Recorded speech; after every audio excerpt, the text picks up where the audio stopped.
What's the story? Are you okay? Hopefully you're well. Lovely.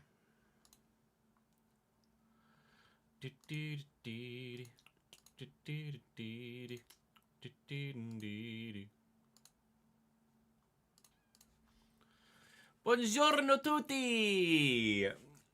Buongiorno, Nick. You alright, mate?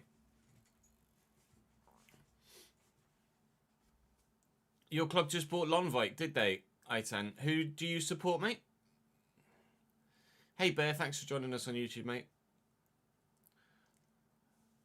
Happy early rising Wednesday indeed, Rory. Wednesday's the new Friday. That's what I heard. Cambridge just signed a defender on loan from Coventry as well. That comes highly recommended, actually.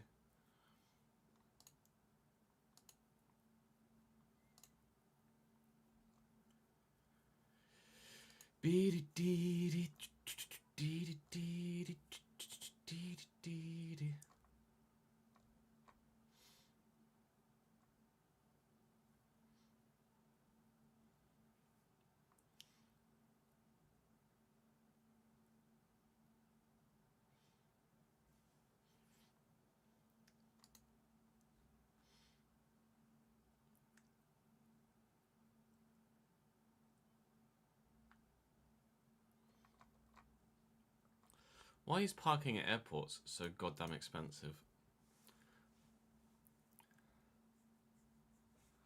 Lancashire announced 10 minutes ago. Middlesbrough, right? Spent today watching Tenet and Inception. Oh, I'm glad you enjoyed it, mate. Tenet is an underappreciated movie, I feel. Hey, Tomasi. Tonda charged by the FA. Southampton released a statement and then removed it. That's gone down well, isn't it?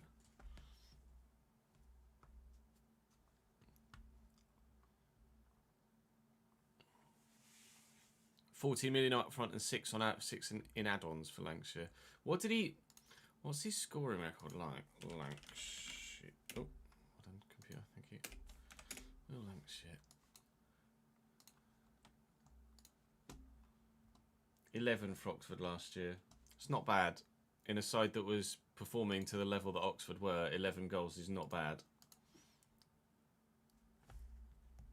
For a side like Middlesbrough, with the sort of service he'll get and the more attacking impetus that the side will show, he's definitely a 15 to 20 goal striker, isn't he, at championship level at the minute?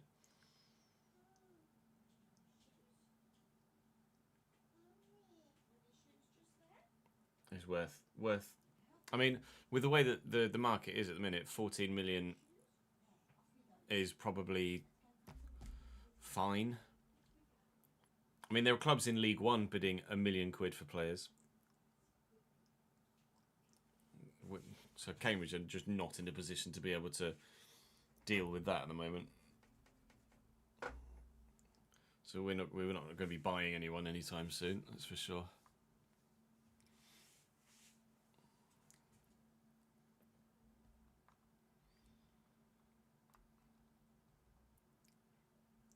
Oh, you went to a few Oxford games last year, did you, Soz? Yeah, I'm sure it'd be good.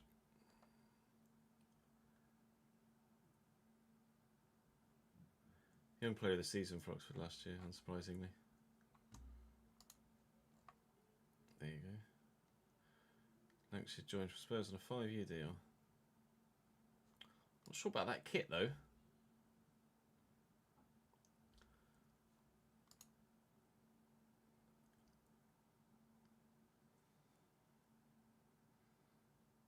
Not sure about that kit. Don't know, mate.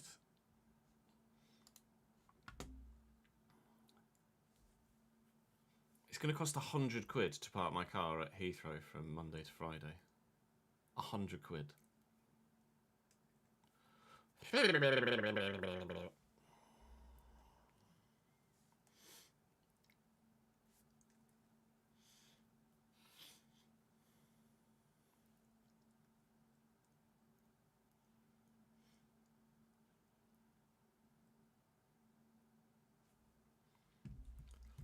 Fucking hell, mate.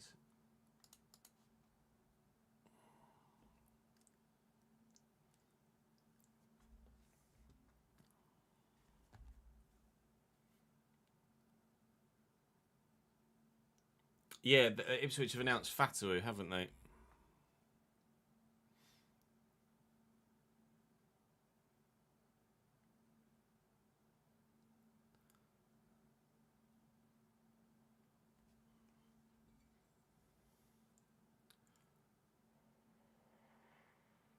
And a Celtic player too. And they've actually announced Maida now, have they?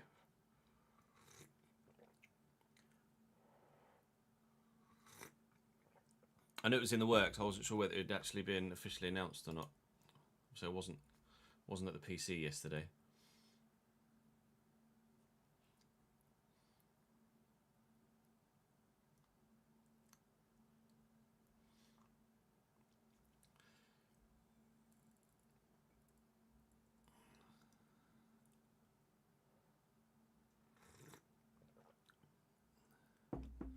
Jeff Bezos might be part of a consortium to buy a stake in Liverpool at the minute.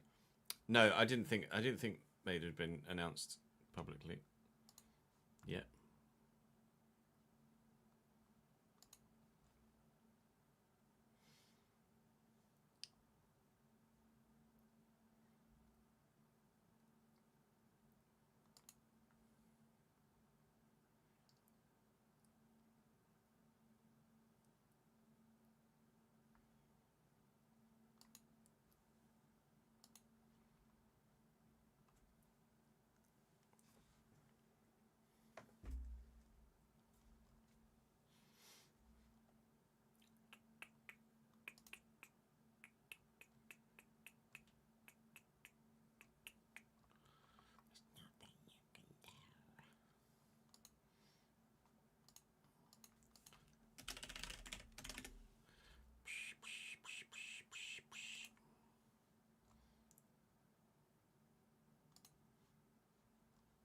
So the plan for the day is, yeah, a 30% stake apparently. Is it 30? Yeah, looking to buy 30% at the minute, the consortium. It's a minority stake, but still quite a sizable one.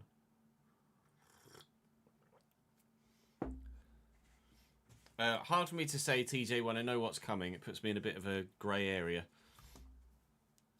So I tend not to really answer the questions of what would you like to see, because it's not a question I can really ask or answer fairly.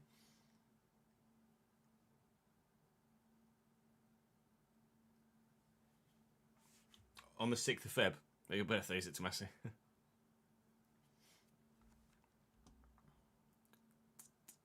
Hey, Ace.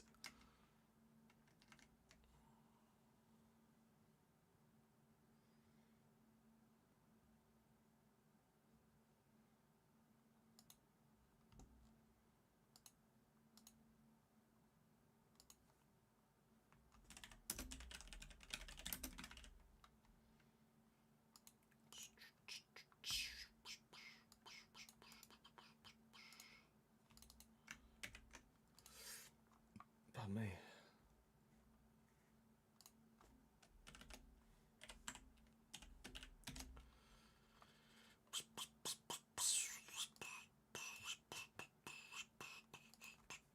So we hope to get at least 2 episodes of Brescia recorded today. Currently, we are recorded ahead as far as and including next Tuesday. So we've got Wednesday, Thursday, Friday next week to record for. I am then back on Friday, but then seeing family on Saturday. The Sunday, we're seeing my family on Saturday, seeing Nat's family on the Sunday. Then got Jude on the 3rd. And then from the 4th to the 7th, we're then on a family holiday after my business work trip. So there's probably going to be a couple of weeks with very minimal streams after this weekend.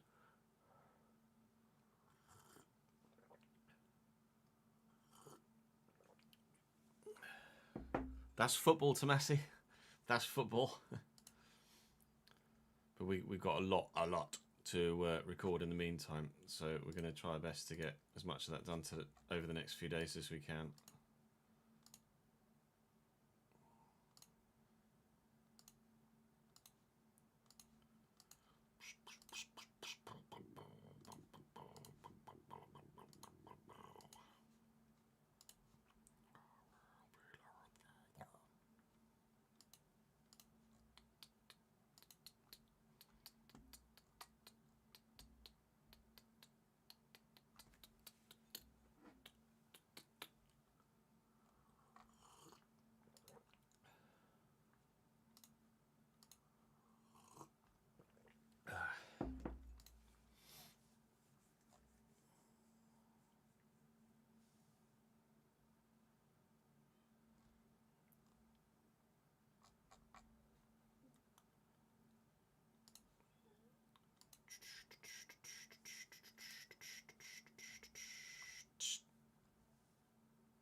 We're actually not that far from the end of the season, actually.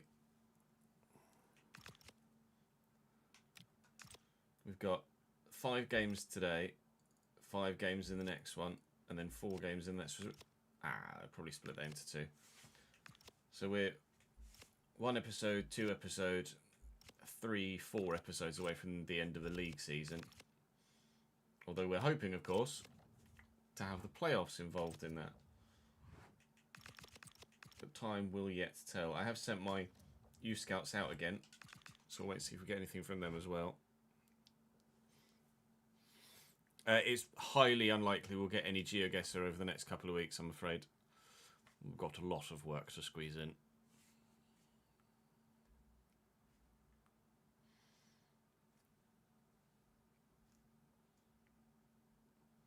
Yeah, Wednesdays are the new Fridays now, Daniel. Nat's set day at work has changed from a Friday to a Wednesday. So Wednesdays will be the kind of 11 till 4-ish ones, rather than Fridays. Obviously Friday changed to 12 till 5 because of Jude's childcare, or because of Jude's preschool, but he's not a preschool on a Wednesday. So Friday will be a regular stream yet. The schedule should be updated for you, Daniel.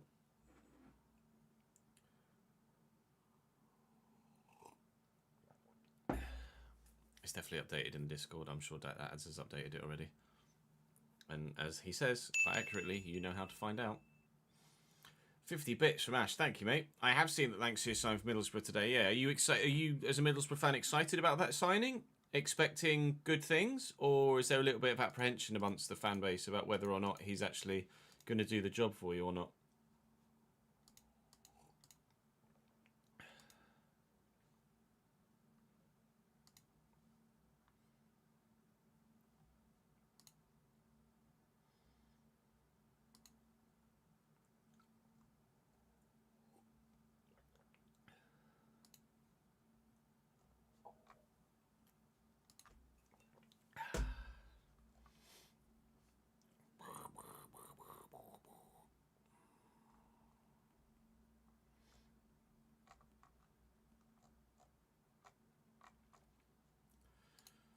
Let's just get cracking, shall we?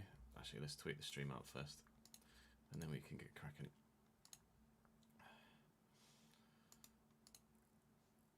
Make sure we put it in the right category as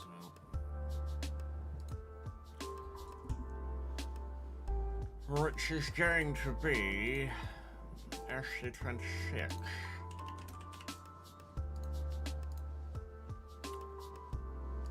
I don't know if a number of you have seen on Twitter that I tweeted out the thumbnail for the Ipswich save whenever we get around to starting that.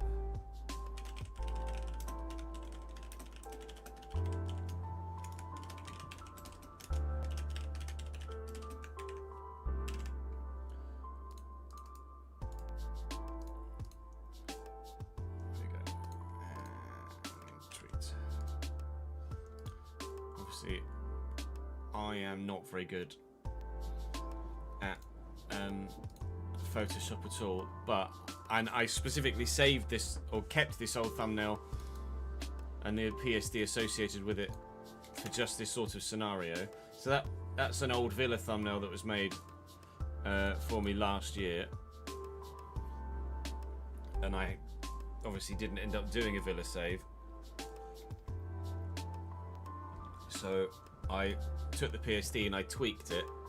Took me about an hour to turn that into this. So I need to adjust the size of the badge because it's obviously a bit stretched. But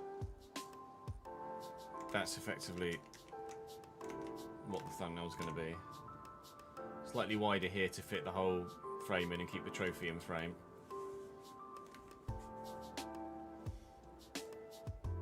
But that's the plan for the Ipswich save thumb. And obviously this image will change episode by episode. That's current plan, like. So we'll just power through that.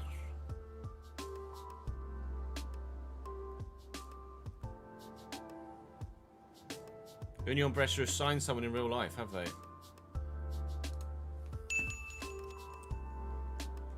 Is he in the game, or have they signed him from a side outside the top 2 divisions? If he scores goals, winners, whether you're happy, you want him to score back between 10 to 15. I mean, if he gets 10 to 15 this year, you'd be very pleased, right? Oh, he's not in the game. At least he's not in this database anyway.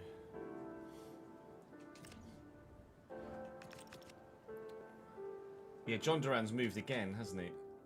Or is in the process of moving again, I think. Job opportunity. Red Star in France. Oh, can't wait. Right. Ready, steady. Welcome back to the Builder Nation. We are powering towards a promotion challenge this season. The January transfer window is over, and we are time. We are time. That's good. And I haven't done names yet. Oh, we're off to a good start.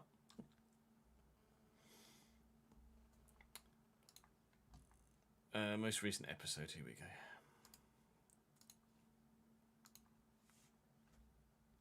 go. And we are time. Well on, Jez.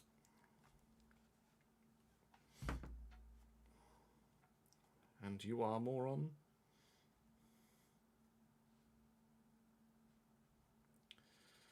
And Anthony Joseph.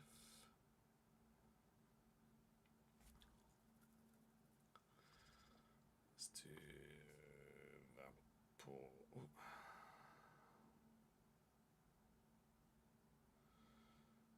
Terra.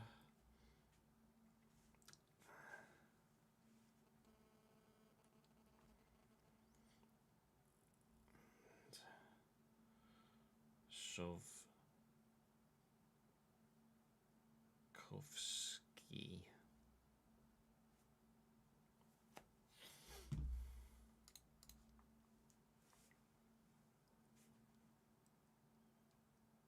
Oh, it's from Cosenza, is it?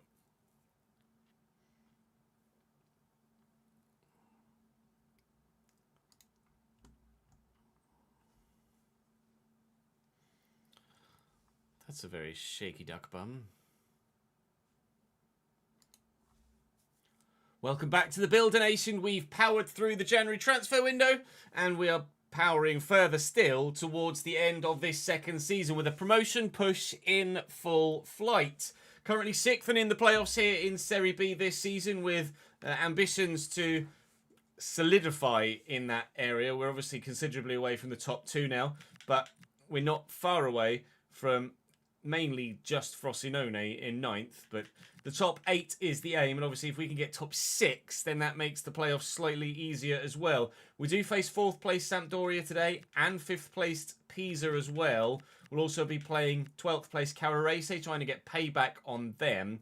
We've got Simmers against Avellino and someone else throughout the course of today's episode. I think that someone else was right at the end. It's Mantova. So we're saying thank you to those who on the board behind me for your continued support in the comment section and on this save all told. Anthony Joseph, Vaportera and Shovkovsky, thank you very much indeed for continuing your level of support. So we're going to sim the first, play the next three, and sim the fifth. March tomorrow will be quite similar. Udinese and Venezia will be playing, and then we'll figure out, or probably Udinese, Venezia and Hellas Verona, I imagine, looking at that. And then there are 6 games to go from there in the league season. And obviously, depending on what the league looks like, depends on how many of those we play and how many we sim. So we should put ourselves in a decent position over the next couple of episodes to then ensure that we do get playoffs. But a 3-2 defeat to Avellino is not a great way to start. Biaschi with a brace before Bianchi scores for me. Lombardo on the score sheet as well after coming off the bench. But unfortunately, Pandolfi had scored a third for them in the meantime. So that's not going to do our playoff ambitions any major harm, but it's obviously not going to be great either. I'm sorry, I just don't want the Uzbekistan national job. I do apologise. We're going to go and play Brescia next. No, we're Brescia. We're going to go and play Sampdoria next as Brescia, and fingers crossed this one will be as positive a result as it was the last time we faced them. We placed them. We are timed to play against Brescia, yes. I am awake. They play 3-bar, don't they, Sam? Oh, no. Fairy snuff.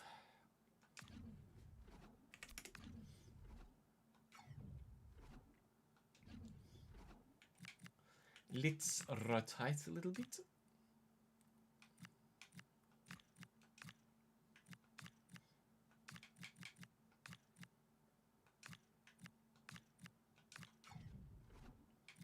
Then go and get the result.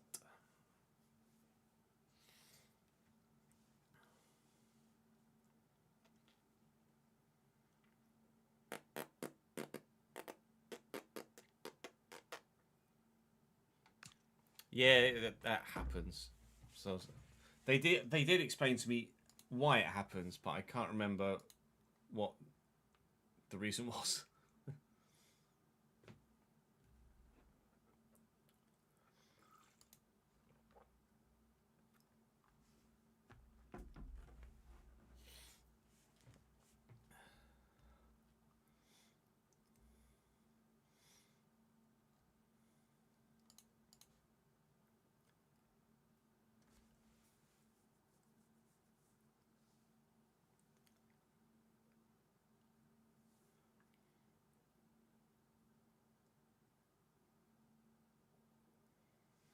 Saints have released a statement, have they?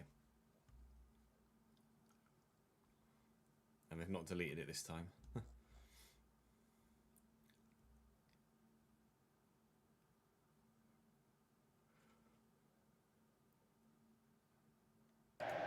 Are you sure, Rory? Or is it just you don't like it?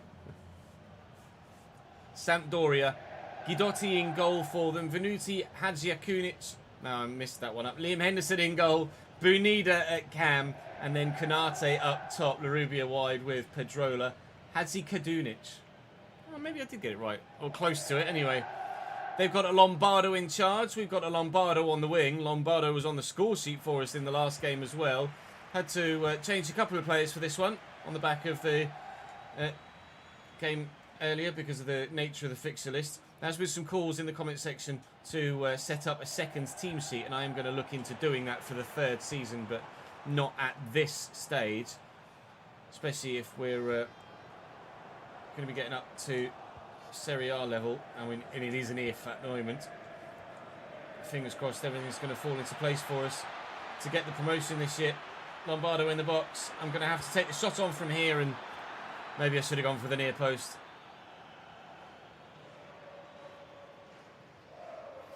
You're not liking it because you're not doing well with your control. Practice, practice, practice.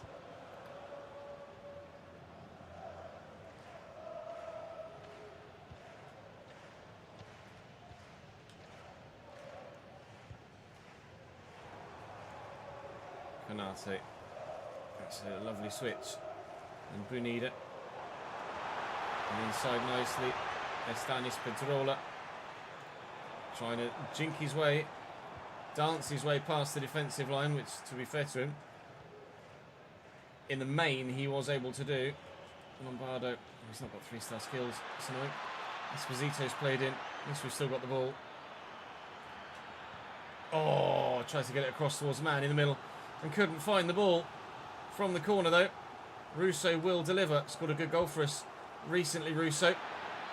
Oh, I could have sworn I was aiming my controller slightly more towards goal than that, but Gasparoni wins the header well, but can't aim it towards the target. Turn 4 of Barcelona. Turn 4. On the way, that's the... You go under the bridge and the right-hander, right? It is quite slippy there. You just have to get used to the idea of not being at full throttle. Like, some places you just aren't on full throttle at all. You're like 60, 70, 80%. And then you never get to full throttle before the next corner. Spain turn 4, you will then, once you get round the corner, you'll be full throttle down towards the left-hander of 5. But it's certainly a long and painful exit, Spain turn 4.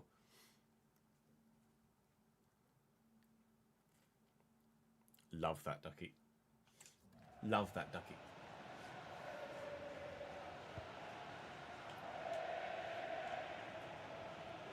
Esposito.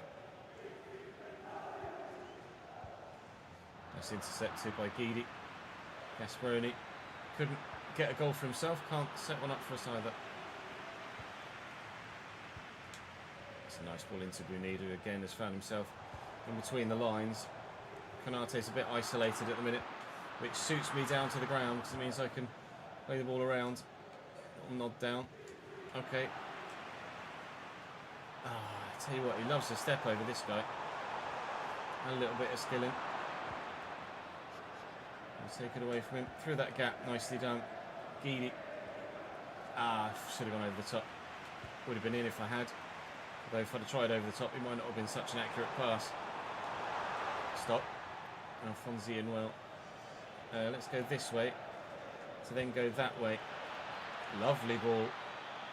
Esposito forced wide, however. Just wasn't confident. Wasn't confident of finding the right ball. Out to Cancho. Into Messina. Loads of space for Lombardo out there, but it's not a great ball. The touch is shite too. Good.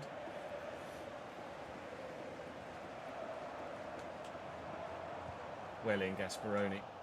Tracking back nicely. Wasn't even in control of him there, and he's gotten the tackle in. Guidi looking to step away. And into Cancio here. Tuck this back to Russo.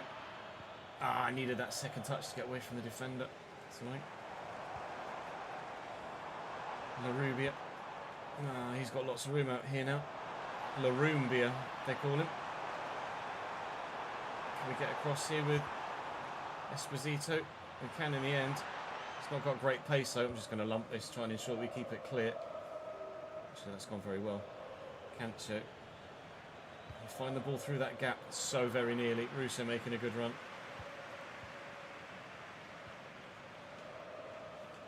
Esposito. There, Esposito, not mine. Rubia, well in Messina. First half's nearly over here, but there is going to be time to maybe have the opportunity for the first goal of the game. Oh, it's brilliantly put together. Esposito could not have come closer. He's the second top goal scorer in the division with 13 so far this year. Fila has 17, so he's quite a way away from us at the moment, but that wasn't that far away from a 1-0 Brescia lead here. We've definitely had the best chances in the game. Lombardi not with much to do to this point. Hopefully that's the case for the full game as well. We'll keep another clean sheet, but we don't want them to have a clean sheet, most importantly.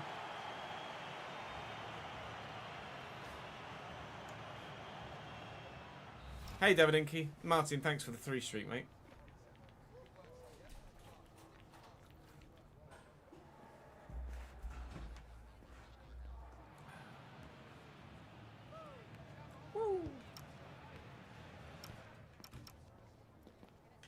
when we've had all of the chances.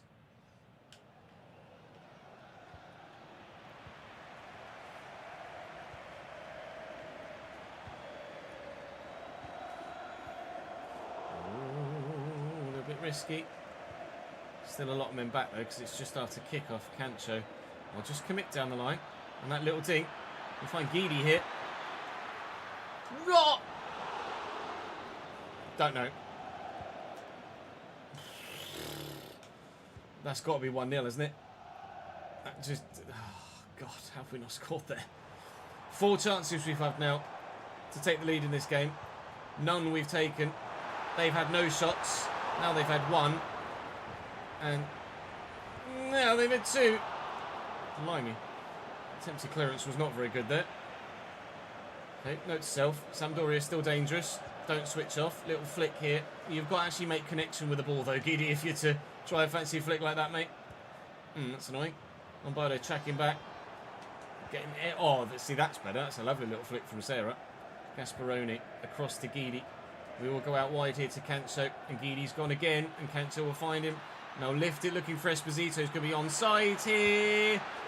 Get up. With the glaringly obvious clear-cut chances now both sides have had in this game. You wouldn't have had odds on 0-0 at this point, would you?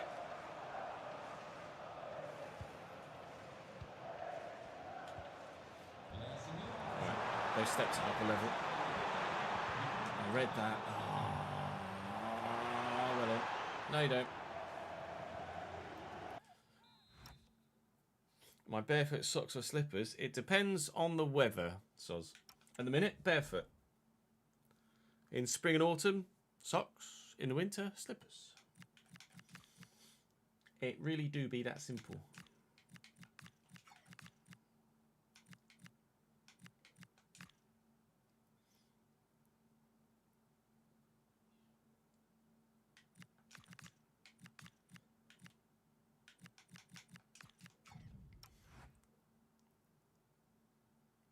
You're working, so you've got wellies and acid-proof gear on. Slightly different attire to myself. You don't like being barefoot. I only do it in the height of summer.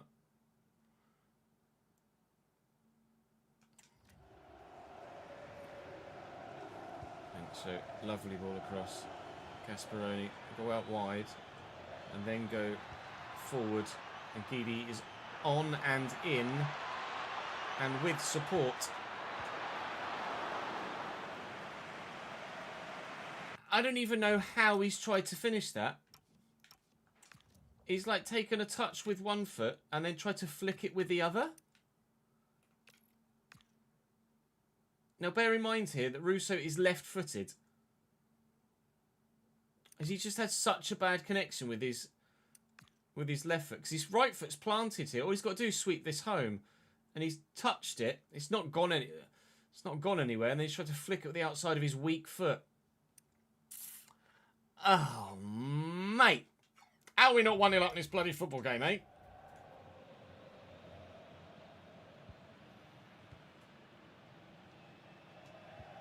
Well in, Cancho. Esposito holds the ball up well. Gasparoni loses it.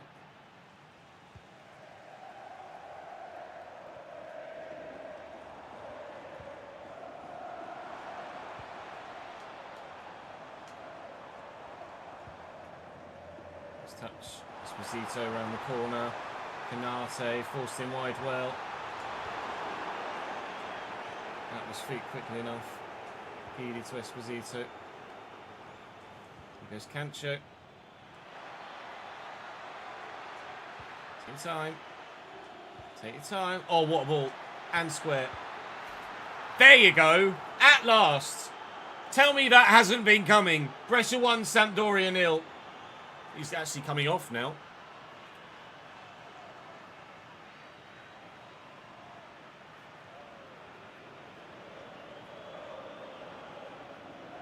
We have wooden floor downstairs at home, so in the summer it's quite cool on the wooden floor, so it's a nice way to try and keep cool.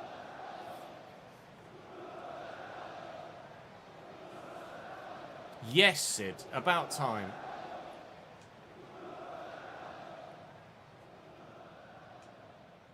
All about composure, Ducky. All about composure.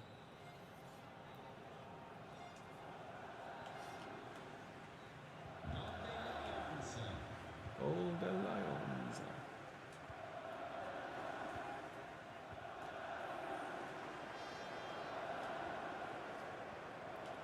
Right, 10 minutes to hold on.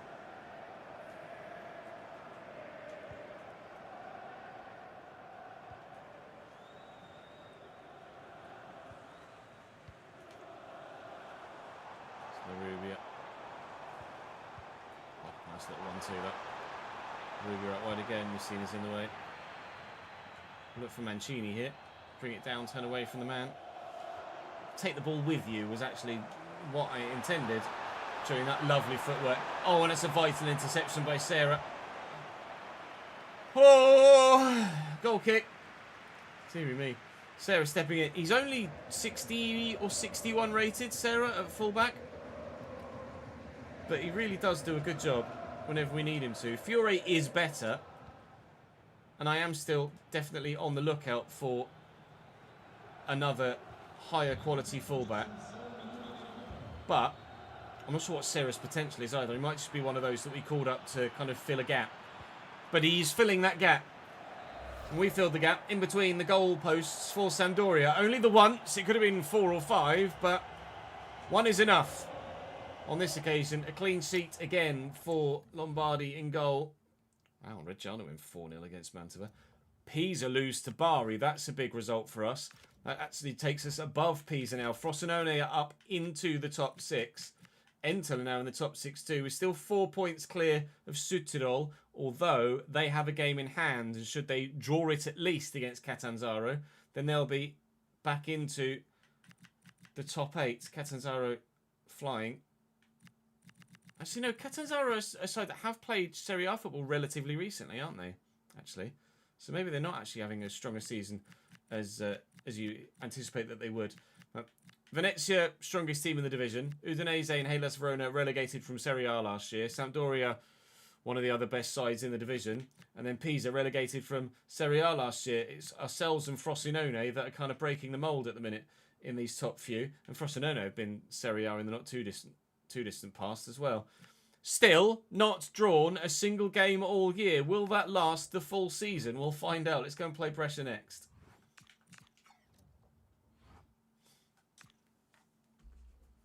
Yeah, sliders are decent, Gary.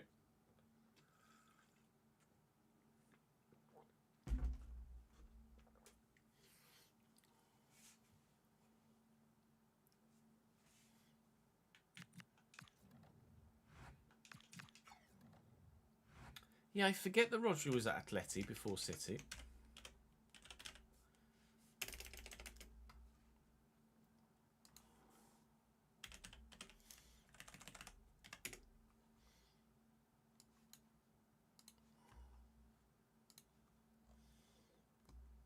He was only there for 1 season, 2 seasons? 1 season. I bought him from Villarreal. I didn't realise he played for Villarreal either.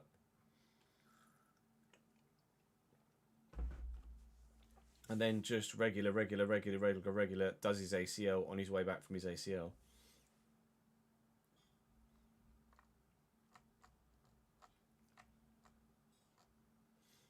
He was born in Madrid. Atleti's youth system, then moved to Villarreal.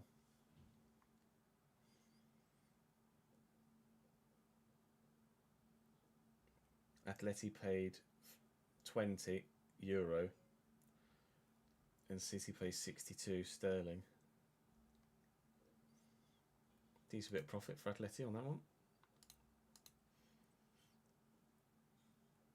He was at Villarreal at the time, was he, Davidenki?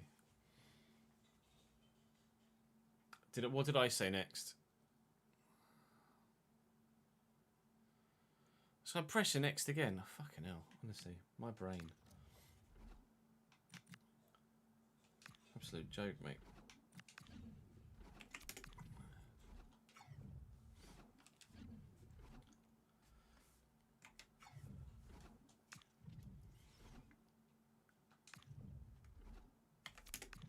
£22 for DC United top. How have you done that?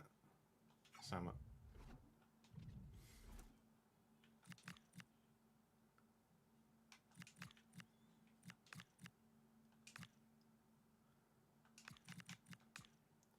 What is Sarah's potential?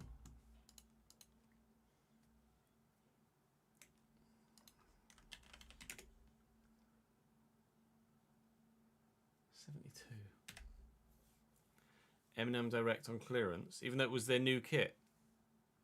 Oh no, yeah, new DC United. New as in it's their most recent kit, or new as in it's a new kit for you? Oh, new kit for you. Yeah, there you go.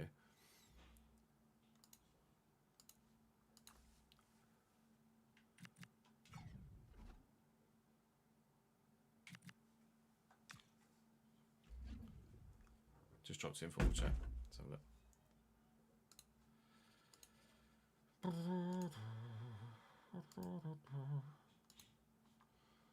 you go.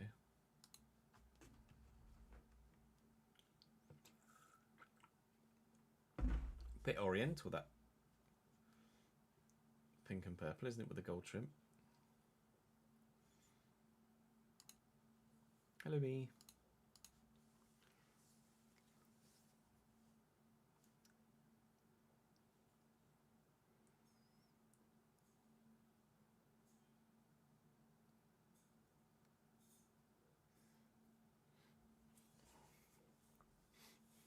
Yeah, no, that's a decent start, Sid. Yeah, true. Maybe it is this season's, but it's obviously we're halfway through the season now for that calendar year, aren't we?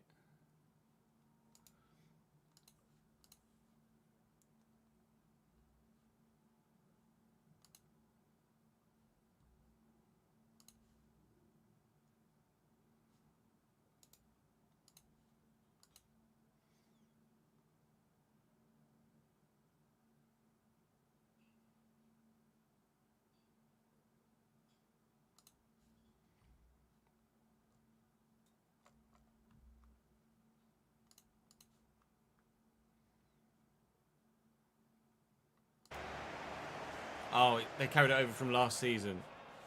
Makes sense.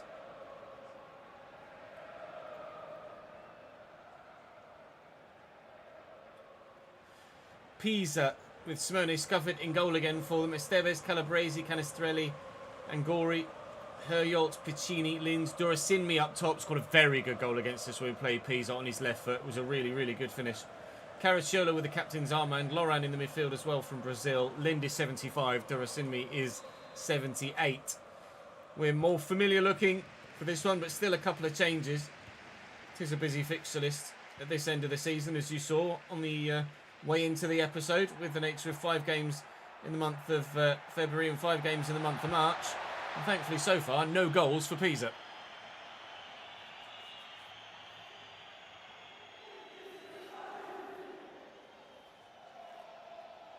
Yeah, maybe do like practice on medium, Rory, or something like that. Practice sessions on medium, quali on full, and race on full, and then when you feel confident enough, because you'll do quite a few laps in the practice sessions, won't you? So it's not like you're doing like 1 lap in practice on medium and then doing everything else on full. Galli, Fiore at left back for this one. Bianchi, what's here to Gasparoni? I actually look for Bianchi again, and he's in behind here. No, never mind. Yes, ex-Udinese, Simone Scufford. That's a good header from Lind. Oh, nicely through the gap to bring a defender into this. Durasinmi still. Good save, away. Was that top left-hand corner? Is that handball? Oh, it's handball for them. Okay, good. It's that top left-hand corner that Durasinmi found in the first game against us. We did lose to Pisa on that occasion. Oh, I've jumped there with the wall. Strike over the bar from Lind. We did lose to Pisa last time we played them. So there's a couple of opportunities for payback today. We've now done the domestic double over Sampdoria, which is huge. Can we get anything against Pisa second time round. Wasn't necessarily meant for Bianchi, that one. It was meant for Palmieri through the middle, but we've still got the ball. We'll still do something with it. Pagano. Pagano. Back on the favoured left. I see Gasparoni at the back post. It's actually Bianchi. Never mind. It's going straight to the keeper. He does love pumping it out quick. Give it away. Palmieri. Galli. Quickly forward to Bianchi. Oh, I tried to play it through the air and didn't press LB quickly enough. Oh, Pagano, nearly. Berlin Gasparoni. Love that from you. And that. And that. Please have the legs, Pagano. Please have the legs. Doesn't have the legs. Friggin' Gasparoni mopping up again. He's turning into our Italian Rodri at the minute. Bianchi. Galli's going. Galli stopped. Palmieri. Oh, that'd have been a lovely ball.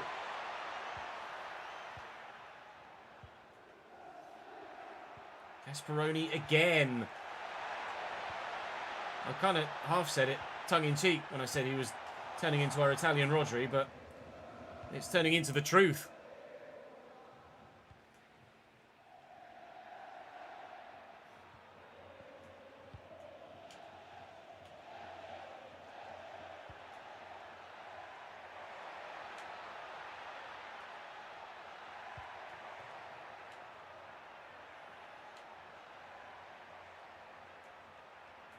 Gasparoni again. Wasn't even in control of him that time. Oh, I was supposed to go to Palmieri, not Pagano.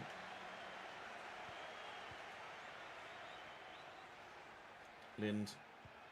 Couple of fancy step overs to Asimmi. Couple more. Oh, shot power's done. Shot power's done it. Pisa 1, Brescia 0. Lind gets his goal, his 7th of the season.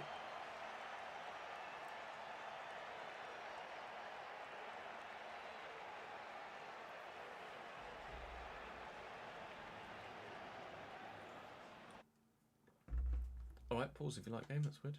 Better luck second time round, Soz.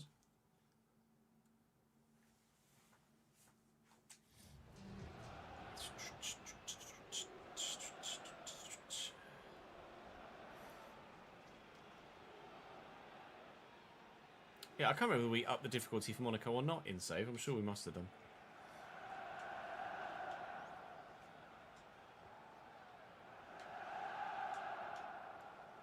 Galli, little dink from Fiore. Nicely done.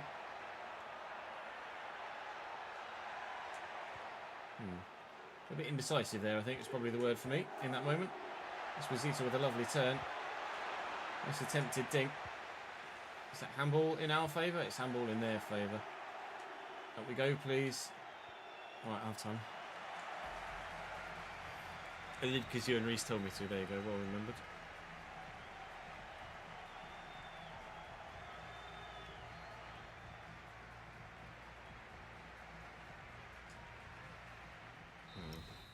Do we have many chances in that?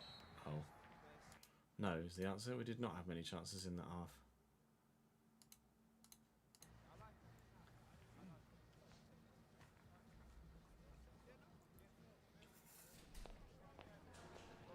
With 3 seconds faster than second place in practice. Yeah, that's fair. Even for practice.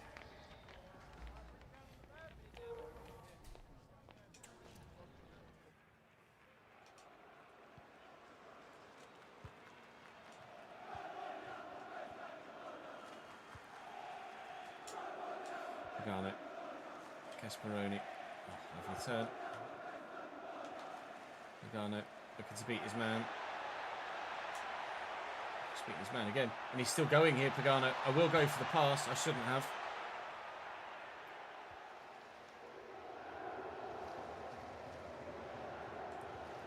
I got something on the ball.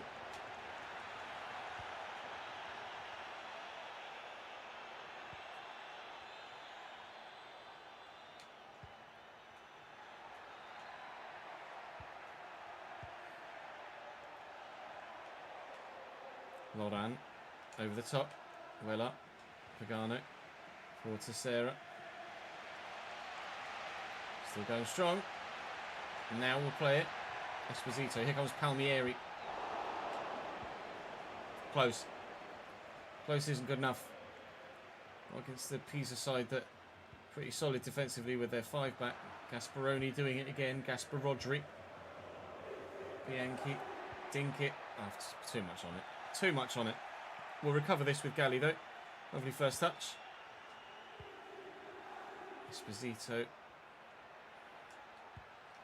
Bianchi. Galli round the corner. Deliver a ball. Yeah, it's not the best cross you've ever put into the box, mate. I'll be honest. Maybe I should have sold Galli to bloody Udinese. I feel like, despite the fact he's growing very well, he still doesn't really offer me much. Because he has the potential to eventually do so. That's why we turned the bid down from Udinese. I don't think I've had a shot on goal still in this game. It's like the roll. Ah, good save. It's like roles reversed from the previous fixture. We kept Sampdoria out for ages. And yep, in the 68th minute, I am still yet to have a shot on goal. This was Ito Fagidi.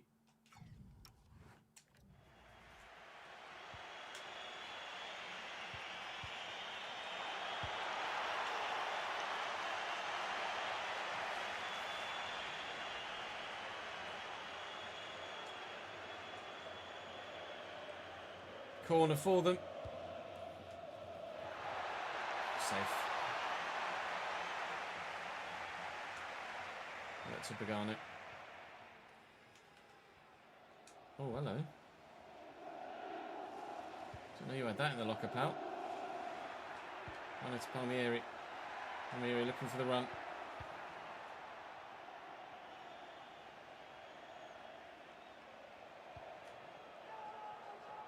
Gimme. Okay, never mind. Now gimme. That's it. Ooh, oh, the Pisa. Well up, Sarah. Pagano to Gaspar Rodri.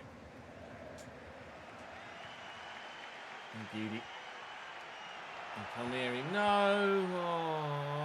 Oh, so close. Galli. Oh, God damn it.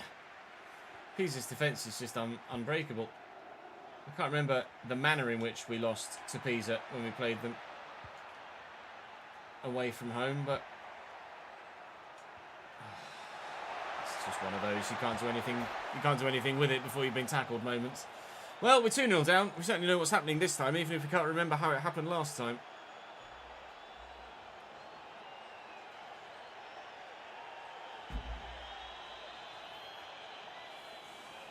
Argentina? Have they been charged for something?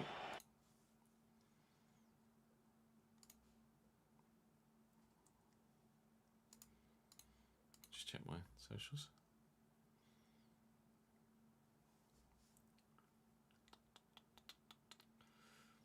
Chelsea have made more €100 million plus signings than any other club, apparently. With 5.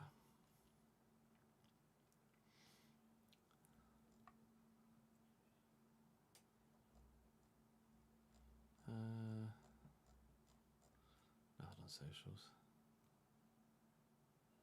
Man United announced their away kit for the new season.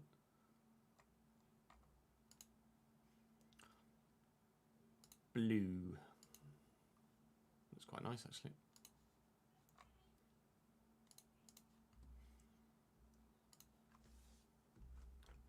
Rogers transfer is a bit of an FFP scam. How so? Enzo, Caicedo, Rogers, Havertz, and Lukaku. €130 million for Lukaku. Oh, a Ches in Argentina because no shots on target. Ah, I thought you meant they've been charged with something because of the fuel rate at the end. Villa will pay around $100 million for Garnacho and Nicholas Jackson.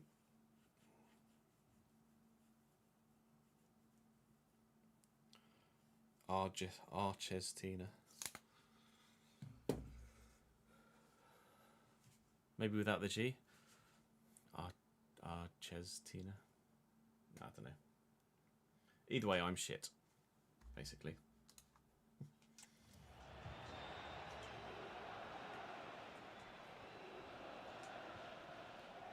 Yeah, it's 100 million euro. Darn it. Oh my god.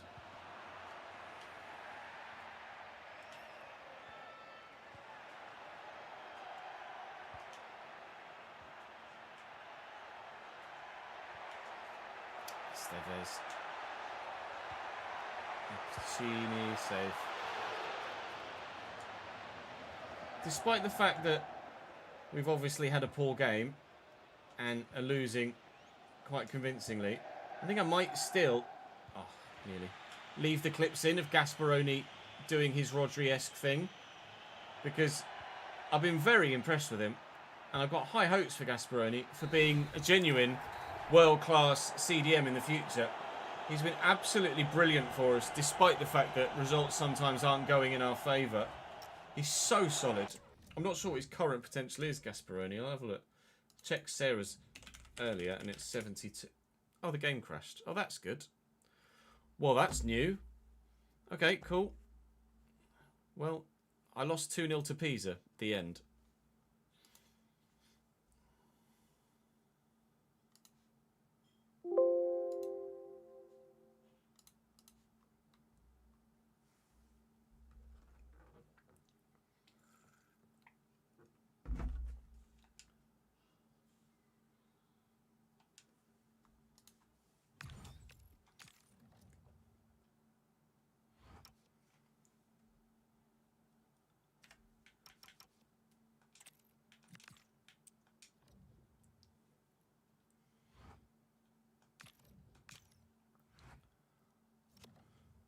Yeah, I would too, to be honest, Ben.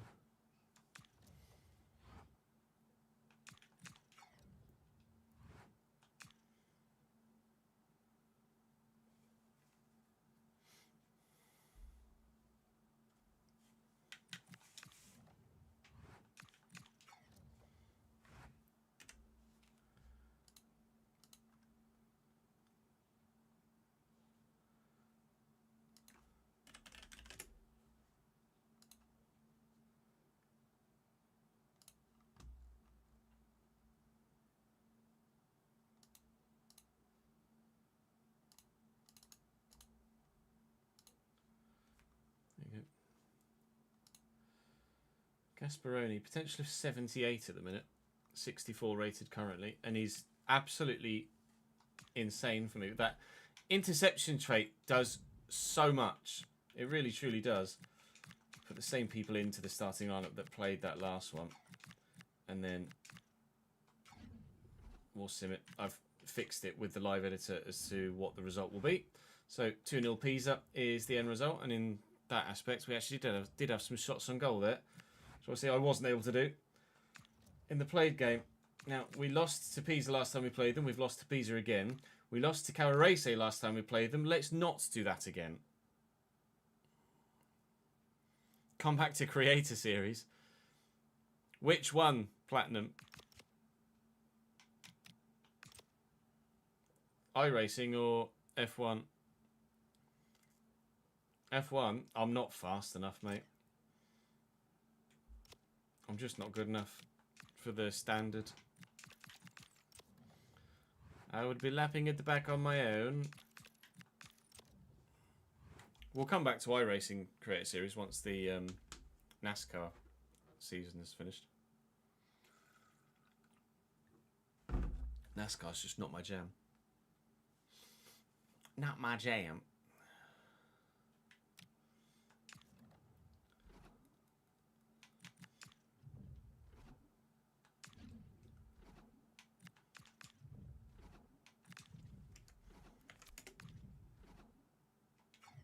Show your face, Ben.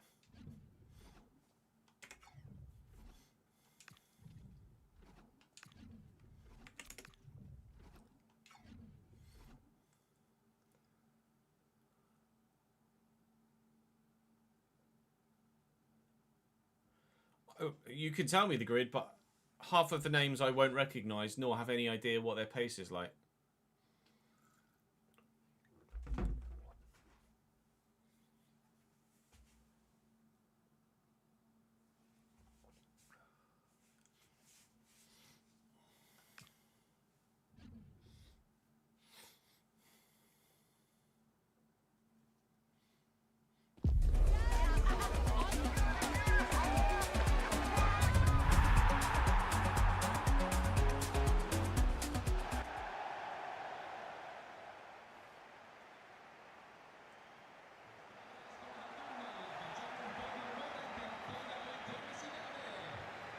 Felicidades. Something in Italian.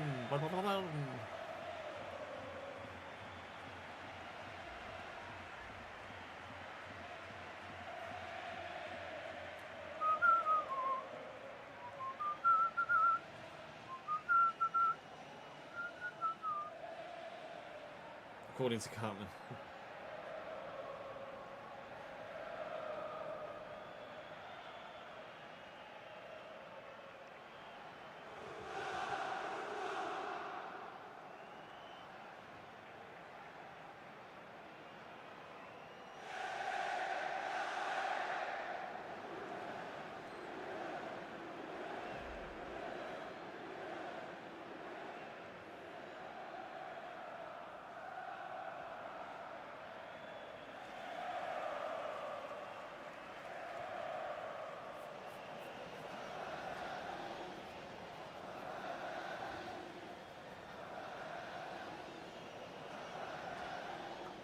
Was 3-0 last time we played Cavarese. Bleve in goal for them still. Zanon, Salaman, Palanti, Schiavi, Zueli, Abiusu, Gergic up top. The rest of their backline, Oliana, Belosian and Rogerio. They're mid-table, trying to chase the bottom end of the playoffs. We're still hanging on in the playoffs, but see, with our form being very up and down, it's almost 50-50. It's just above. We win just a little bit more than we lose, and still, we don't ever draw. But after losing 3-0 to them last time we had them, I don't want to suffer the same fate again. But I felt the same way about Pisa, and, well, you saw what happened there.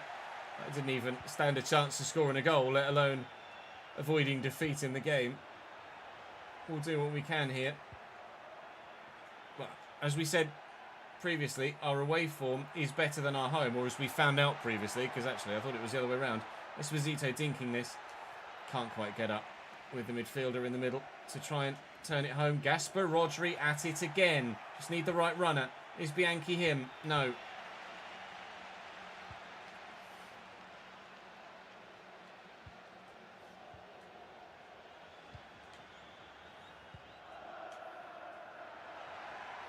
Gergic, oh, you can see it coming, but you just can't do anything about it.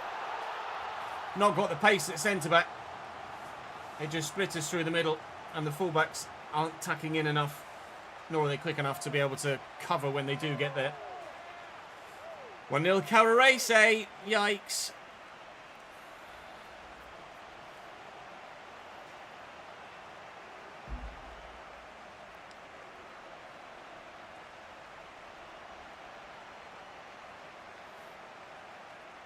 Classic football shirts have got a lot of good stuff on them.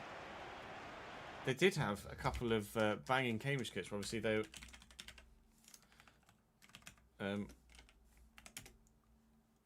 were the really popular ones that were then very expensive. They're now selling Man United's away kit. Look, wow, piss off! Bestseller Messi, 2006 Messi shirt. Big discounts at the minute, evidently. Let's see. Search Cambridge. Cambridge United.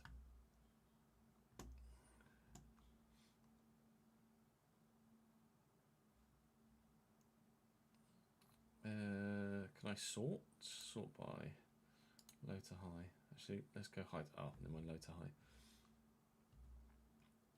Like kids ones. Training shirt for 15 quid.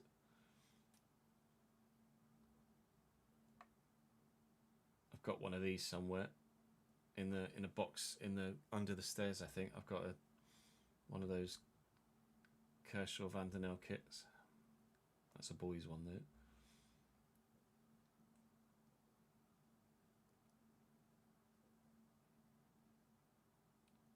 It was the centenary year, wasn't it? I think it was the centenary year. No, 1912. Oh. Well, yeah, I guess 1912. It was 2012-13, wasn't it? That was hideous. You get dizzy just from looking at it.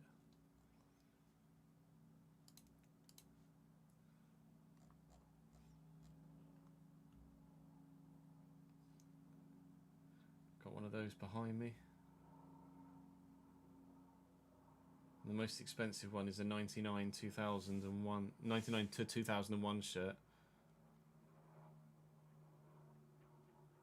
120. I don't know why that's 124 quid.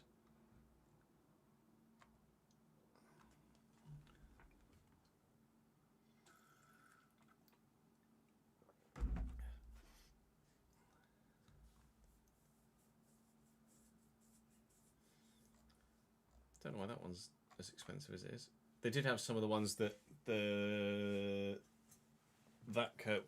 This kit? No, not this one. No, it might have been that one.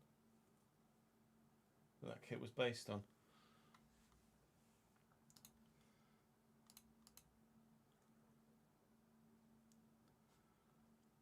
Seals were firmly 8th tier, so it's 100% a former player who sold it to them. Maybe.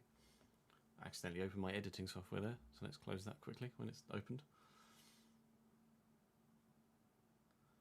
Anyway, thank you.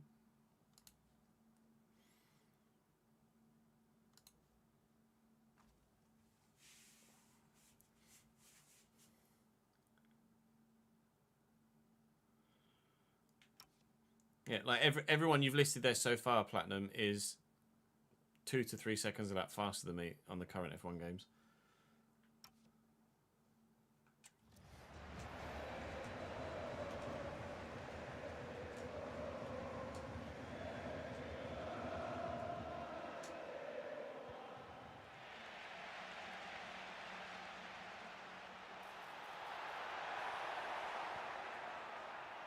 Scavi. Zueli. Yeah, hits it Abuso. Oh, it's not a great touch by Gogic, but he's worked the space. I've got to touch him with Fiore to take it off him, and then a teammate, Zueli, I think it was, had the secondary effort. At this moment in time, I wouldn't put it past Caorese. Oh my God, what a header. Bettering their 3-0 result last time they played me.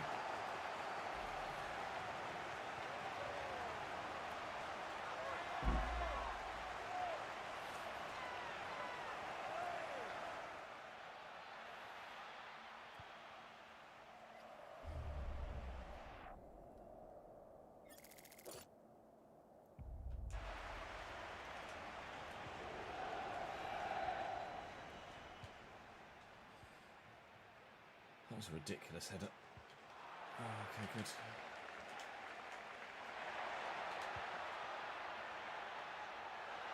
Well in, Fiore. Hagano. Bianchi. Out wide. Good counter-attack this. Needs to end in something. Oh, but thanks to that interception, it won't. They've got a Gaspar Rodri of their own, it seems. That was unreal. Drill it. Oh, I can't quite get there with Esposito, who was offside anyway. Fucking hell. Why are Caorese just so good? That header's insane.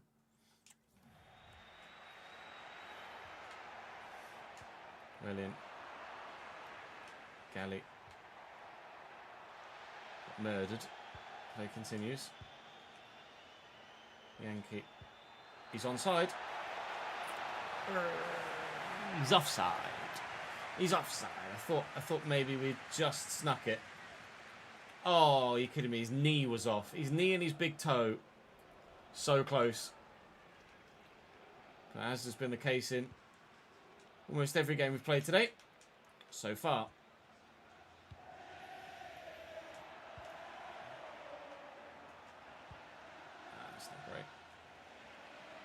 Joey Jetpack, thank you for the follow, mate. Welcome to the channel, dude.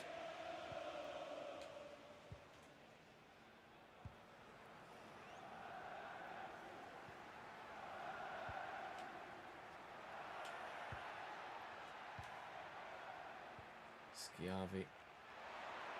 Gali. Messina. Come on. Let's just do something positive, please. It's a really good run, this. Bianchi's going to turn inside. I'm just worried about staying away from him. Oh, it took a touch off the defender's toe.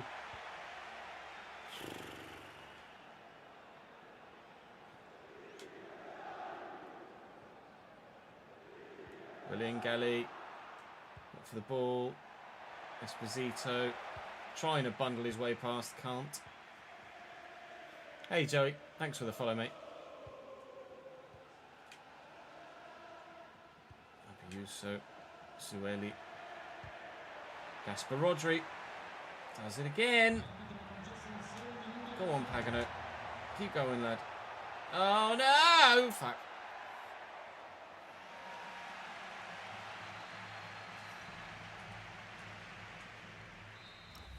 Barcelona's high on tyre wear as well, so you've done really well there, actually. Roy.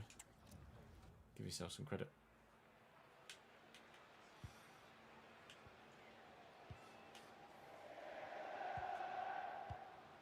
That's mainly the front left than the rears, but the rear is where you've been struggling, isn't it? Rogerio. Just toying with me. Stood there saying, which way am I going to go, Chiz? And I'm like, I don't know.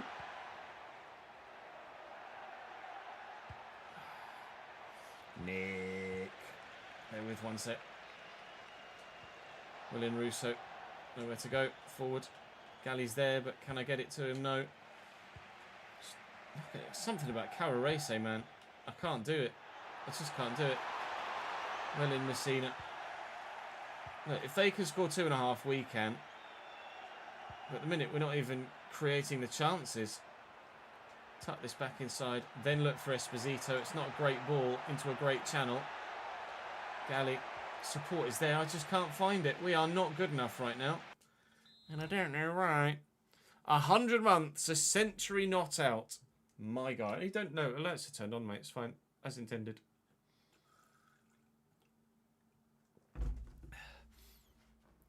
Cov is probably going to be the way we start 27. Okay. How are you, Nick? You well? Back on a 1-month streak. Streak? Streak. Oh my God. Schiavi.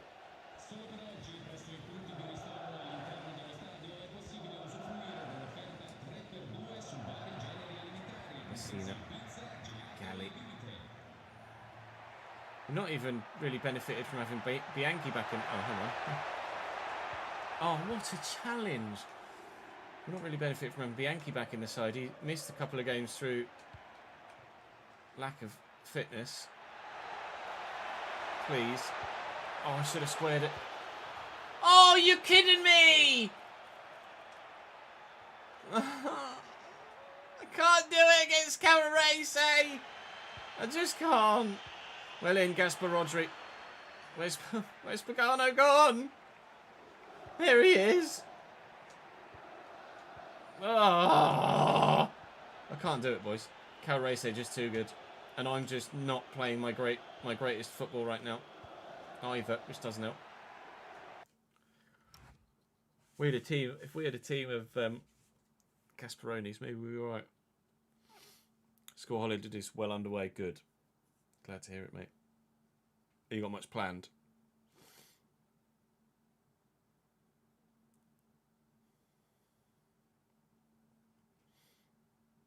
A little bit of reverse psychology from Rory there. Trying his best.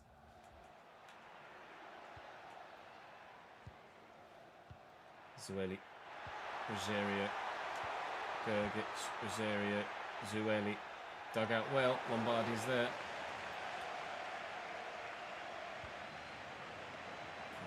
Come on.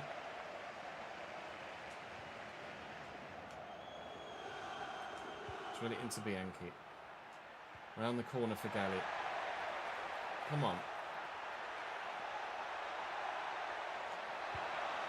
Please. Oh! A bit of luck in front of goal at last. Samuele Russo gets his 5th goal of the season and gets us back in the game. And look, that's been coming. We've had a really bright 15-minute spell here. What we need now, that we've got 1 back, is to keep that up and not let Calrese try and get themselves that lead back again to 2 goals. Let's ride the wave all the way to a 2-2 draw.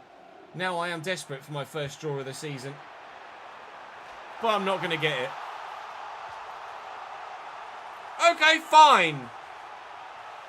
You win.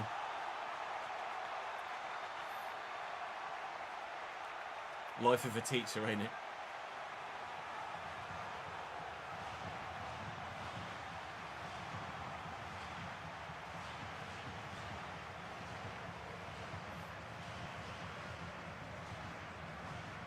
Yeah, if you get a short break in, that'd be great. Anything's better than nothing, isn't it?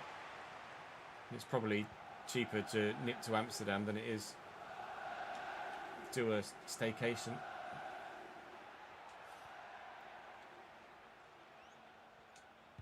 Galli, Russo, Esposito, Galli, Esposito.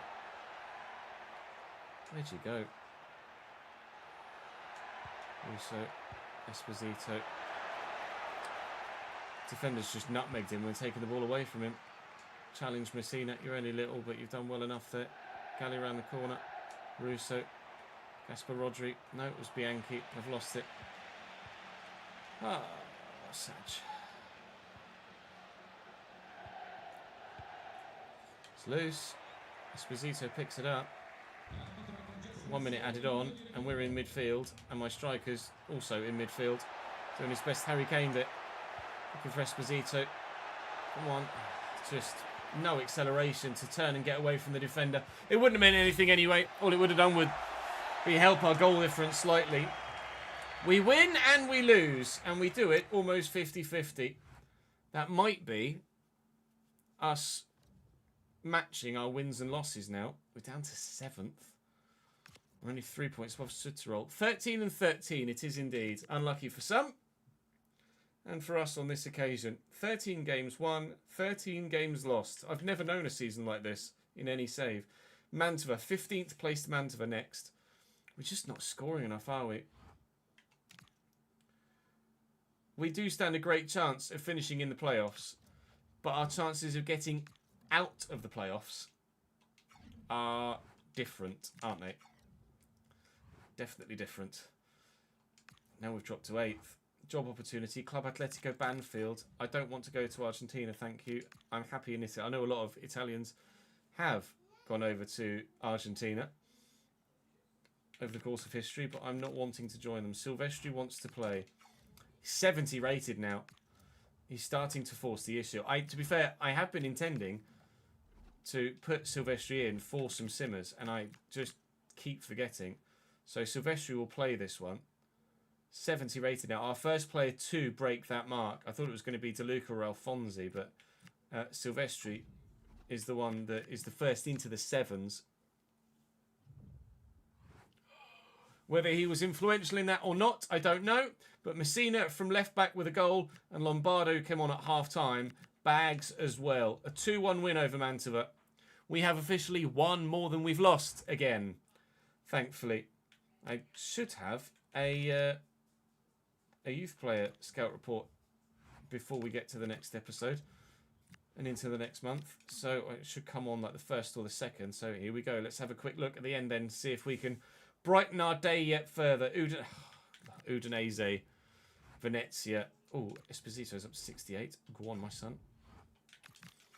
The nature of the fixture list in the next episode is not favourable for us. We have Hellas Verona and Udinese and Venezia in the next episode. So I'm not anticipating many points from the next one. I mean, Messina's got some pace, but Not really much else. There's not really any point in signing any of those guys, is there? Let's have a look at the defensive line. I mean, Abate maybe.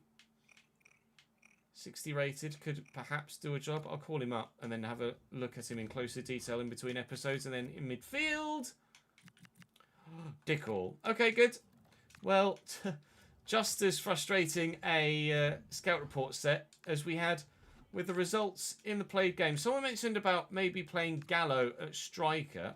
Gallo's the one that's currently out on loan at Cremonese. I'm not sure how much he's grown now, actually. I'll have a quick look. And I wanted to have a look and see what his striking stats might be. Still only grown 1, though, Gallo, despite being so highly potentially rated.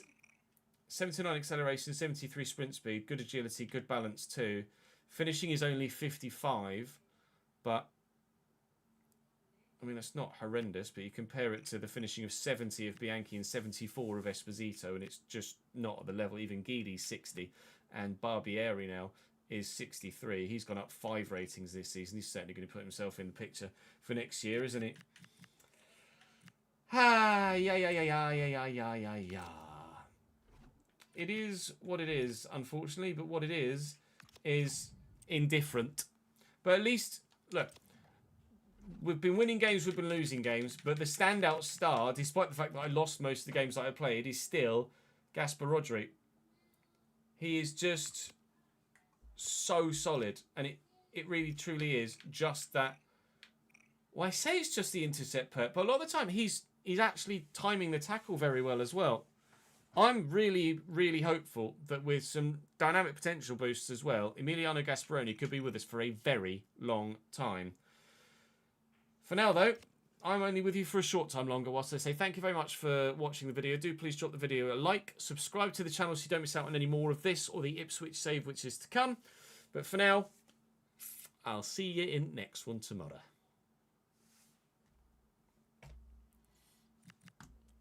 Yeah, I've got them set to call me Signore for the manager. You can obviously set what the players call you when you set up the save or set up your managerial character, and it's normally set to boss, but I set it to Signore for this Italian-based save.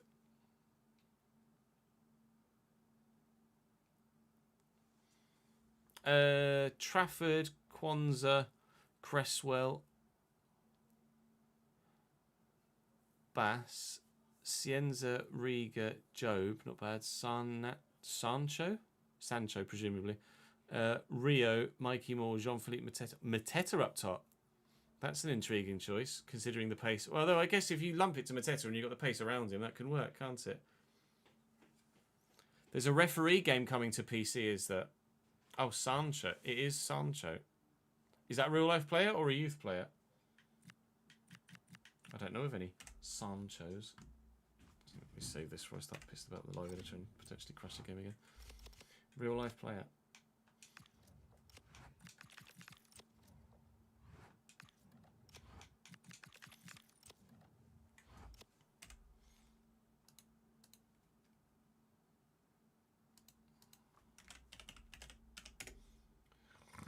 Not in my save.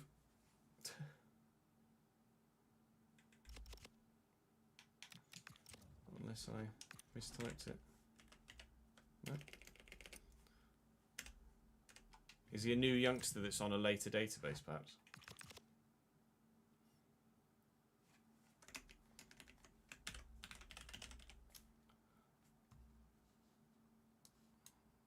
No, I can't even get anything for a real life player on Google for Sancho. Are you sure? Nobody's ever heard of him. Digne, thank you for the subscription on YouTube, mate. I did save it, didn't I? Yeah. Right, I'm just going to go and quickly. It's just insensible, isn't it? I'm just going to quickly go and make some lunch, and then we'll come back, do Gen Football, and record another episode. BRB in about 5 minutes, chat.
So it turns out there was only one slice of bread left. So I made one slice of toast, ate it, and then came back.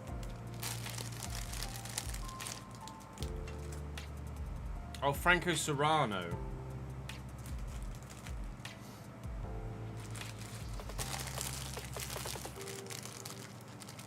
You put Sancho twice.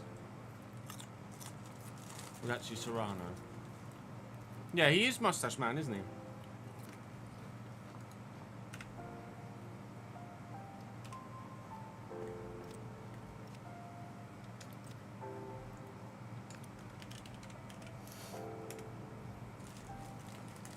Even though he doesn't have one.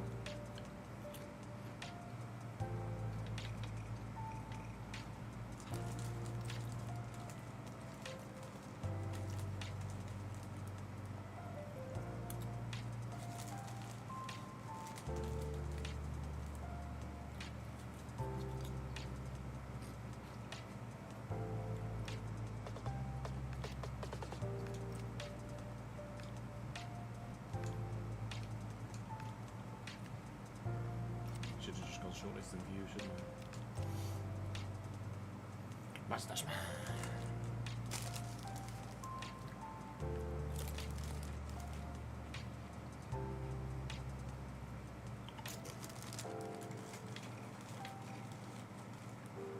His physicals are insane. Technically, he's really not that good.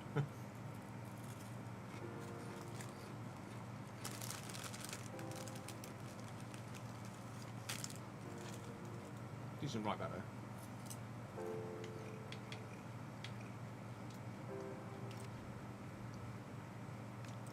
Your stats, Rory. Look, you're centre back, right? No. It's mid. Physically, you're not very good.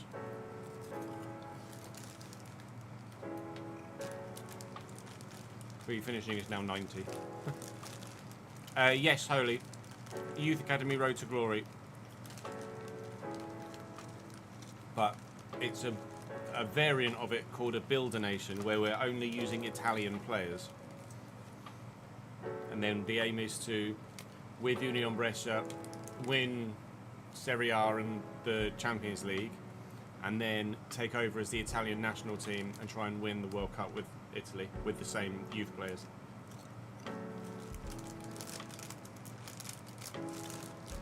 Adds up for you, does it? How tall are you in real life? Well, I presume you're 5'11", actually.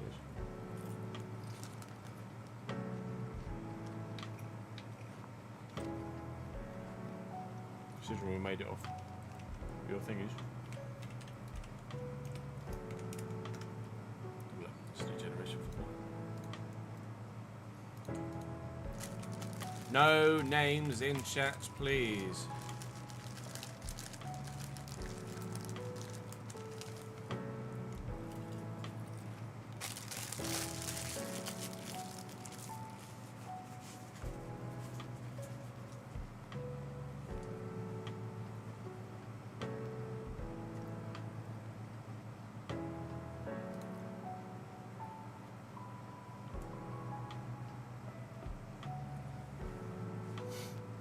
Oh, that's cool. Got a multiplayer now. Online multiplayer rather than local. La Liga appearances for Sevilla play. Yesterday it was appearances alongside Dwight York. So I was around a mate's yesterday evening, and we did gen football.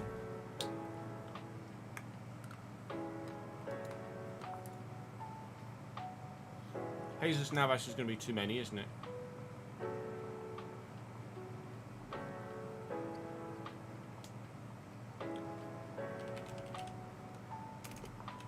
Not even Rakitic. 238, very good. Yeah, he's a deal confirmed for Ipswich. Saw that.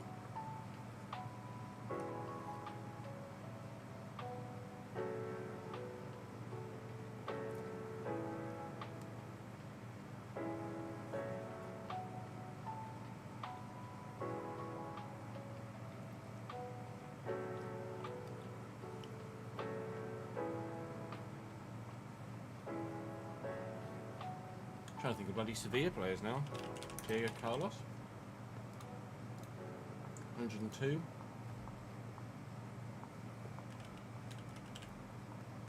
Bunu. 96.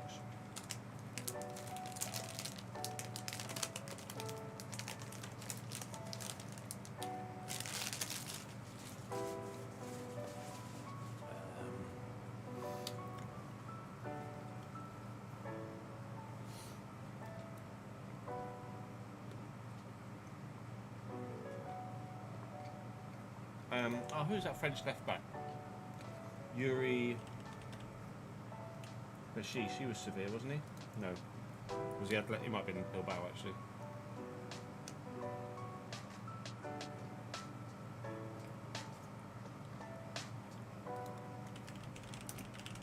Sergio Ramos was there for a bit. 67.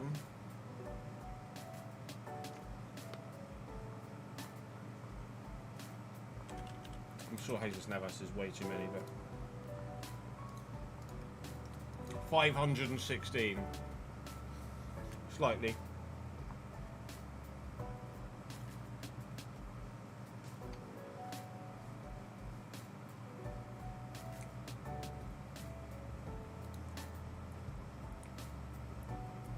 I think it's strikers for Sevilla.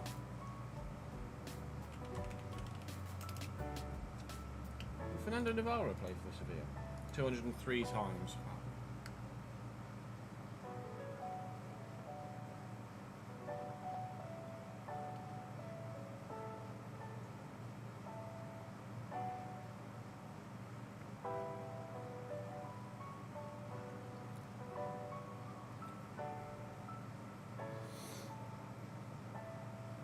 There is a very famous attacker for Sevilla.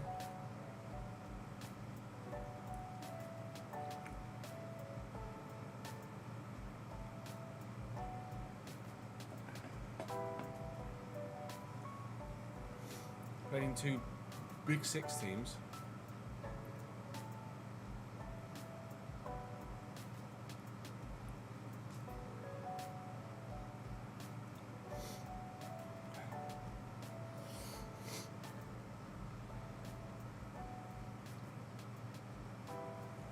It's not who you think of. It's not. Well, this isn't who you're thinking of, but Freddie Canute played for Sevilla. Oh, 209! God damn it.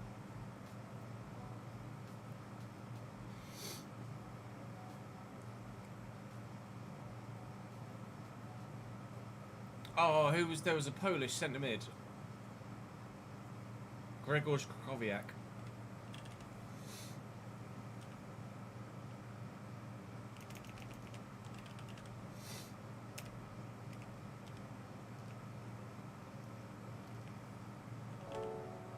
I can't spell his fucking name now.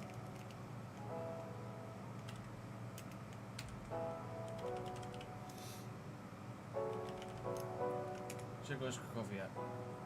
GRZ.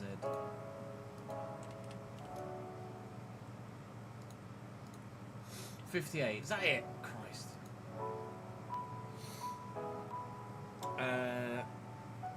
Didn't Nzonzi play for Sevilla for a bit?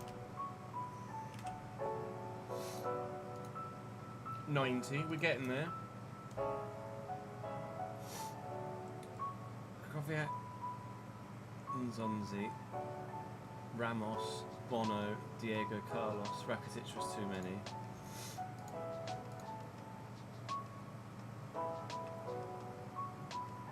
Struggling to think of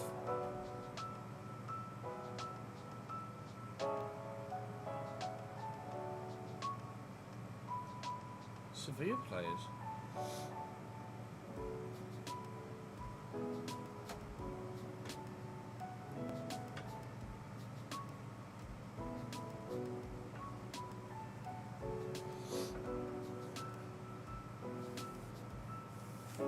Did Kepa play for Sevilla? No, Kepa was Bilbao, wasn't it? Kepa was Bilbao, wasn't he?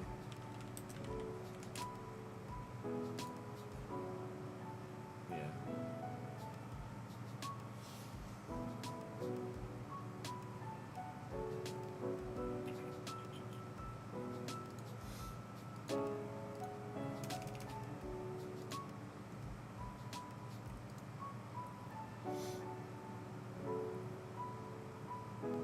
Oh, I completely forgot about Davydenko's player.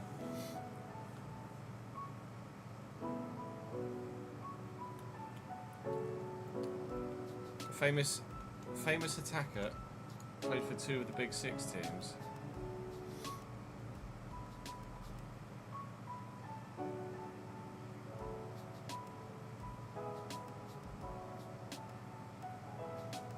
Also played for Barca. Barca, Sevilla, and 2 big English clubs.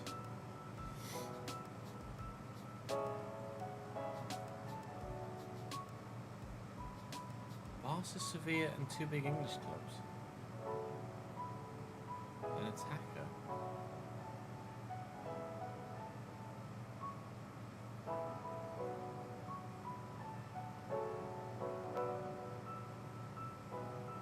It's the 2 big English clubs that's throwing me.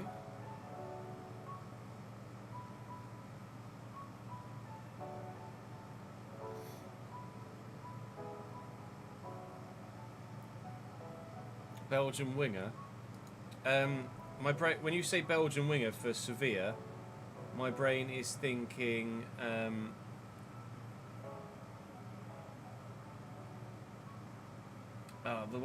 kid that was at United. I see his face.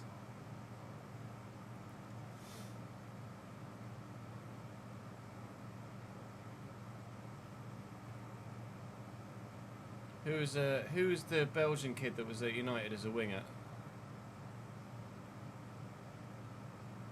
Adnan Januzaj, that's it. Did he play for Sevilla? 22 times. Fuck! My brain was going Z.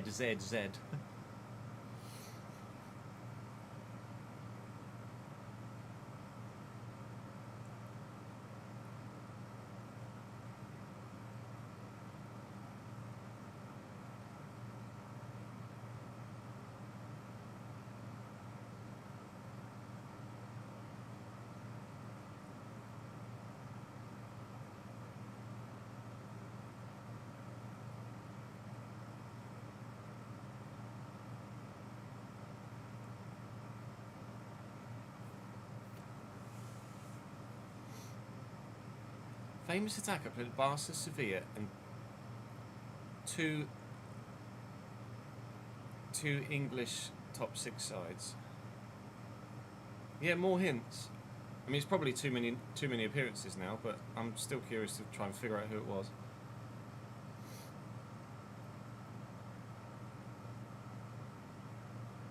It's not European.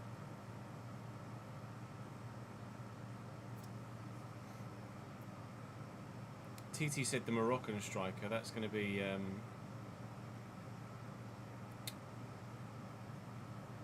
yeah. It's like got an apostrophe in it, doesn't it?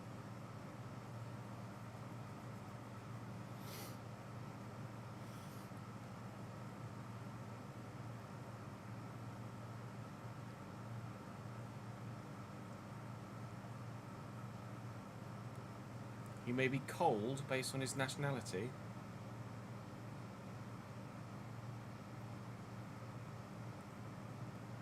Yeah, no, I know the Moroccans got too many appearances.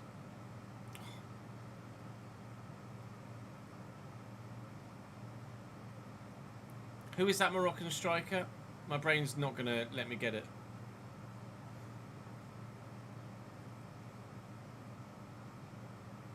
En-Nesyri, that's it.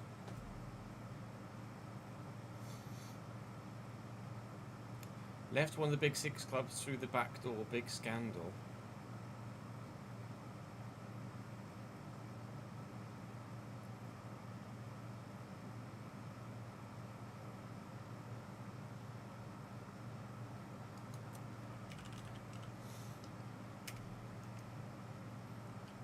Just out of curiosity. 143. Would have been a good shout. Oh, you're right. Ben Yedder was at Sevilla, wasn't he? It'd have been 91. Oh, that'd have been great here. If you'd have said, if when I was on 88, you'd have said French player, and I absolutely used to adore him on Ultimate Team. French cam would have been like, oh, Ben Yedder. Yeah, games for Sevilla. Don't give me names that would win it. But if there are any names that you know have definitely got more than 60, yeah, ex-Stoke player. We've got Nzonzi already. We did Nzonzi, got 90.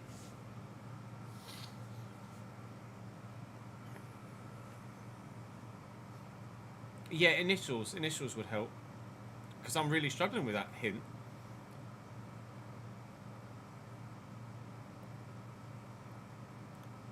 AS. Played for both Sevilla and attacker, AS.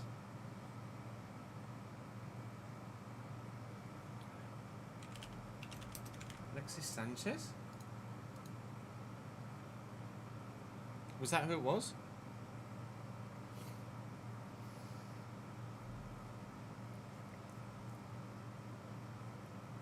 He left with a big scandal, did he? If you'd have said he also played for Marseille, that might have helped.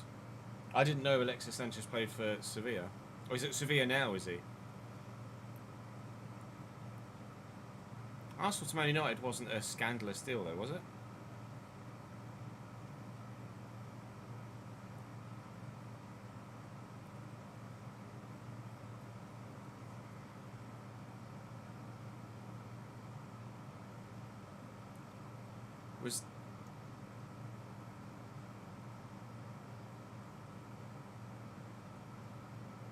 It was a player swap. Sanchez for Welbeck. Oh, Lucien Agume, that's a good shout. French defender, right? Midfielder. Would have been 81. Oh, Mkhitaryan, yeah, no, you're right, sorry.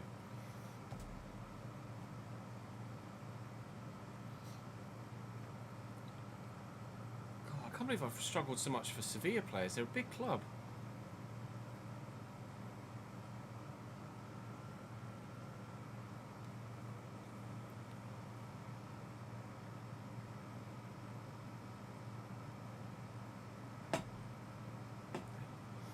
Yeah, hints for a checkout. Hints for a checkout, please. French left back. We've already used. Oh no. I was thinking of the one that I tried to use earlier, but he didn't count because he played for Bilbao. French left back.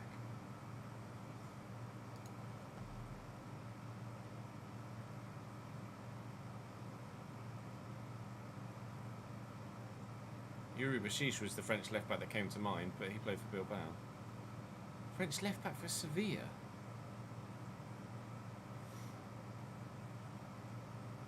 The streets won't forget Barclays, man. JJ Okocha? Oh, it's Bashish Spanish. I don't know why I thought Bashish was French.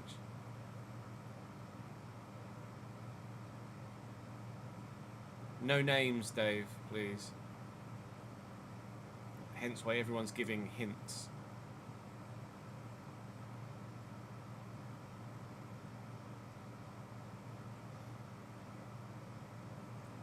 French left back.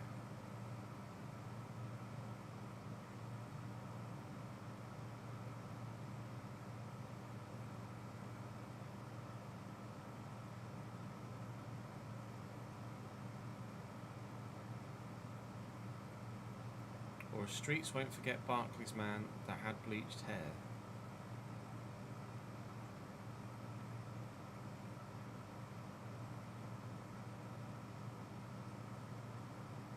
I don't think whoever used to have bleached hair. Most notorious for Wigan. Bleached hair at Wigan.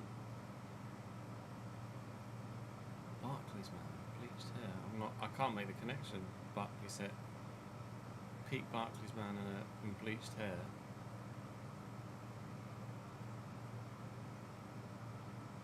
And BT for the left back.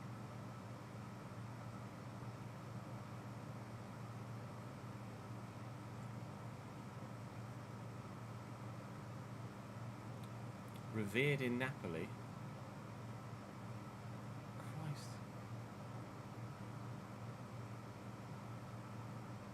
Yeah, Koundé would be too many now, I'm sure. 95.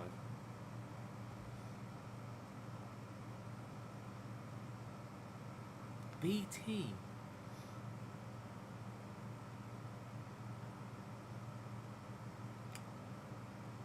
Went to Everton once Wigan went down for bleached hair. Bleached hair Barclays man went to Everton when Wigan went down. I've got three different trails of thought here, and I can't really keep up with any.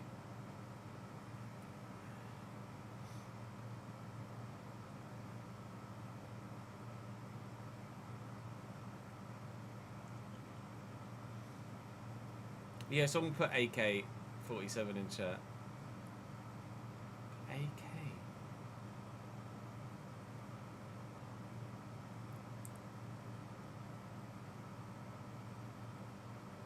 Wigan. Kone. In my brain is saying Kone. Aruna. Is it Aruna Kone?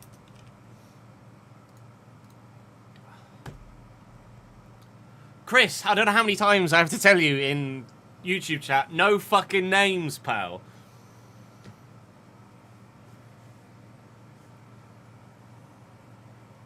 You're here for a lot of these, and you know, no fucking names. You can see other people giving hints. You can see me responding to people talking about hints. Don't give fucking names. Thankfully, I got it without you, but... Jesus Christ. Are you thinking Alex Vidal? That's not a bad shout. Alex Vidal's cool. Oh, Tremolinas. Wow. I know the name, but I would never have pulled that out of the far reaches of my brain. 16-17. Benoit Tremolinas is a great shot. 16-17 Burnley. 16-17 Burnley midfielder. English centre mid. Spurs. Swindon, QPR, Gillingham, Norwich on loan in the early years. To Hull, to Burnley for 200 appearances. Then to Fleetwood. For some reason, Tom Huddleston came to mind, but I don't know why. English centre mid, Dutch didn't effectively play for Spurs. Hull to Burnley. English centre mid for Burnley for 8 years. 9 years.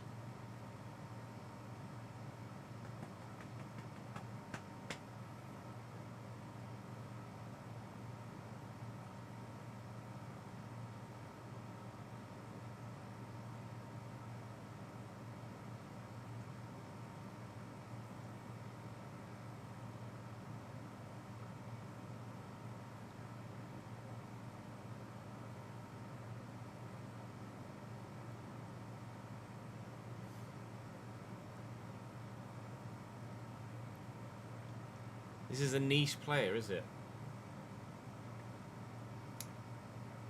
Most of the time these kind of jump out, but occasionally you get hit with a curveball. Hull to Burnley. I'll have absolutely heard of him.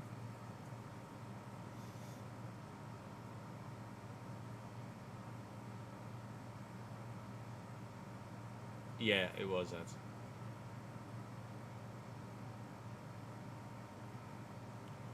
Never jumps out as a player. I mean, 125 appearances in 4 years at Hull is... He's a squad player, isn't he?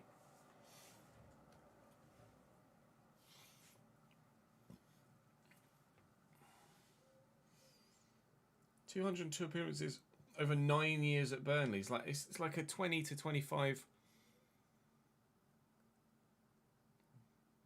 20 to 25 appearances a season player.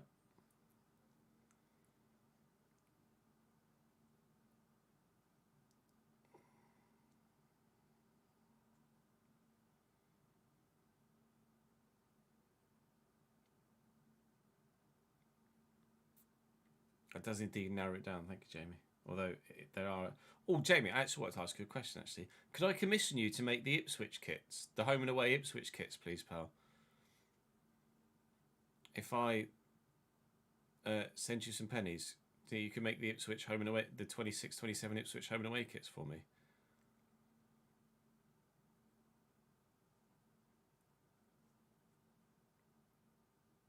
I don't know. We've really struggled with these today. Sevilla was the curveball I wasn't expecting. I'm really struggling with this. English centre mid for Burnley. Defensive midfielder. Or are they the initials? Initials.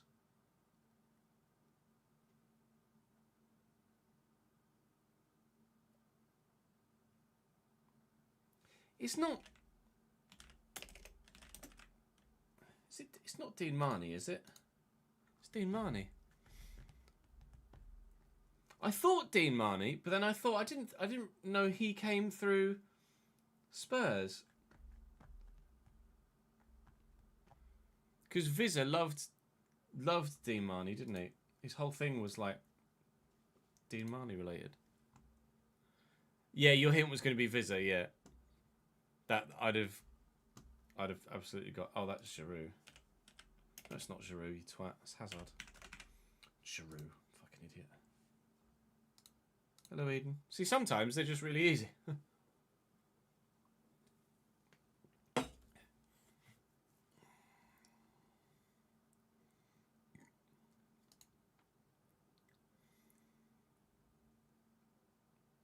Giroud's at Lille now, isn't he?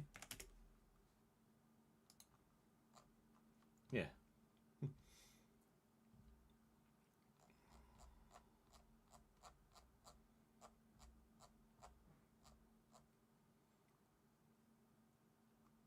Still played 44 games last season for Lille. At 39.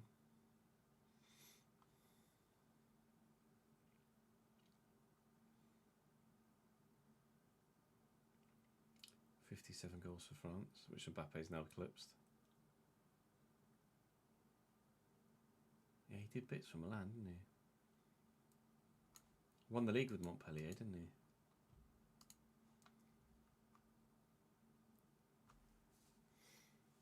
Yeah, Montpellier to Arsenal.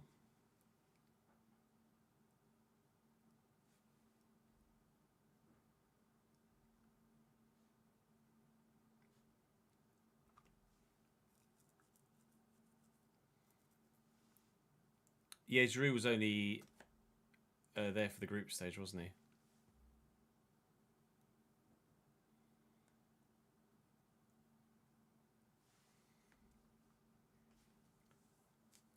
Soft medium for Barcelona? No, never.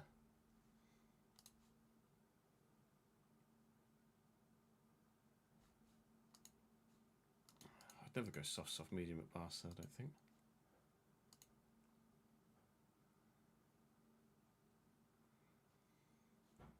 Right, who have we got in this next one?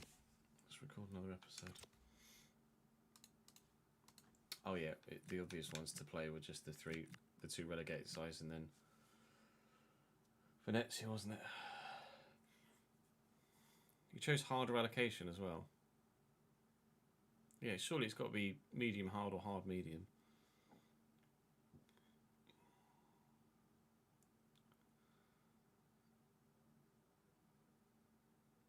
Let's put Padova and Modena for the Simmers. How close are we to falling out the playoffs now? We've got a game in hand, that's huge, although it's against Udinese, which is less exciting.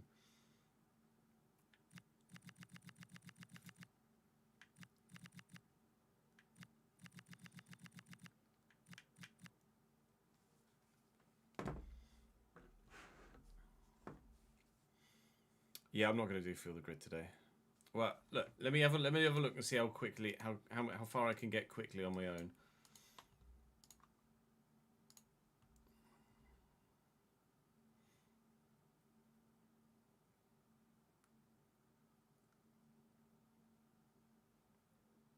So that's Bentaleb, but then I'd screw myself here.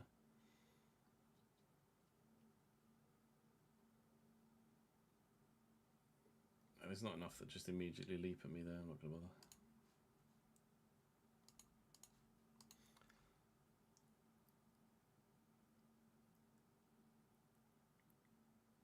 it would be, what, 3 seasons in League One if you lose this playoff? So,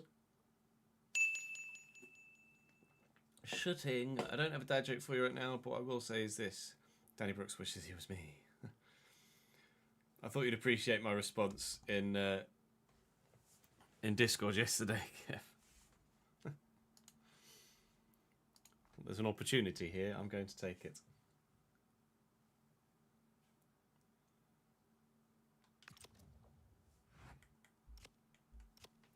Right. I think I broke him in. Yeah. Let me go for a quick wee, and then we'll record another episode. I need to put new names on the board behind me as well. I'll be back in a sec.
Names.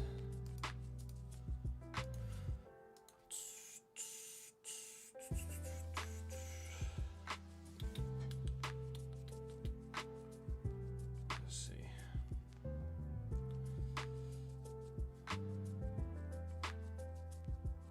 Oh, I didn't mention him in the last video, did I? Or did I? I think I did.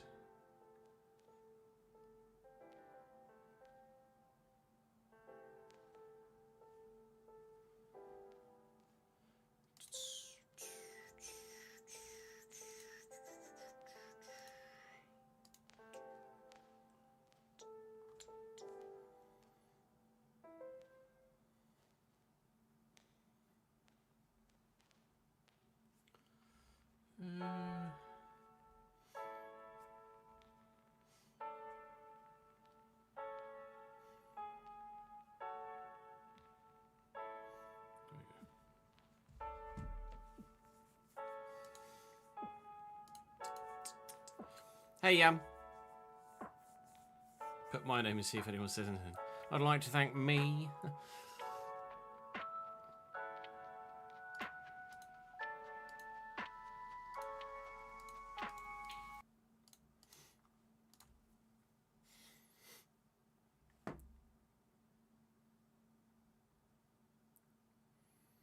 Something's happened, Hell Rory.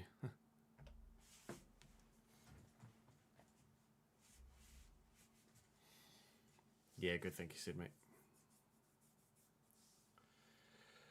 Welcome back to the Builder Nation. We've got a very difficult episode ahead of us today. We faced something similar earlier in the season, and, well, as has been the case for the whole season, we won some, we lost some, but more of the losing. And in the last episode, I feel like we did more of the losing as well. We lost 3, we won 2. I could really do with that being the other way around today, but whether it is or not remains to be seen.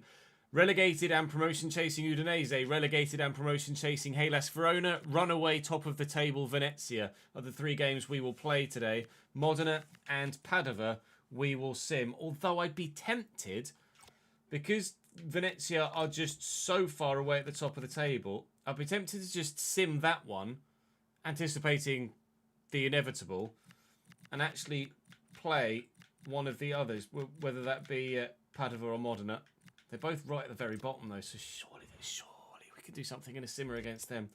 We'll play it by ear. I'm definitely going to play Udinese. I'm definitely going to play Hellas Verona. Maybe we'll call it on stream as to which of the others we actually play and which we sim. Saying thank you to Sir Fox on the board behind me, and D-Tan and the Gallant Hamburger for your continued support in the comment section of all saves. I appreciate that very much indeed. Do make sure you subscribe to the channel so you don't miss out on any more. Do come and follow me on Twitch so you can stay up to speed with everything that happens in every moment of each save. I am, as you see this, out of the country. And then next week, I'm on a family holiday. Out of the country on a business trip. Then next week, I'm on a family holiday. So there actually won't be any streams for a few days. But do come and join me over on stream for when we get back into the swing of things. Regardless, we need to get back into the swing of things in Serie B, because at the minute our playoff status is hanging over us, and we could do with some points to try and solidify, and Udinese are the next target.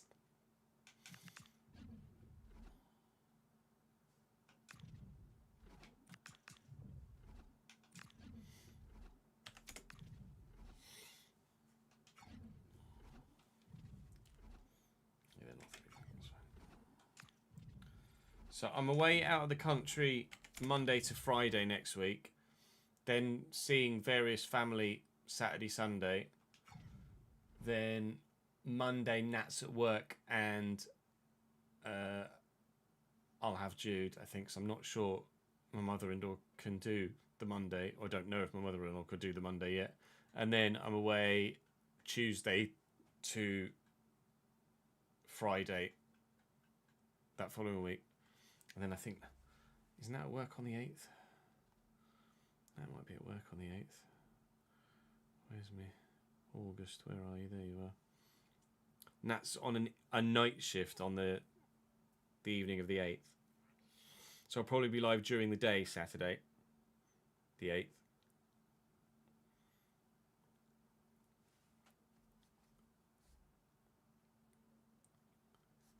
So basically, between now and the end of the week, exclamation mark, never mind, it's in chat for you, Wilson.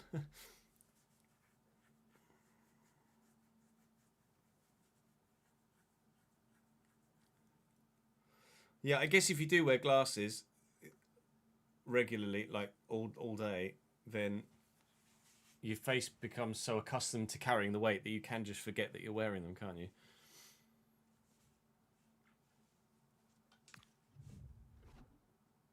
Oh no, I didn't want to do that. I want to press Y, not B.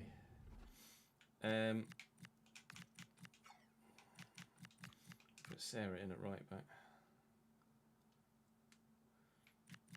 Russo's up to 66. I don't think I want to change anything else. I might take Galli out for Lombardo, you know. Put Pagano on the left. Let's try that.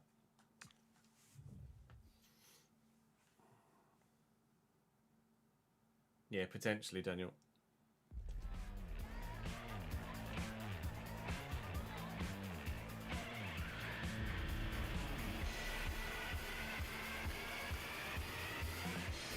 I might go live on like the evening of the 2nd or the evening of the 3rd or evening of the 1st, 2nd and 3rd if I still need more stuff to record, and I could do like one video per day of an evening there once Jude's gone to bed. But we'll just have to play that all by ear.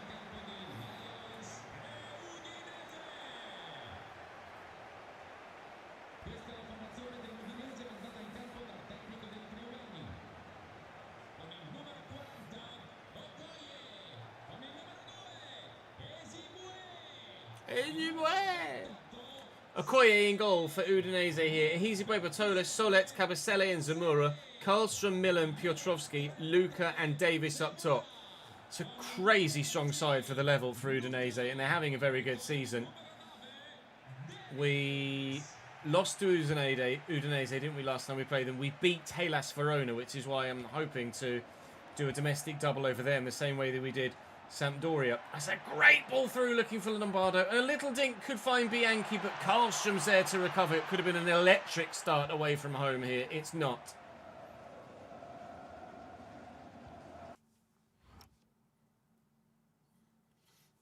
Yeah, you're gonna actually have a half decent sleep schedule for a couple of weeks, Rory. Sorry about that.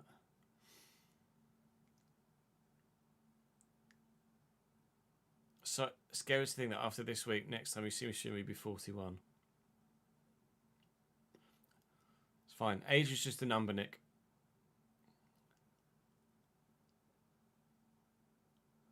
Next week I'm going to Canada, Sid, and then the week after that we're going to North Norfolk.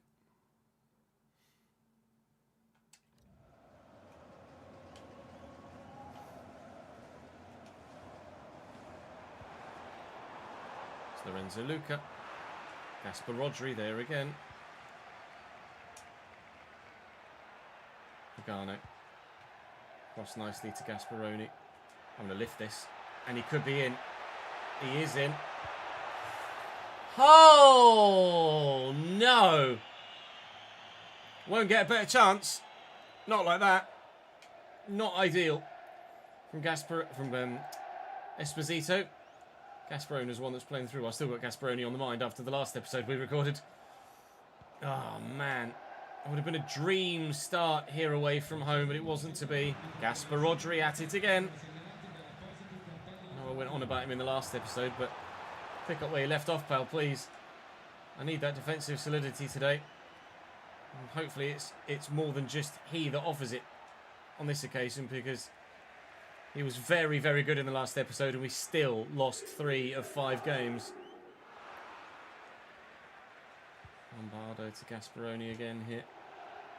Esposito. Through the gap is Lombardo. I think he's on. Oh, it's got to be so close. It's got to be so close. And I'd be Bianchi square as well. What's offside? All right, he's just leaning.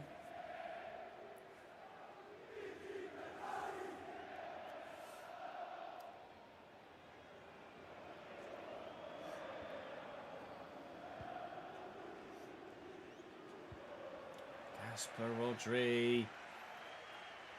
What a few games he's having. Oh, piss. So you could put a highlights reel together from Gasperoni's performances the past episode and a half. Get your YouTube compilations out. It's a Ballon d'Or winner in our midst. A potential Ballon d'Or winner in our midst. There's a potential penalty here for Udinese on Messina, but I'm not sure about that. We'll have a look at it. His hand might have been out. No, it's come off his knee and hit him in the chest. It's come off his knee first. It's not a pen. You can see just from that first highlight, not worth reviewing with VAR more accurately. Let's just put this over the bar. Sorry, Udinese, you are not taking the lead.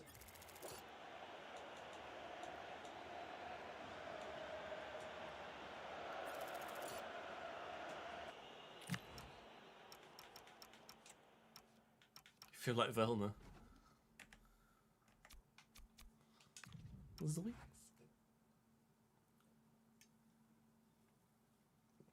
You know for a fact, as soon as Rory says 100% pen, it's absolutely definitely not a penalty.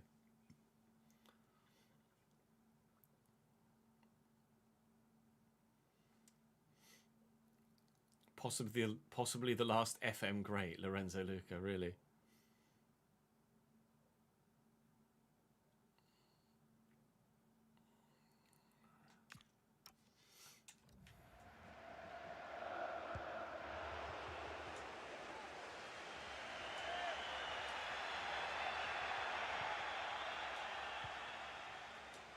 Sarah, Gasparoni, Lombardo.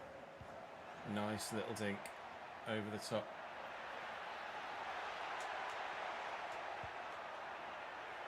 Trying to keep this together.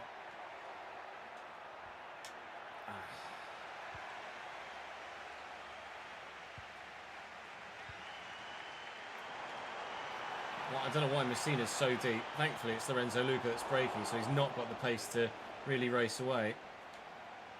Otherwise, I'd have been in just massive trouble there. Messina was super deep compared to everybody else. Oh, Pagano's overhit that, or overrun that. We've gotten away with it. Bianchi looking for Pagano again. Russo, 1. And Esposito, 2. Oh my lord, so close. He's got really good finishing stats now, Esposito, for his overall rating. He's 68 rated now, but he's finishing his 74, which is really genuinely quite accomplished for the level. But it's still not quite good enough to get the ball in the back of the net with some very high quality chances that we've created today. But surely from here he'll finish this one. We lead against Udinese, and if anyone was going to score, it was going to be him, wasn't it?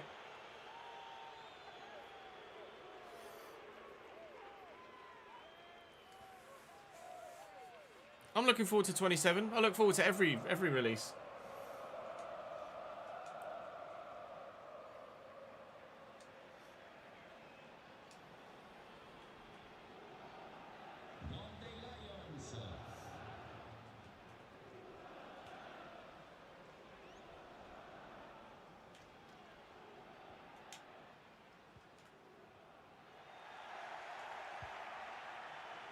Pagano. Bianchi. Russo. Spin him. Look for Pagano. Go to Bianchi. Look for Pagano. Never mind. It's fallen to Russo. Look for Pagano. Get it to Bianchi. Bianchi from here. No. No. I think this is going to be similar to my one. Or is it? That angle might be a bit deceiving because we have had instances where the arm is still in line with the body. But he has turned and thrown an arm out towards it there. But is he just turning and his arm has followed in a natural manner because he's just spinning?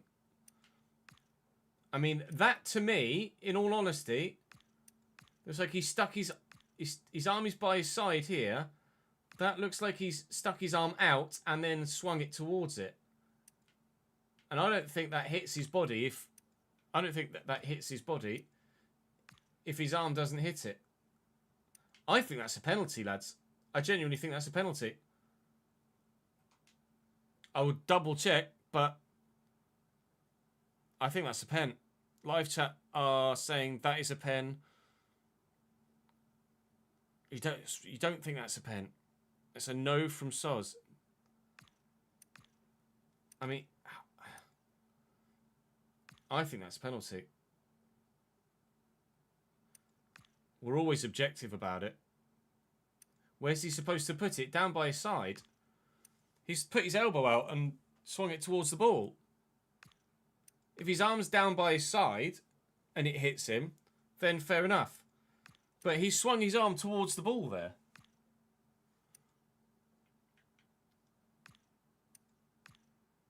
That hits him not on the sleeve either. That hits him on the arm, just above the elbow.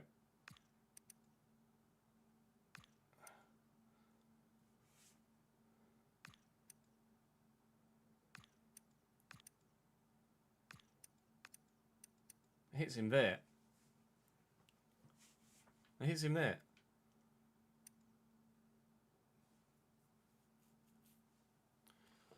We are very much undecided in live chat at the minute. And I can do a poll, but My general instinct when we're this undecided is to go with the referee's initial literally, as Zachary's just said in chat. If it's this undecided, no clear and obvious error, then you go with the on-field decision, which is penalty. I think it's a pen. Some agree with me, some don't. But there's a lot of discourse in the live chat at the minute. And I think we go with the on-field decision in this instance. His arm is out, and he swung towards it. Penalty given. We're going top left. Wow. I didn't put much power behind that. I barely put more than two bars worth of power on that. I know his penalty stat isn't very high, but he's got a great finishing stat, as we've mentioned. I can't believe he's missed that. That should be 2-0. How has he missed the penalty that badly? I barely put any power on it. For God's sake, after all that. I barely put any power on it.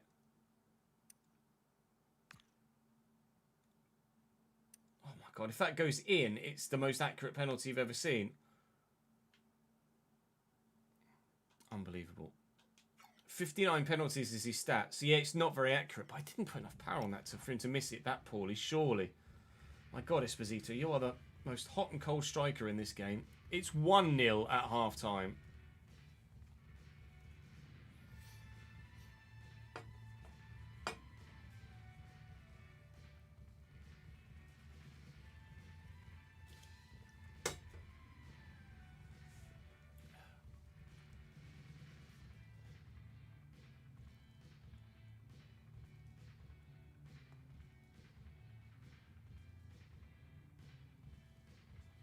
If I knew it wasn't the penalty, I wouldn't have given the penalty.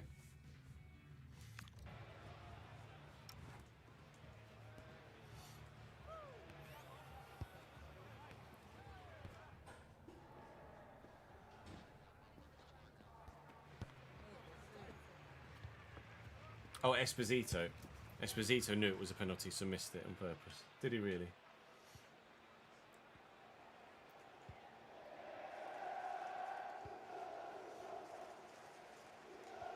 Lynn Lombardo. Esposito took that in his stride well, trying to hold off Zamora but can't. Zamora's the former Bournemouth guy, isn't he? That I thought was former Watford, I'm pretty sure. In the previous time we played Udinese. Piotrowski. Jasper Rodri. There again. Messina. In. To then go to Bianchi. He's in behind, and I need either someone to pass to or a shooting angle, and neither present themselves.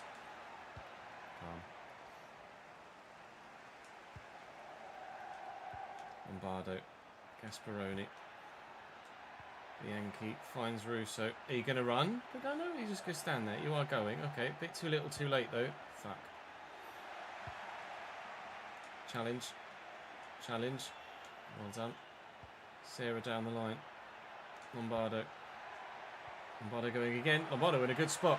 Lombardo's still going. Square. Bianchi, 2-0.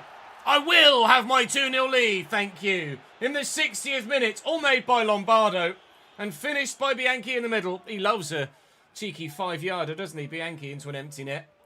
He really is our Gary Lineker, isn't he? In terms of his finishing, although he's a lot more creative with his assists than Lineker was as a striker. But a proper fox in the box. Oh, Zamura's been linked with Watford in real life, has he? Because he's at Udinese, presumably.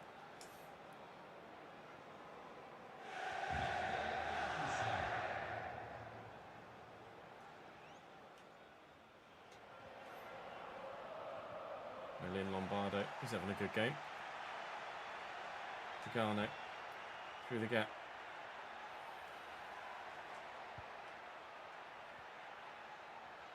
Messina into Russo. Esposito's made a run.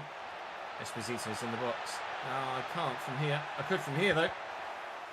Sollet in the way, and this time not giving away the foul and the handball. Russo delivers. It's a good one. It's flicked on. So the fall to De Luca. Oh, and Bianchi nearly gets another open goal tap in. Russo delivers again. Oh, keeper's going to come for this one. Well done, Okoye. It's 2-0 here, though, against the side that beat us last time we played them. It would be huge, this win, if we can see it through. Kingsley Heesway's a bit quick.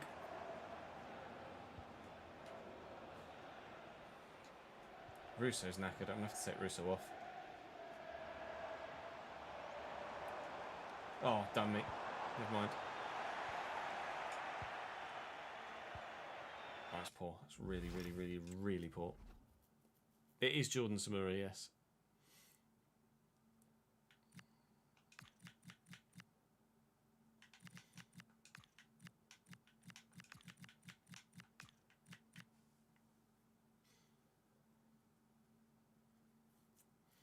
Yes, please, Jamie.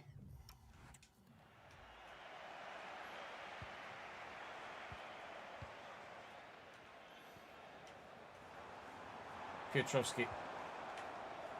Keenan Davis. And Lorenzo Luca. Jammy bastards. Really jammy. It's his 13th goal of the season, Keenan Davis, so he's clearly tucking them away well through Udinese this year. And it's a good finish once he gets it, but we win it off Lorenzo Luca here, and it just falls straight to Keenan Davis. Immediately just shrugs off Alfonsi and buries it in the top corner. I can't get much more unlucky than that.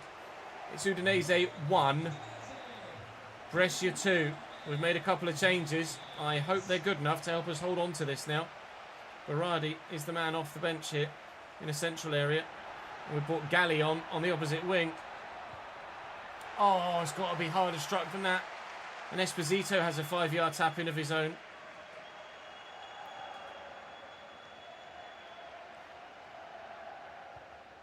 Galli intercepts that nicely. Switch it for Pagano.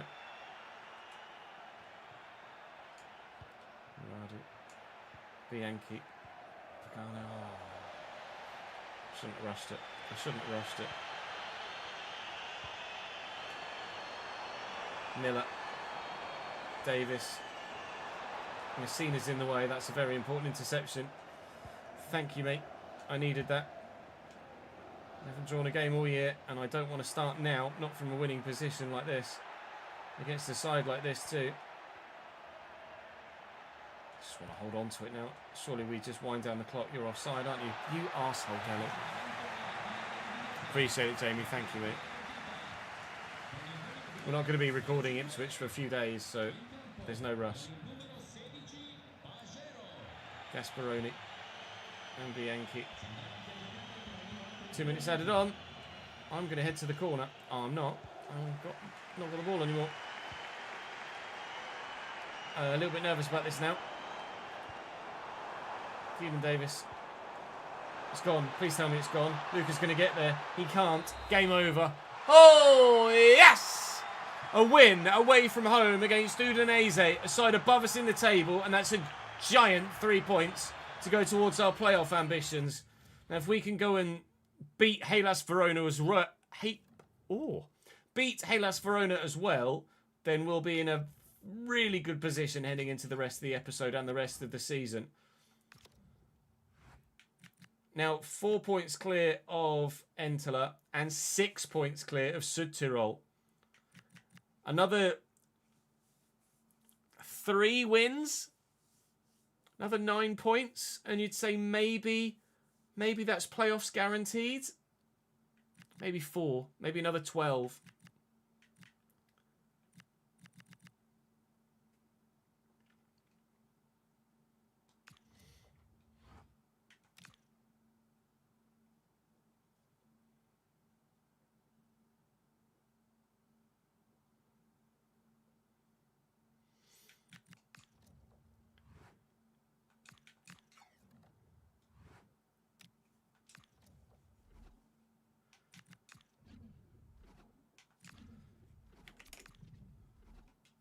I feel like Verona play 3 back.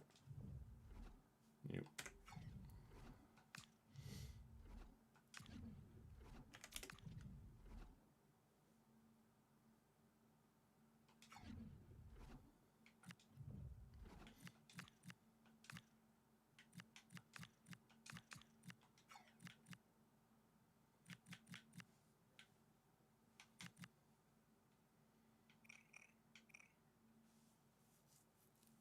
58 finishing on Coletti. Not bad. What's Galli's now? 54.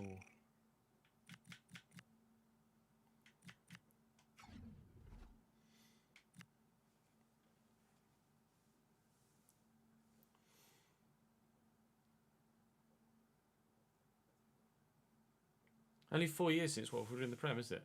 Does feel longer than that.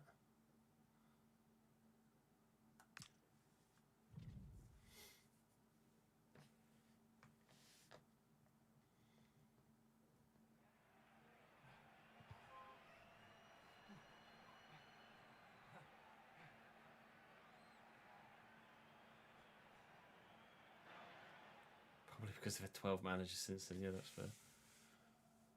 I think because they've not been involved really in a promotion fight since, it feels longer than it is.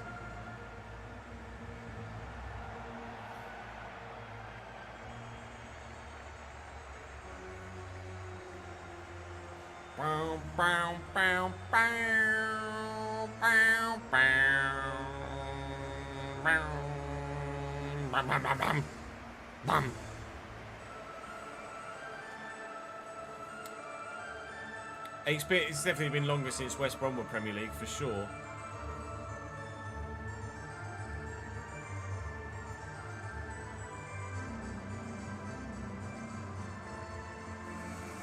Watford should never gotten rid of Cleverly, IMO. Only 5 years for West Brom as well, is it? You're a Baggies fan, are you, Mozart?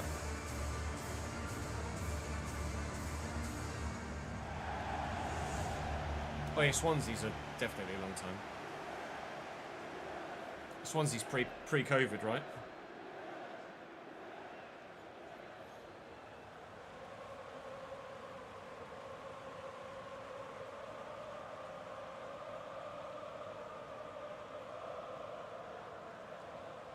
Eight years for Swansea.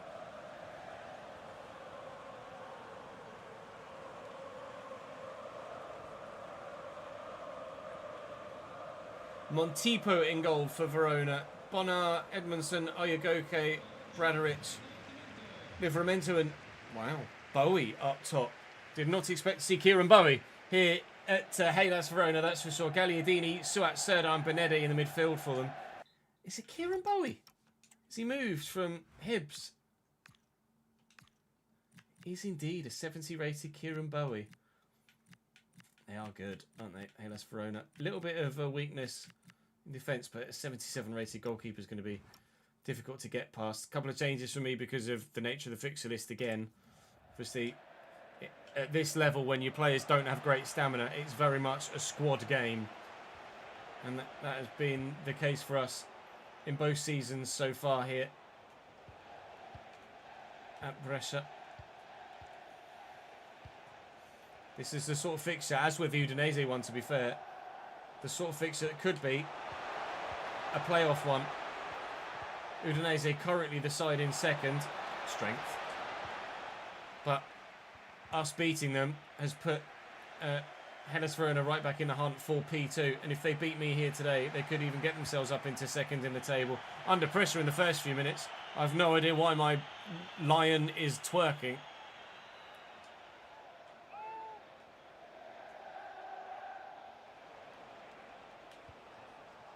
Oh, nice.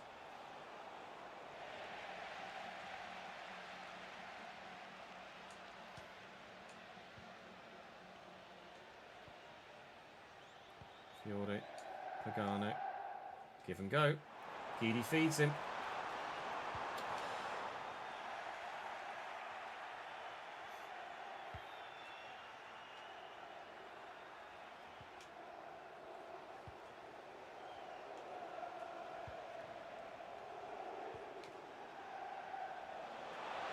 Just trying to get near Bowie at the minute.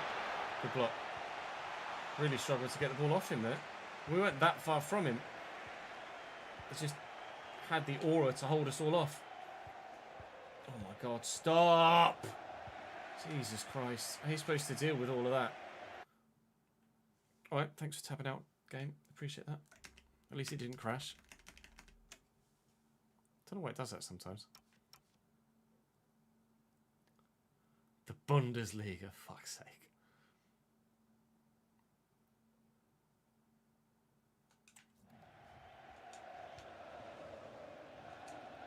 You've seen it, Galley. Bianchi found.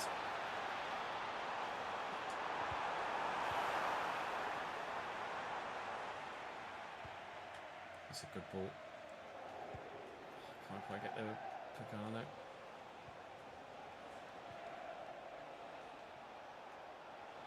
Well in. Berardi. It's not a great ball for Bianchi. She played him towards the defender, but still we come forward. Oh, who's playing the nice free-flowing passing football now, lads? Never mind, not that matters. It's a creator club, Sid. You can pick a mascot when you're a creator club.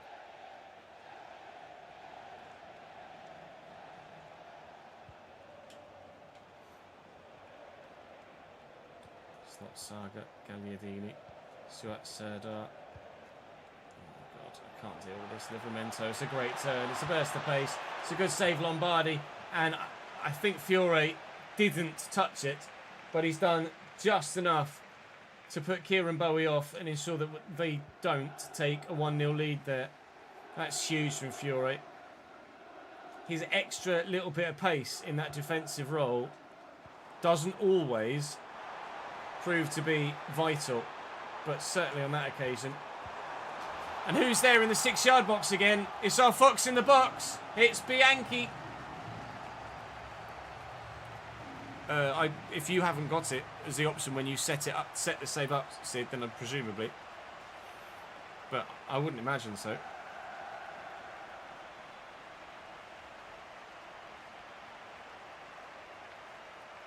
It's not exactly new gen when these consoles have been out like 7 years.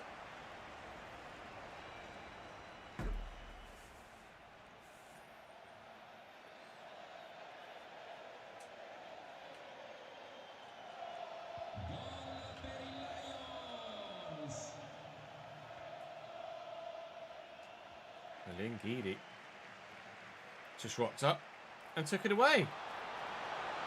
He's still doing certain. Never mind.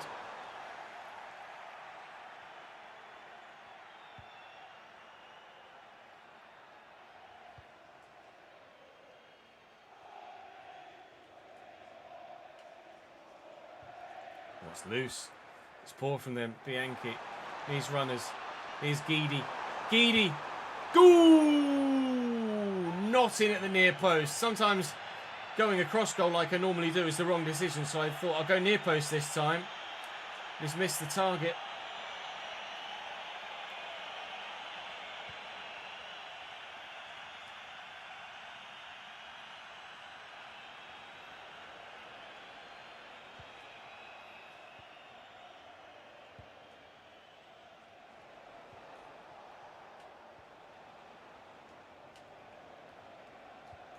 Get there with Pagano, here's Bowie. We're going to get there with DeLuca. It was either I was going to give away a penalty or it was going to put him off. It put him off. He's hurdled it. That's so lucky. I think we transitioned into last gen and current gen about 3 years ago, at least.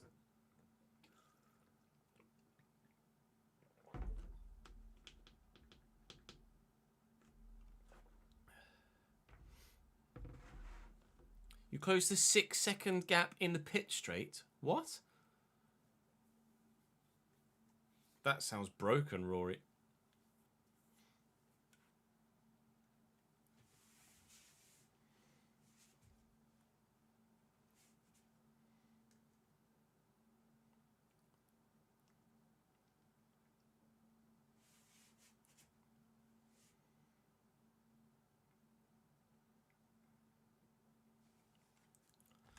Now, PS5 and Series X and S were like 2019, Jade. So second full game cycle would be like 21.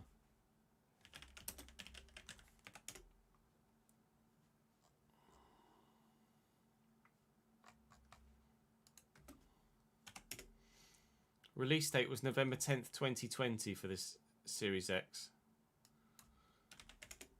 PS5 was November 2020 as well. So that would have been FIFA 21. FIFA 22. So yeah, maybe FIFA 23. After FIFA 23, FC 24, 5 or 6. Yeah, the FC side of things haven't dropped old gen yet because they still sell tens of millions of copies on old gen.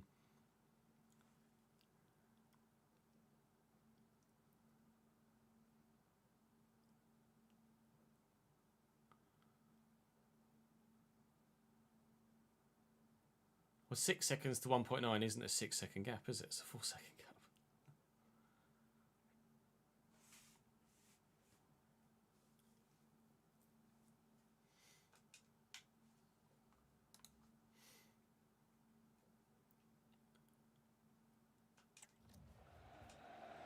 I feel like you're misleading there, Rory.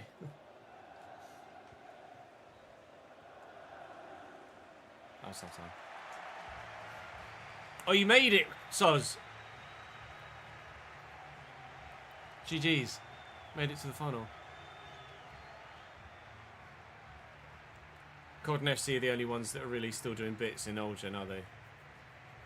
FC still spend like... Still sell like 20, 30 million on old gen. Which is obviously a considerable amount of money. No pressure, Soz, but Scott has just told you to not fuck it up. Up the wantage. Remind me to restart the game after this one, so we can get rid of that graphical issue. Pagano. Fiore. And Pagano again. Now the cut inside. Oh, get away with it. Drill it. Pass it. Bury it. Oh, bury it! Oh!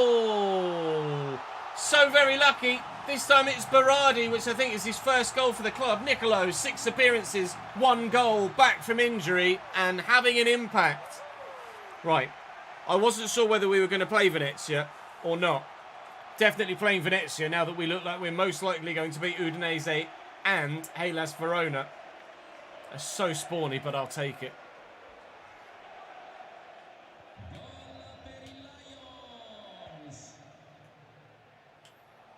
F1 dropped old gen with 25, I think. Or was it 24? Might have been 24.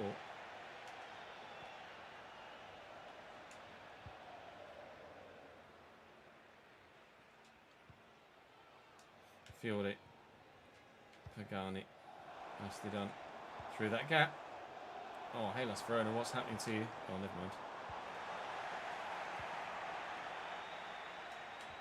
Nice tackle. Wasn't even Gasper Rodri either.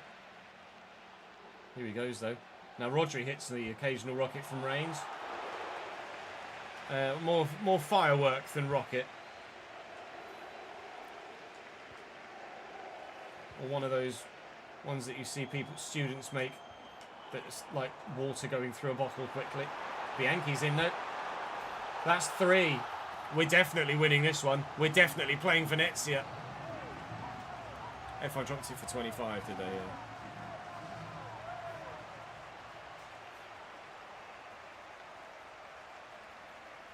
Are you back on full traction now, Rory?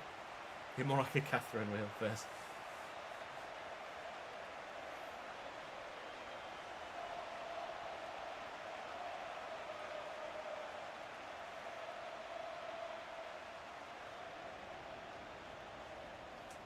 Oh, you are back on. Yeah, you are back on full. Intercepted by Guidi. Pagano looking for Guidi again.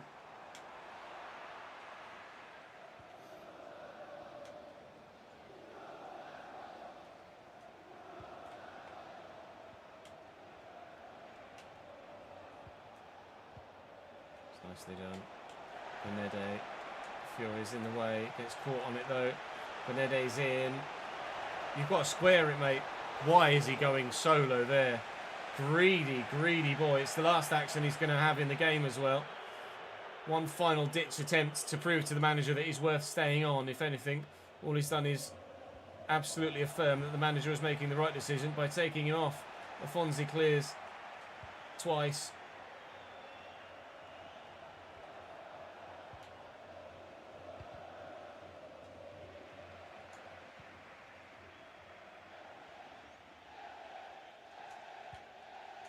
Galley. Berardi. Never mind. I'll make some changes. Take Bianchi off for Mancini. Take Pagano off for Cancho.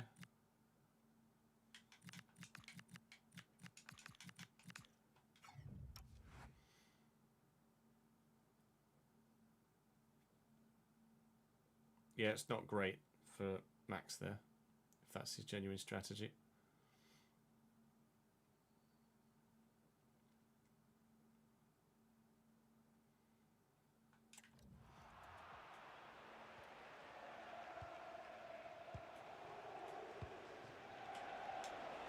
Don't do that, Chess. Really took a defender well out of position to try and close that down. In the end, Bernardi in the middle has done an excellent job. Guidi, Pagano, support. Don't just run at me, Pagano. Make a different run, pal. Thank you for actually listening. We'll go back out to Fury here. Back onto the left. Deliver it in. And not win the header.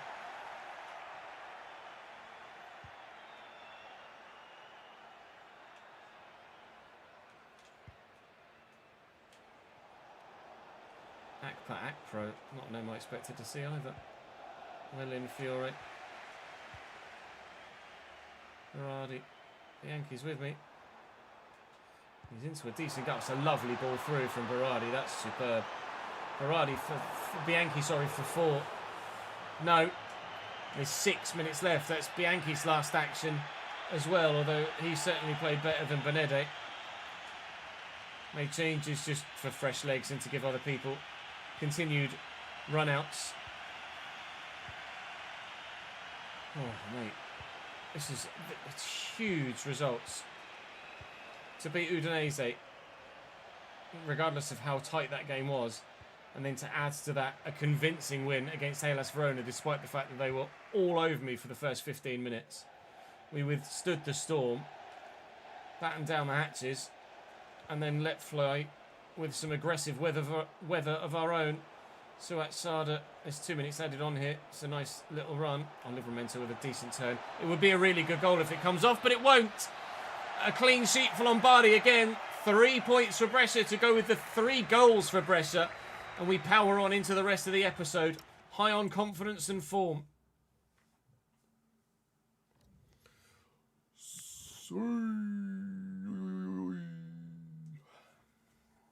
International job from South Africa. No, thank you.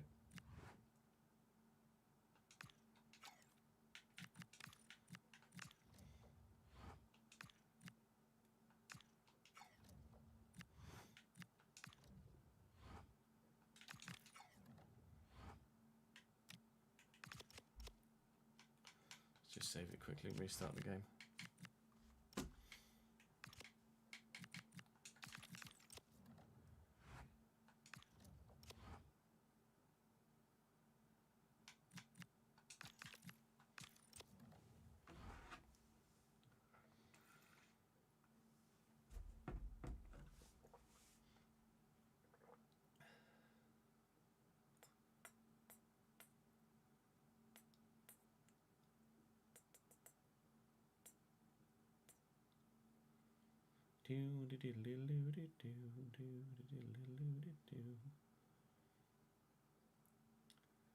Yes, as I can force the national job with a live editor.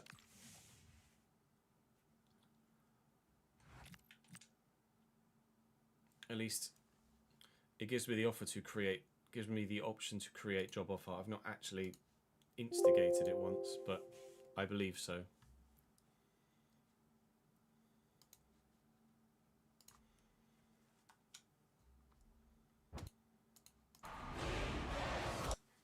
It's in the game.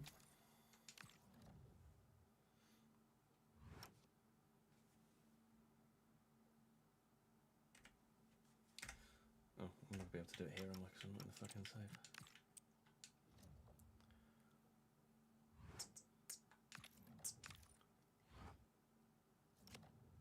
Beep, beep, beep, beep, beep, beep. Beep, beep, beep, beep.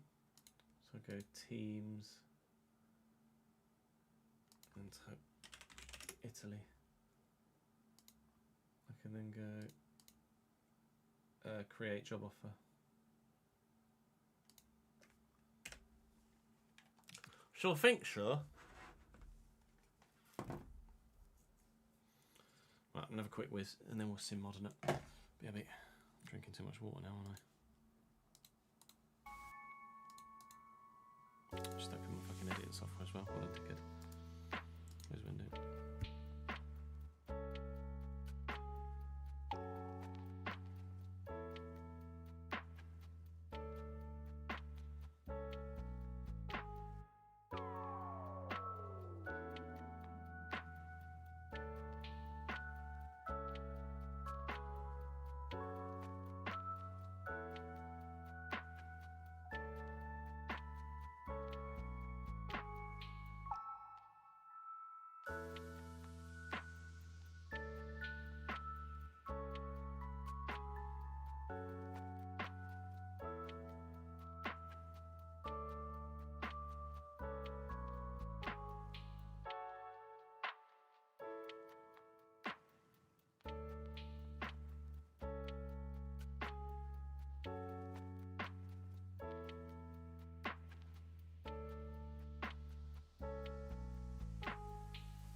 Right, next up is Sim against Modena. They're 18th now, not 19th, so they're improving slightly.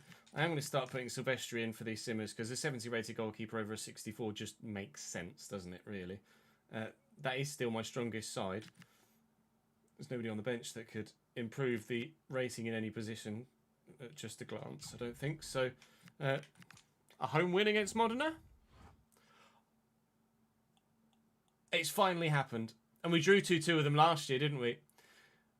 It's taken 29 games, I think. But finally, we have a draw. 16 wins. It's taken 30 games. 16 wins, 1 draw, 13 defeats. You get a 0 in the lost column. It's an invincible season. What do you get if there's a 0 in the draw column? I don't know.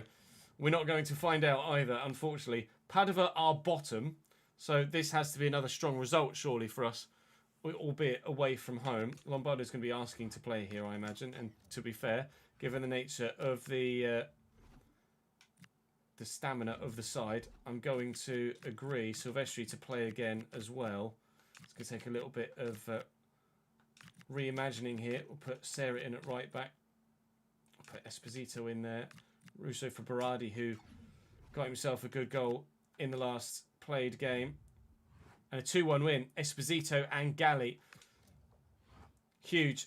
Pisa draw with Cesena. Venezia with a massive win, but Venezia are just still roaring away at the top of the table, if you pardon our pun for being a side that have a lion on our crest. So they are up. I think they're up. Venezia, 38 games. Venezia are up. They are officially promoted because there's 23 points to Hellas Verona and they've only got 18 points left available. They were up even before that round of fixtures. Congratulations, Venezia. You're going back to Serie A. There's a sizable gap there, but they do have a game in hand, Hellas Verona, and against Reggiana, who they should beat as well. We've now got an 8-point gap to Entella, although they do have a game in hand, but it is against Sampdoria, who are 7th there. So that's a big one. If Sampdoria can avoid defeat there, then I go as far as to say that we're very, very, very close to guaranteeing a playoff spot now this season. Well, the only way to prove that we deserve to go up, definitively, is to go and beat a side that have confirmed their place in the league above for next season.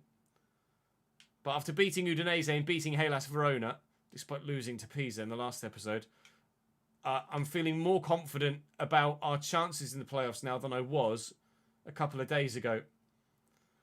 This one against Venezia is going to be huge, though.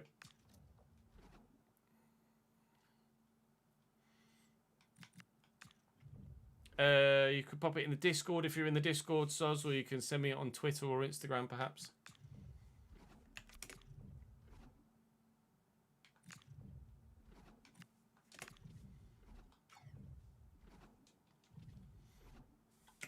Love a 5 back at the minute, don't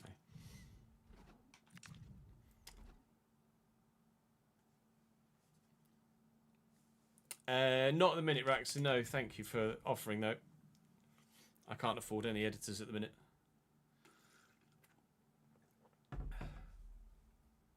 '94th minute screamer to win the playoff final. Huge.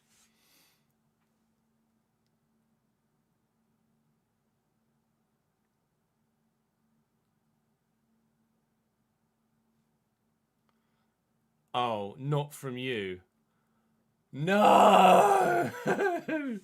Lead with that! Sag. Many Sag.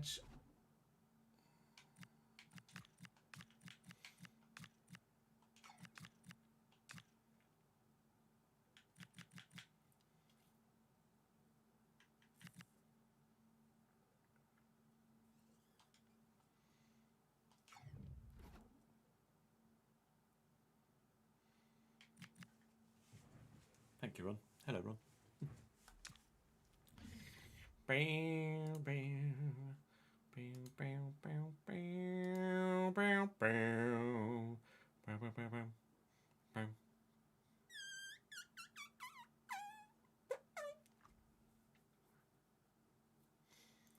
A new video, today's new video goes live in 33 minutes.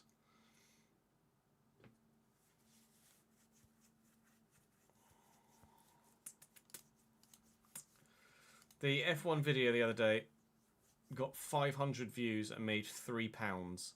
I am probably going to not upload the F1 content onto YouTube anymore, but we will still stream it because it's just going to algorithmically negatively affect the FC content.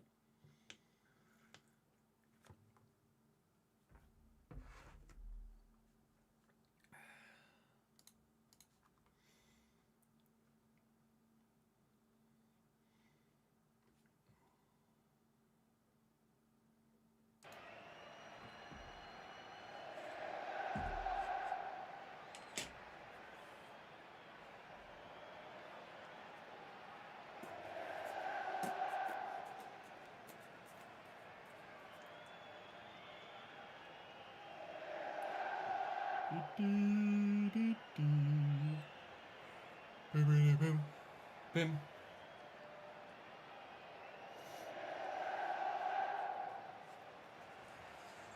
Promoted Venezia with Stankovic in goal. Aino Korac, Svoboda, Sientene, Liga, Caviglia, Busio, Adorante, Yeboah, and Doumbia as the other midfielder. Giovanni Stroppa, their manager.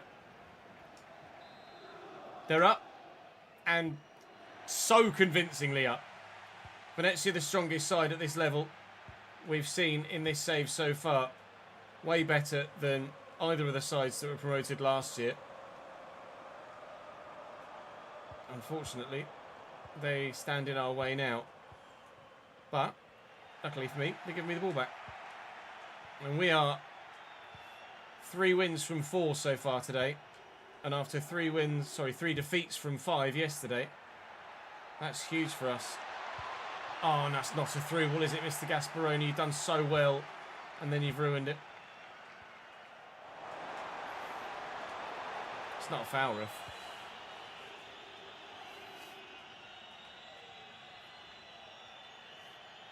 Free kick for them. Nicoliusi. He's Korac through the bloody middle.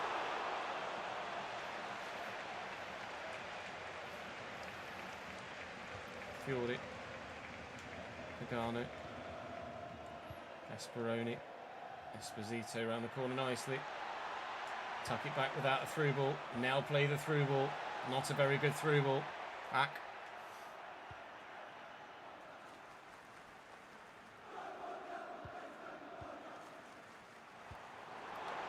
Space for Reino.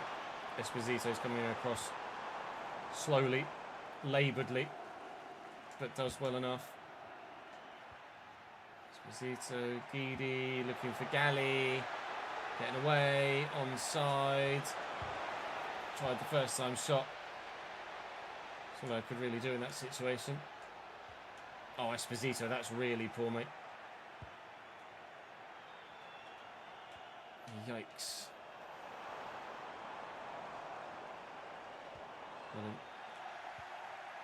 Russo. Ah, of course, that's the one that overruns it. I just got a notification. Oh, it's Amazon, never mind. I just got my phone just said, you know, it just says at the bottom 1 notification, but doesn't actually say what it is. It just literally says 1 notification. I thought it might have been Soz sending us the video, but.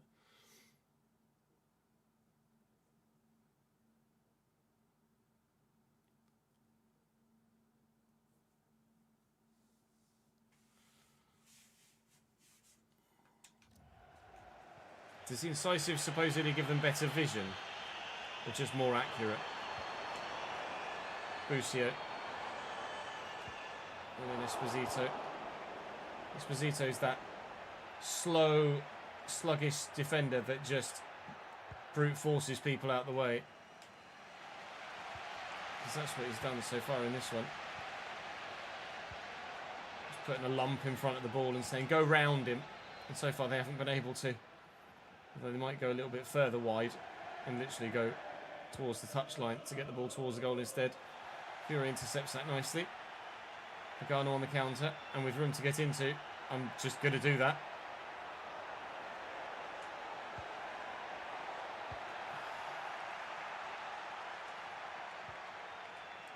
It's advantage in our favour. Galli, Guidi, Galli. Offside, I think. Yep. Through passes are more accurate. Always its first defender. It really do be like that sometimes.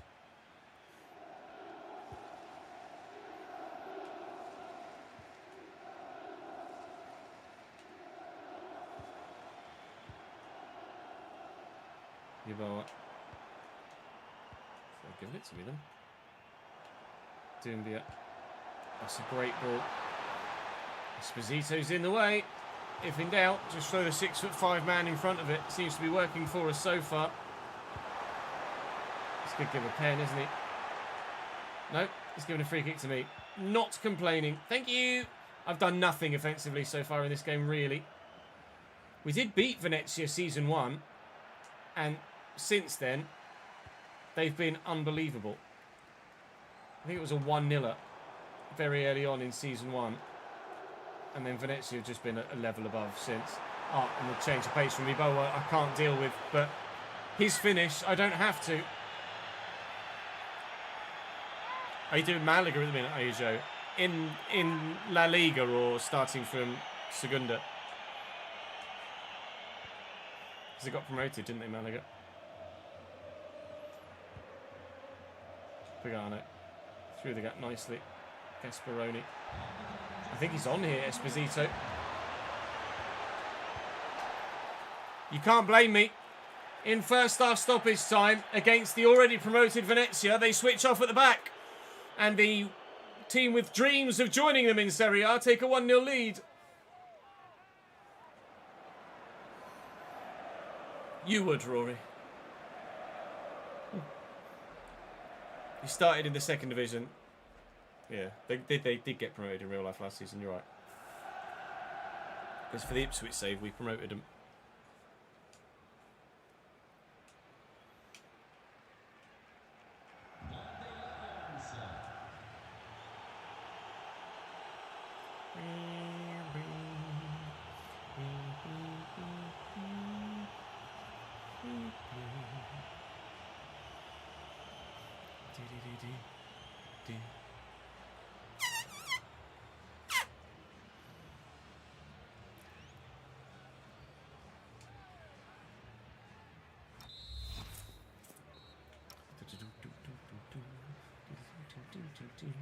Esposito's a little bit tired. Mainly trying to find youth stars for Spain and Andorra. Nice.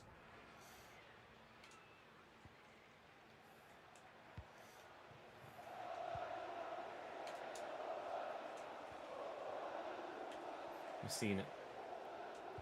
Galli. Guidi. Could have gone to Galli. Decided against it.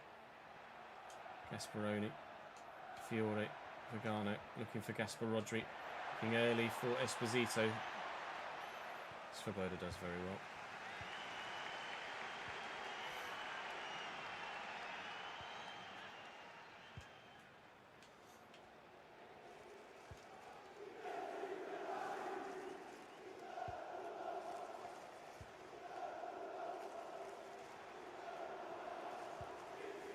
Ball to Bucio. What a ball. Is he onside, Anorante? He is. Ooh. Thumped. Well and truly thumped against the woodwork. And it would have gone out for a throw-in. Guidi looking for Esposito. Brings it down. He's running out of stamina. Esposito is not long for the bench, really. Guidi around the corner to Galli. First ball was meant for Galli anyway. Guidi. Kovac just leans on me. Okay.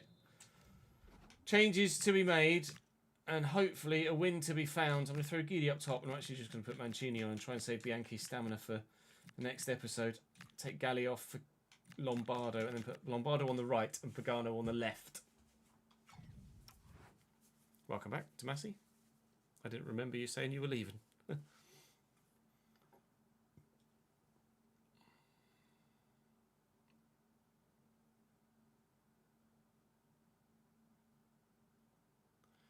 F2 cars look so strange now, don't they, considering the new regulations? The front wings look absolutely massive. You left suddenly.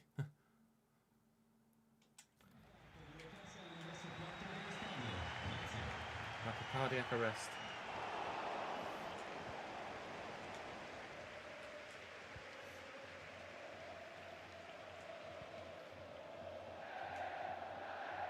Pagano. More quickly to Esposito. Gasparoni. Pagano again. Gasparoni again. I just need to take my time here. It's still actually quite a lot of game left. But winding the clock down is probably the best thing to do here. Russo looking for Galli. Bursting through the gap. Oh, and if he'd have gotten away from that second defender, he'd have been in for a great opportunity to try and find the second goal. Bucio, Yeboah, Anorante. The bar's still shaking from when Anorante smashed the ball against it earlier. Doumbia, Nicolucci, Busio, Yeboah and Messina in the way. That's the calibre of football Venezia have been playing. You just have to hope that you can get someone in the way because there's not much thought process that goes into all of that defending. It's just trying to deal with it as quickly and as effectively as you can. Which is not like that, but well in Messina.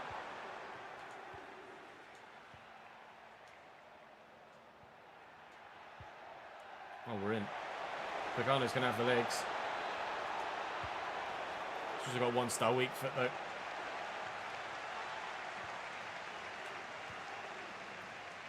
Go for it, Soz. Someone said they were going to tweet me kits the other day as well that they'd made somewhere, and then they never did. Yeboah, well in. Hammering B, get it away. Up we go, Esposito. Well up, Russo. Guidi. Oh, really? Really? That's not even a chance of where I was playing it. Oh, game. Oi, oi, oi, oi, oi, oi, oi, oi, oi, oi, oi. Let's bring Berardi on too.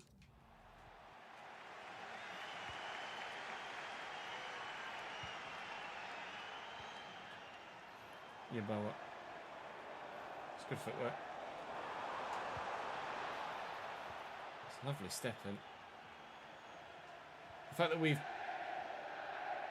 been able to do this against Venezia, Udinese and Verona today has to give you confidence that we can get up. The only thing is, we're more likely to play against the sides of a similar level to us that have been really difficult to play against previously, like Pisa and like Frosinone, and they're the sort of sides I haven't been able to deal with. We've done the double over Verona. We have beaten Venezia before, and it was nice to get the win over Udinese as well. For some reason, some of the sides that are lower down the table are proving to be harder to beat. Udinese smash Juve Stabia. We are in 5th, and it's Frosinone we start with in the next episode, and they're one of the sides that I really haven't been able to do very well against at all, aren't they? We've got 3 youth scout reports to just glance at the end of this episode. 300 emails as well. Avellino jobs available, Sarmiento and Padova. 2 jobs in Serie B available at the moment. Obviously, Avellino were challenging for the playoffs last year. I don't know whether they got in them or not. I think they might have done. And then they've had a wretched year this year. We are 11 points inside the playoffs with 18 points available. No? Yes, 18 points available. Yeah, I was absolutely mistaken earlier when I said that Venezia were already up. They were on 31, and I was counting 2 fewer games. Now they're definitely up. They're absolutely up now. In fact, no. 14-point gap, 18 points available. They've nearly guaranteed the title. If they'd have beaten me, they would be 1 point away from guaranteeing the title, I think. So, we've beaten the top 3. Pisa I haven't beaten. They've beaten me every time. Sampdoria we have done the double over. Frosinone I struggle against. Südtirol we struggle against. Calrese I struggle against. I'm desperate that they don't make it into the playoffs. But being 3rd to 6th is going to be vital as well to ensure that we don't have an extra quarter-final to play. No, sorry. Being 3rd or 4th is going to be vital to ensure that we don't have an extra quarter-final to play. So if we can get above Pisa, that would be huge. Because, of course, 5th will play 8th and 6th will play 7th to then go into the semi-finals against 3rd and 4th. So I really want to finish top 4 if we can. Goal difference, understandably, as ever with us at the moment, is not in our favour. But our points tally's ticking over really nicely. Let's go and have a look at those scout reports before we head on in towards the next episode. Looking for forwards, effectively. Forwards, defenders and midfielders. Nothing on the forward side. Where did you start? No, nothing on the forward side of things. They're all absolutely useless. I mean, you've got potential, but you're only 56 rated. I think Leonardo Ricci I will call up and then release. He's not someone I'm going to be able to utilise, but he's someone that could do a job elsewhere in the save, and we might come back across, stumble back across. 57 for Emiliano D'Amico is absolutely a potential, but again, he's so lowly rated to begin. I need the players that are like starting at 60 to 65, because you can get up to 70 odd rated, can't you, in your youth system? And we're just not seeing that at the minute, unfortunately. If we make it to Serie A, we can up our youth scouts from 3-star to 4-star, and that hopefully will see an uptick in the quality of player that we find. Fingers crossed, there will be more players that can come in and have an immediate impact. But at the minute, we're kind of still looking for the occasional gem and not necessarily finding them. There are a couple that might do something, but at the minute, not much. So this first game of the next episode against Frosinone is most likely going to be a bit of a playoff precursor, isn't it? Frosinone, Reggiana, Catanzaro and Bari we should all beat. Frosinone away. And then Cesena and Entela. I mean, Entela is still potentially in the playoffs, but the others we should definitely win. I think we might be play 3, sim 3 in the next episode, depending on how well the first couple of games go. And we might only have one episode for a regular season finale before pushing into the playoffs after that. But we're going to get playoffs. But whether we get Serie A or not is a completely different matter. I'll see you tomorrow, and maybe we'll find out.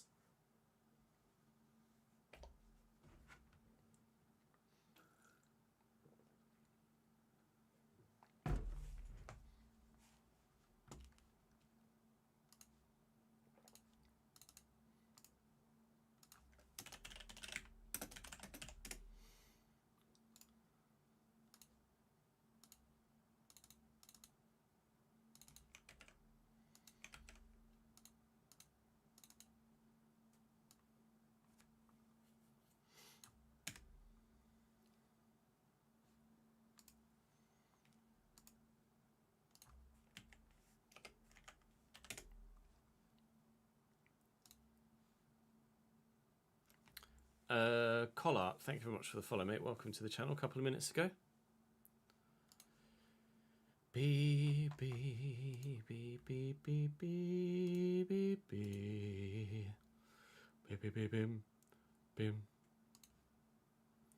Right, we'll take 3 names from chat for the board behind me for this next one. Hands up, please. Exclamation mark sliders, Stacks.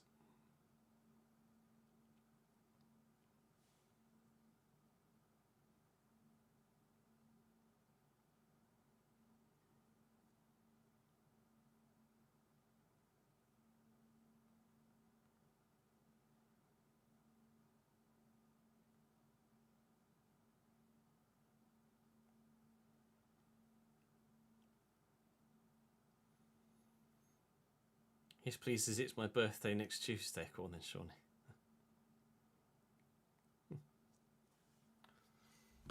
No worries, Stacks.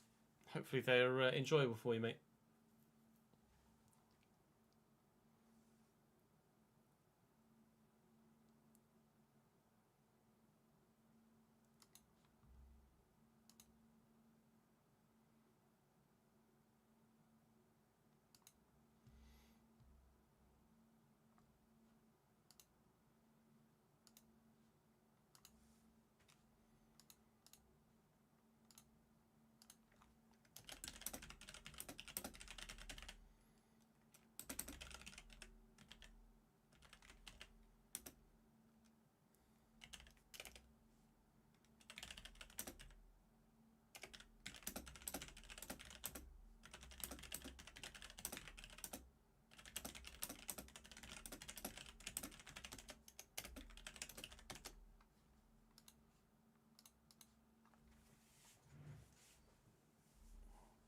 Yeah, we're live till 4 today.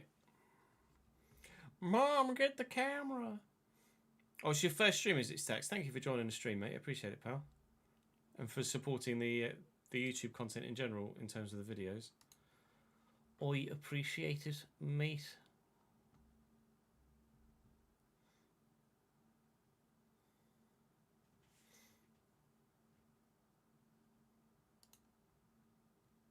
City have offered Rodri a new contract apparently, but supposedly still wants Ray out.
Rodri at Real Madrid would just be too good, wouldn't he?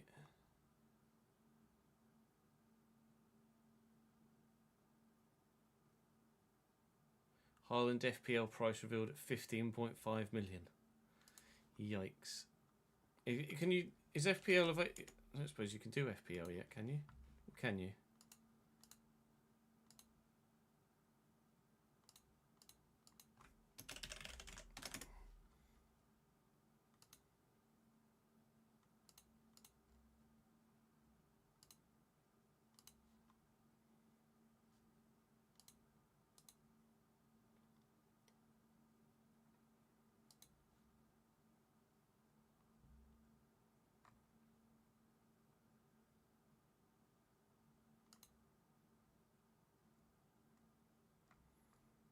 No.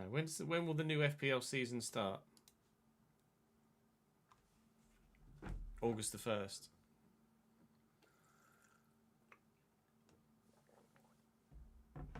Or maybe next Monday.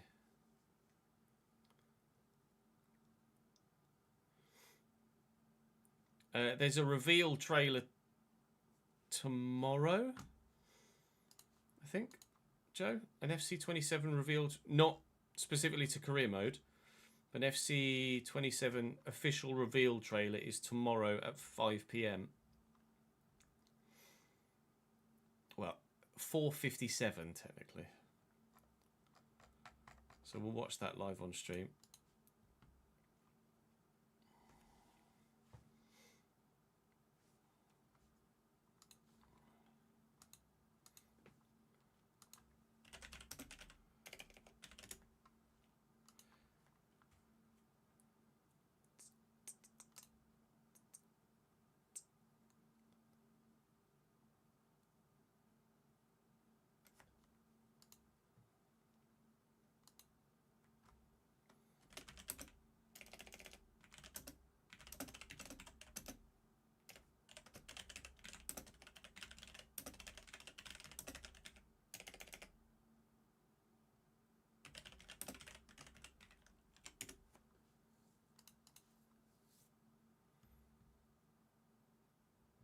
You've conceded the most goals in the Premier League, yeah.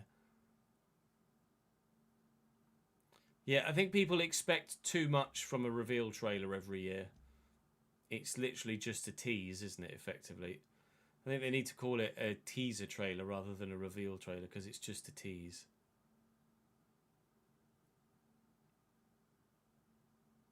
Esport, thank you very much for the follow, mate.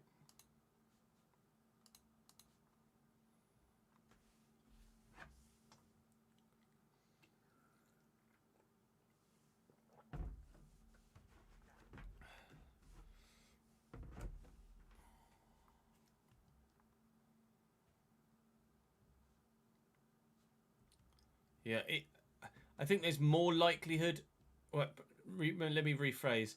Pre-authentic gameplay, I would have categorically said that there would never be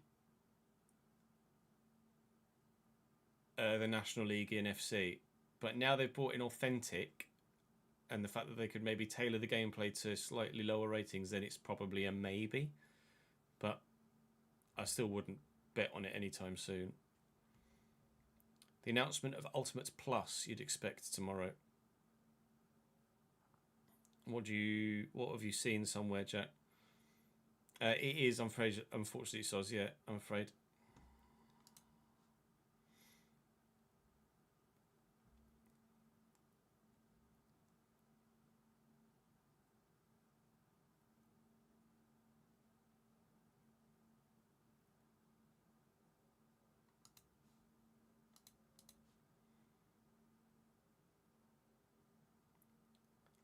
Seen a lot of places saying they're adding another version that's Ultimate Plus to sell alongside Standard and Normal Ultimate. I guess we'll find out tomorrow.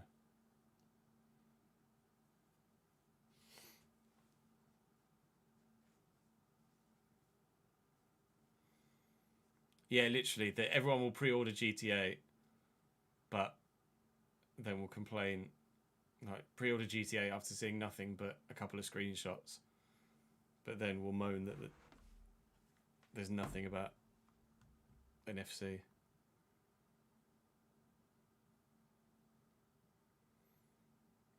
They've done a Plus edition or an Ultimate Plus edition for Madden and NCAA, have they?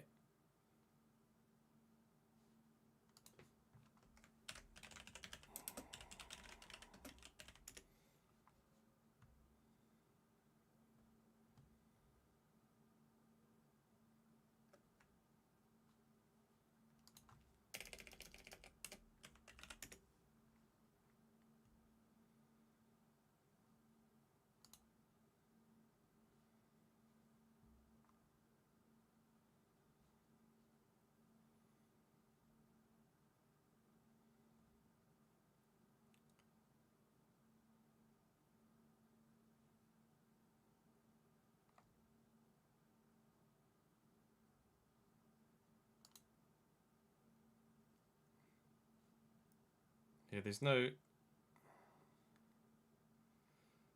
price for it for Madden. Look, there's Standard Edition, Deluxe Edition, 70 and 100, and then MVP Plus. But that doesn't. They've not given a price for that for Madden. Just have to wait and see.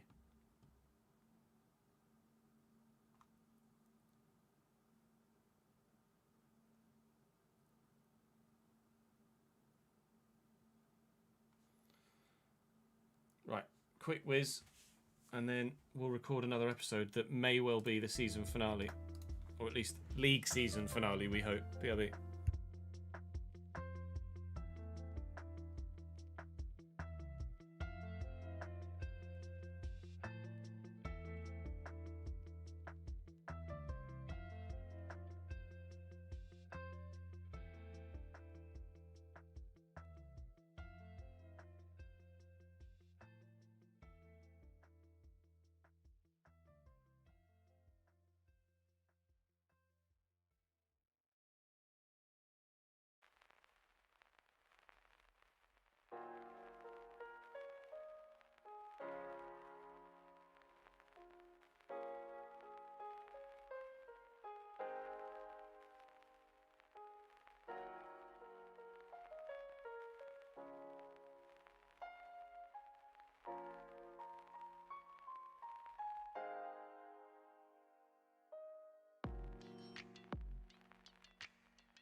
chat, 2 secs.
New video's just gone live, thank you, Rob.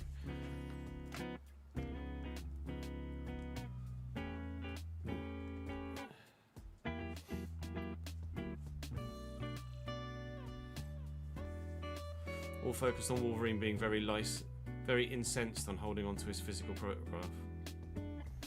Lol. I bet that went down well then. You refuse to play £100 for GTA. I'd have said Grand Theft Auto would be the only one of the very, very few games that I could justify spending £100 on. Something that's been nearly a decade and a half in the making. And you know you're going to get years upon years upon years worth of playtime out of. Comment section on any Sony video is so good. Yeah. People are really sticking to how vocal they're being about it, aren't they? Which is excellent. Right, I did the names on the board behind me, didn't I? Did I send them? Yeah.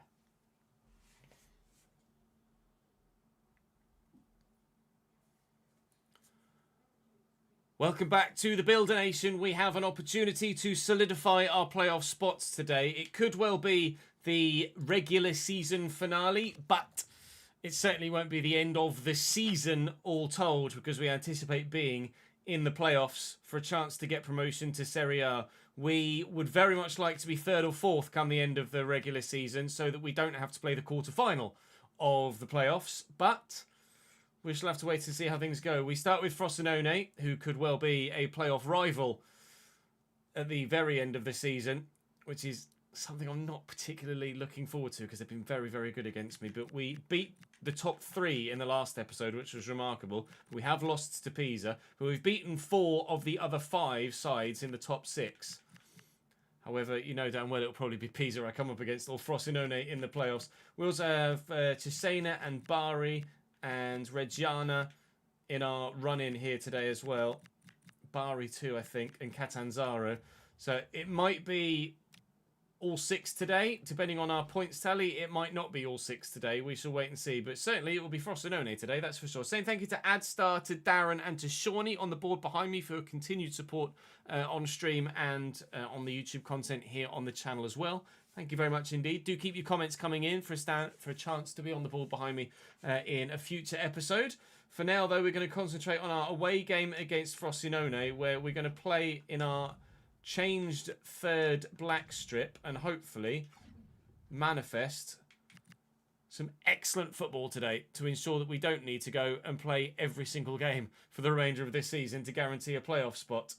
Everybody's fully fit. Alfonsi's up to 70 rated now. Our first outfield player and our first internal youngster to make it to the 70s. Silvestri, of course, we signed as a free agent in the summer. He too has made it to 70 rated as a goalkeeper. Waiting for Esposito to get there, waiting for De Luca to get there. Galli may well make it there too soon, but for now, the only thing I care about is points, so let's go and win some.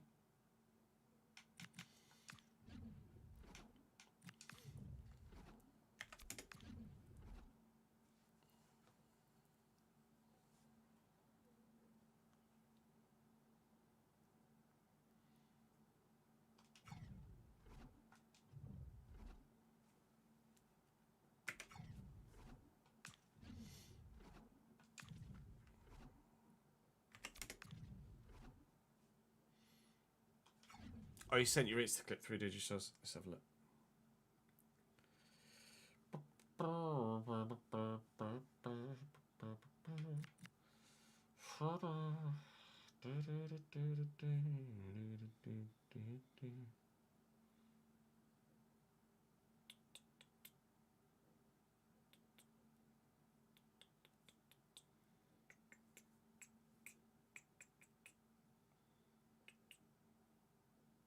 I can't see it, pal.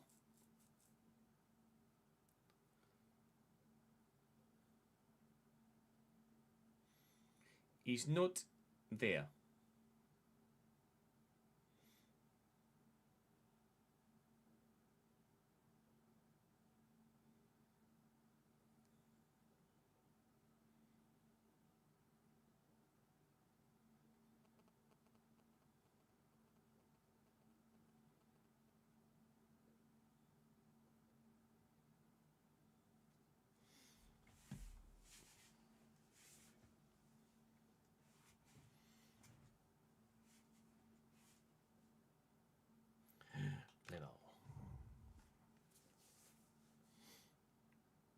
What did you pay 140 for this year, MCS?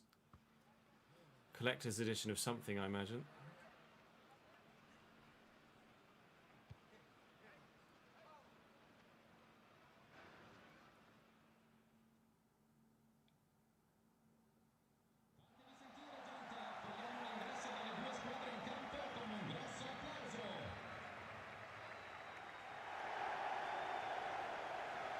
You must be Sid.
Frosinone lining up with Palmisani in goal. Oyono, Monterisi, Calai and Corrado. Chichela and down Grosso, Gejimis, Potocznik and Kipo. Raimondo we covered last time we played them. They sold to Bologna.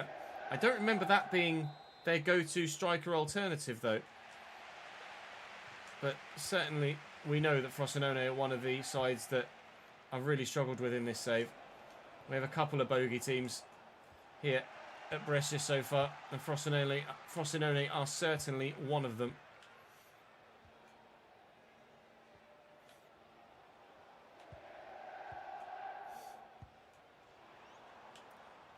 It's Kubek. Lovely ball out to James. And then Messina.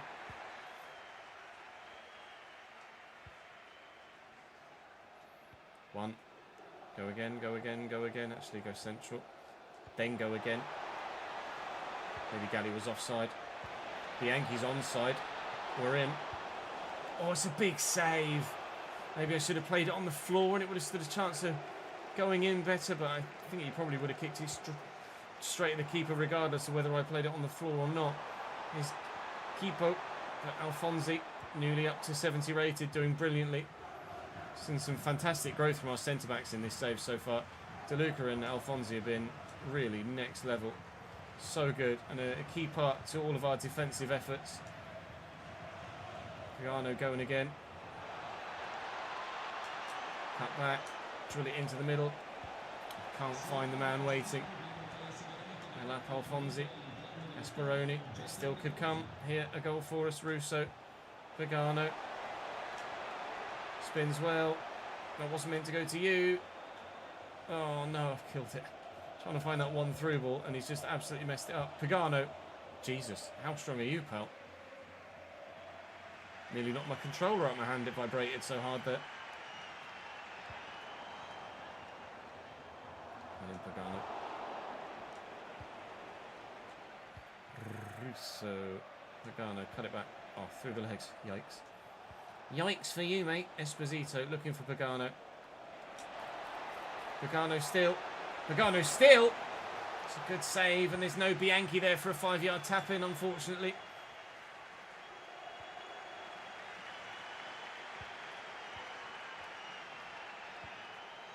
Oh, Jesus. Oh, bloody Norway, lads. Give me a chance, will you? Thank you. Esperoni. Poke it. Go across first. Space for Galley. Galley's into it. It's meant for Russo.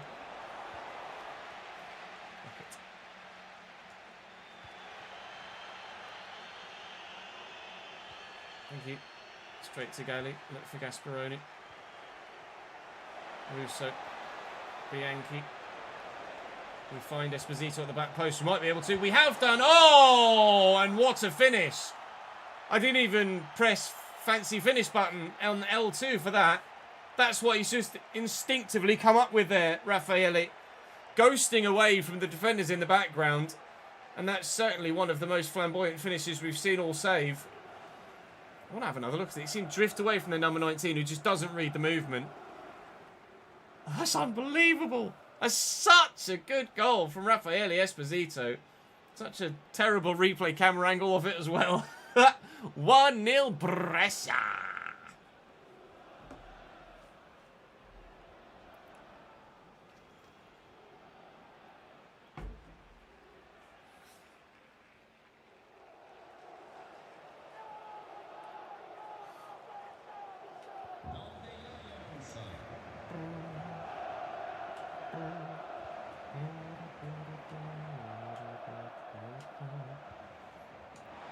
Well up, Raffaele. Fiore. Pagano. Hey, you've overrun it. Oh, Gasparoni. Well in, Messina. Was nowhere near where it was supposed to go. Gifted his possession there. Bianchi.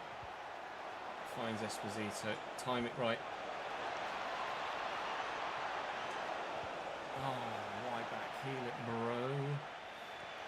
One-star weak foot is just an absolute turn-off in positions like that, isn't it?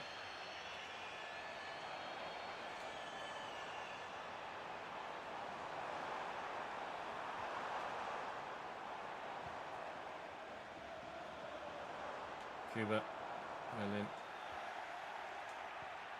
Half-time.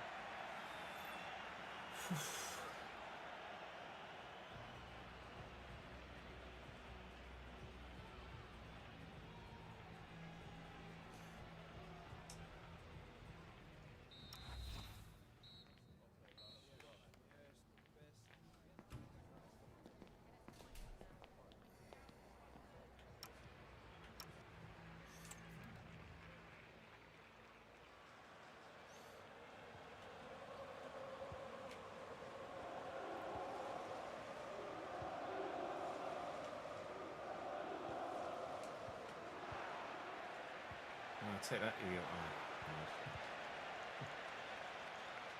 Brilliant. Russo. Nice ball to Galli. Oh, squeezes it through the gap to Bianchi, who pokes it around the corner.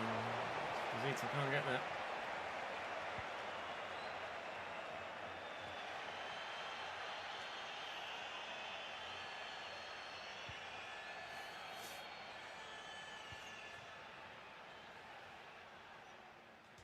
Really infield.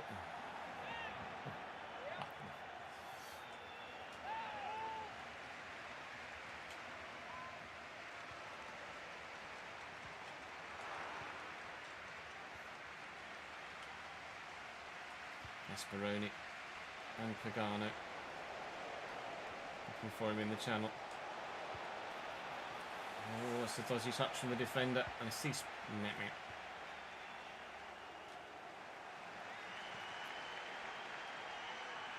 Touch by keeper.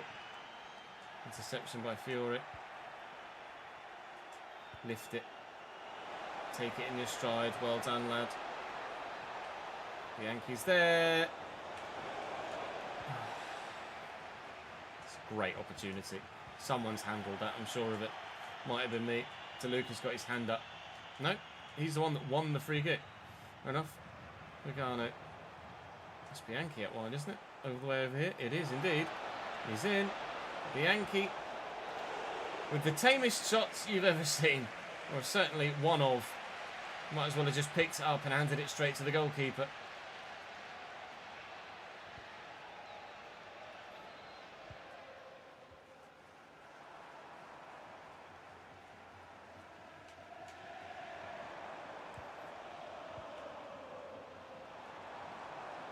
Gasparoni, that's what we've got you in the team to do.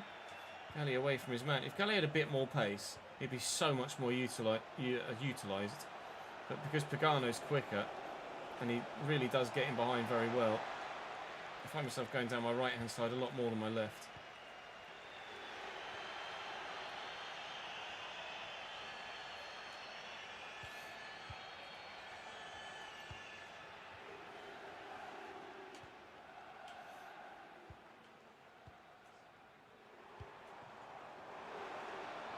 But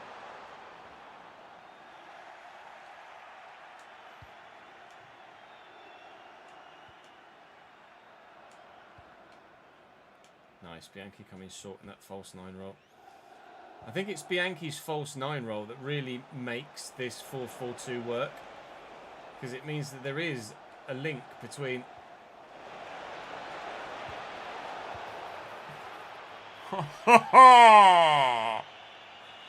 there is a link between midfield and attack. How's that not 2 then? Deary me. It's brilliantly put together, and it's that false 9 role that allowed Bianchi to sit deep and then rush forward as well. So I'm pretty confident that A, Esposito wouldn't really work in a single striker formation, and B, that this 4-4-2 is actually key to the way that we play. I don't. If we get promoted, or even if we don't get promoted, just moving forward from season to season at the minute, I'm still very happy with the formation. I don't think I want to change things as we are right now. We're very compact, and we do just enough in every area to not fly towards the promotion spots, as in autos, but we're definitely doing enough to stand a great chance in the playoffs. To beat Frosinone is a huge sign of intent as well, moving forward, heading into those playoffs, because they've been one of the bogey sides for me this season. And in this save, the ball that went to Bianchi was meant for Pagano.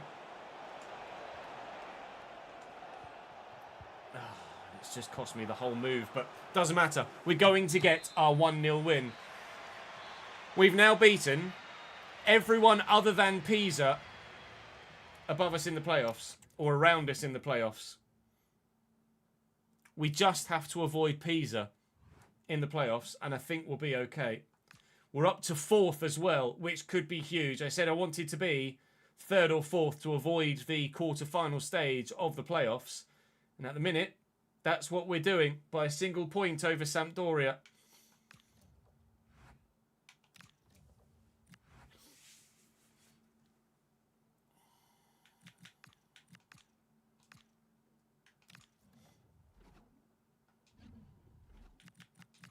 Silvestri back in goal for the simulated game here against Reggiana.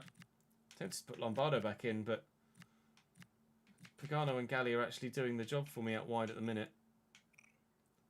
Galli's such a strange one. I can't figure out whether I like him or not. But because he's... Oh, Reggiana, you bastards. But because he's got such a good opportunity to grow very well. Sampdoria lost as well. That's huge. Carrarese beat them.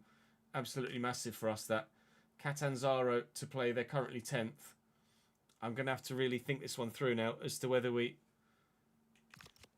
No, I think we can make it to 3rd or 4th. Oh my god, it's so tight though. We're 11 points inside the playoffs with 12 points available. We're definitely getting playoffs. It's just a case of who we have. I think we play Catanzaro, we play Südtirol, and sim the others. Even though I know we've just lost to Reggiana, but that's a really surprise result. Catanzaro, Bari, Cesena, and Entela. Okay, we don't have Südtirol. Catanzaro, Bari, Entela are the ones that are chasing us as well, right? But that doesn't necessarily matter. Oh, Entela were there. They've fallen off again. Catanzaro, Cesena are recovering very well. Maybe Catanzaro and Cesena are the ones that we play then. Bari we sim. Entela we sim. Certainly, though, I feel like we play this next one. So that's where we're going to head now. As Jonas Fritz tells me that the Jaikor Rizespor job is available. No thank you in Turkish.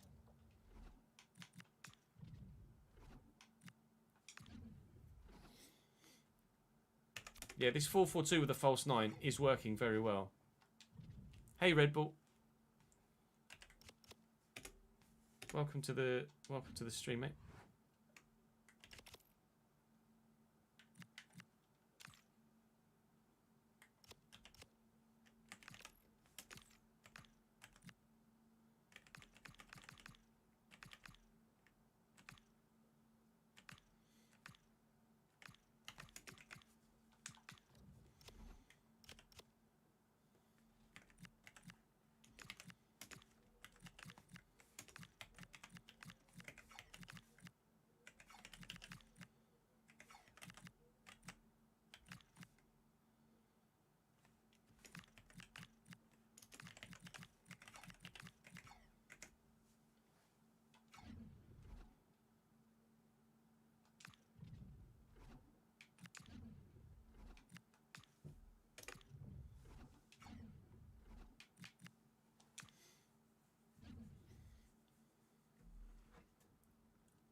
He's a caretaker in charge. Catanzaro managerless at the moment.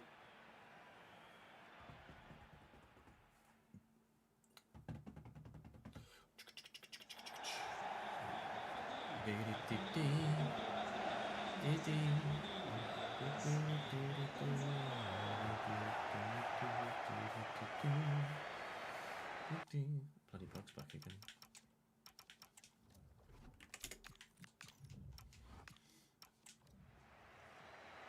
Nice one, Jamie. Thank you, mate. Is that what you've just messaged on Discord? I see I've got a notification.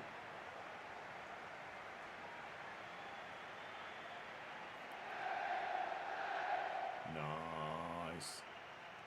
Let's go. I really like the look of the away kit as well, actually. Just a cheeky look. Just a cheeky little insight.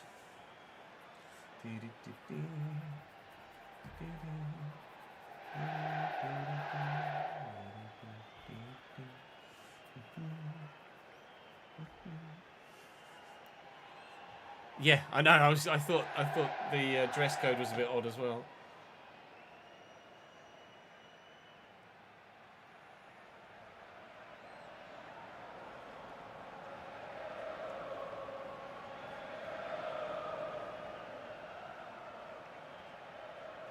Catanzaro.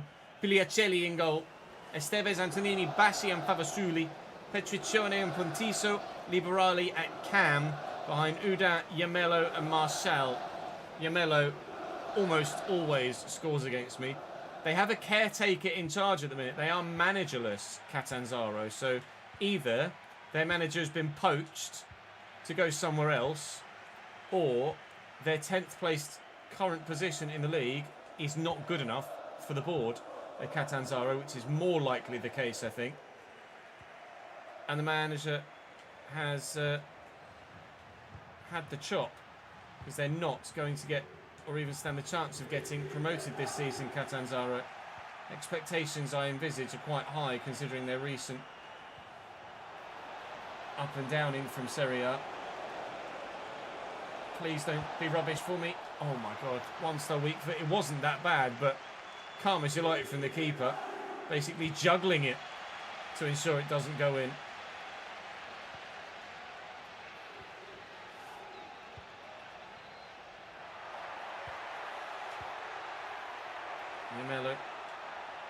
Yamello still. Oh, that's different.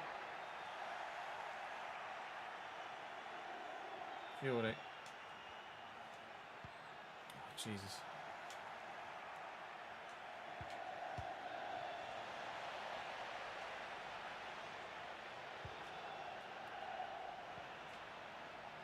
Yamello. Moving up to Marshall. Safe.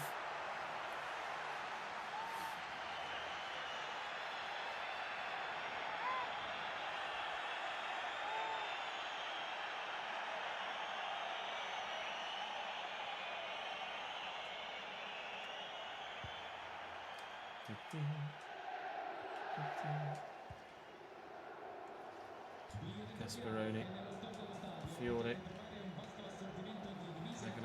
Trying to find a little bit of space, which he has now done. Thankfully, that's actually one of the rare occasions where Fiore being left-footed at right back comes in handy. Got 5-star weak foot though, or at least 4-star, so it doesn't matter normally what side he's on.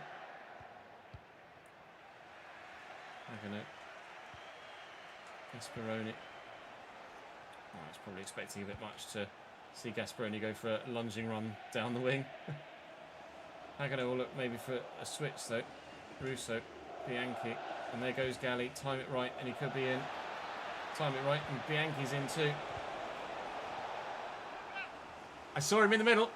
I just couldn't get to Russo with the corner. We don't score many from set pieces, but we have scored a couple. Esposito will keep that, and Galli on his left. I think it was probably quite a way wide, but it looked like it might have been going to the top corner.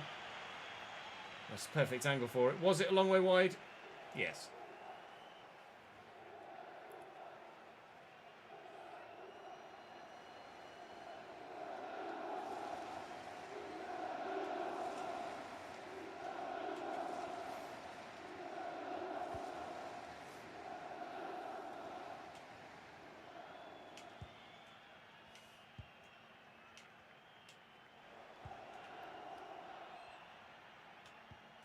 Nice. Early into Marshall. It's one of those. Do you close the man and leave a man free in the middle, or do you just kind of hover and hope that the keeper can dig you out? Thank you, Lombardi. Abasuli in. Headed only as far as Uda, who then messes his first touch up, and then Galli sees it rebound. Oi! Straight to their man. And Antonini does the sort of finish that Galli did in terms of its accuracy. And unfortunately, no goal. Well, thankfully, I guess for me, unfortunately for him, no goal for Catanzaro here. Give and go, give and gone.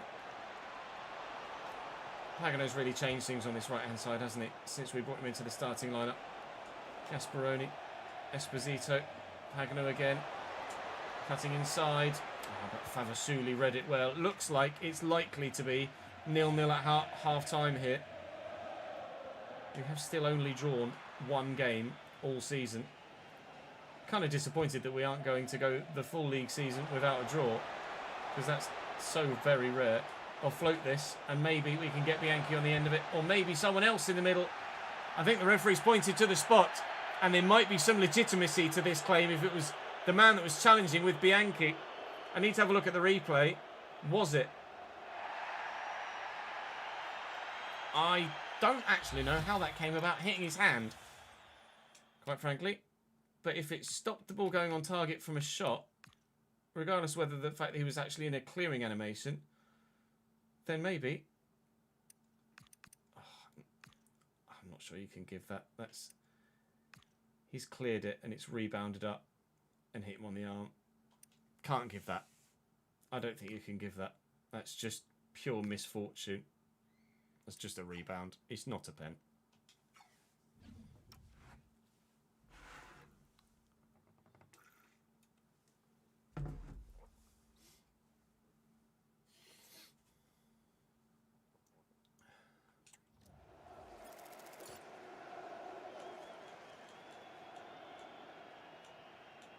Where's Messina? There he is. It's just the one that's least likely to grow a lot, so I don't want to ruin anyone else's match rating.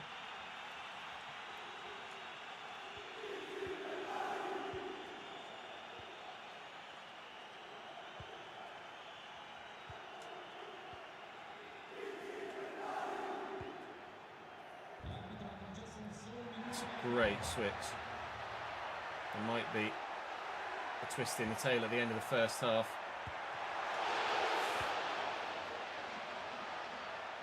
Oh, thankfully the tail is still straight. Thank you, Lombardi. Scored your first free kick today in July. Congratulations, mate. Bloody hell. Quite the effort.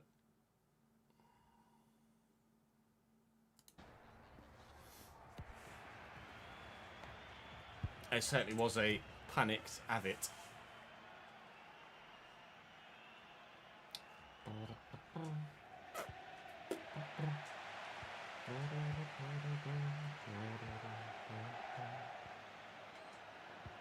Oh, Jesus Christ, guy. To Luca. Gasparoni. Lovely ball. Bianchi. Could have done with that through the gap. Never mind. Over the top then. Oh, go on, Bianchi, lad. Oh, it's a big save. Did that hit a hand? It did. Oh, what a chance. That's a huge chance. I'm actually going to float that. I've not really got an opportunity. I'm just going to lay it off short. I've not got enough white shirts around me to know what to do with that. Russo to Bianchi here. Tuck it back inside looking for Galli. Hold your man up. Turn. This is a very even game that either side could win. Either side showing ambition in getting forward and creating chances too. But neither actually having the quality to finish them.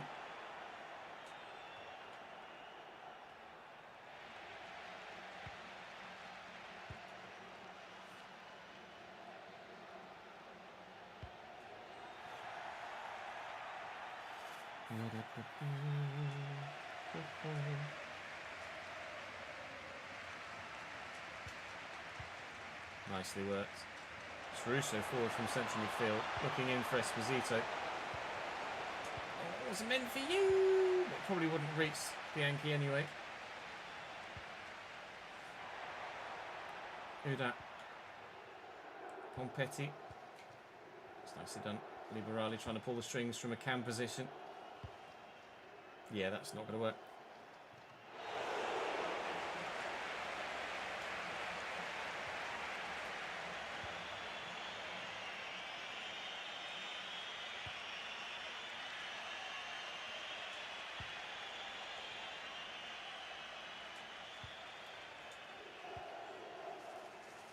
He's going. Galli. So might as well. Try Galli again. Into the middle. So there's got to be someone underneath it. Just don't have any genuine height in the middle. Pagano. Around the outside of his man. Cavazzulli can't deal with it. Yankee. Esposito's effort well blocked. Esposito's in one of those goal drought moments again. He does score in flurries. I don't mind if his goal drought is now, if it means he's going to have a flurry of goals in the playoffs. But if his goal drought continues into the playoffs, we will be potentially in a little bit of bother and trying to get promoted. Oh, it's a lovely run by Gasparoni. Just can't find him. 12 to go. This has been a really tense game. Galli's actually in the process of intercepting this.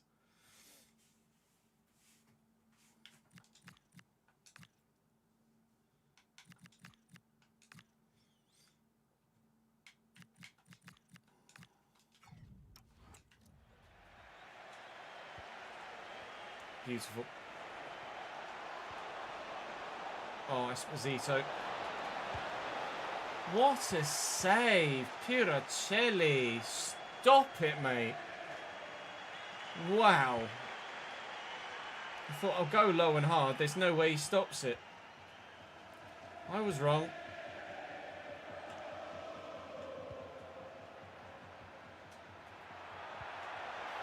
Uh-oh.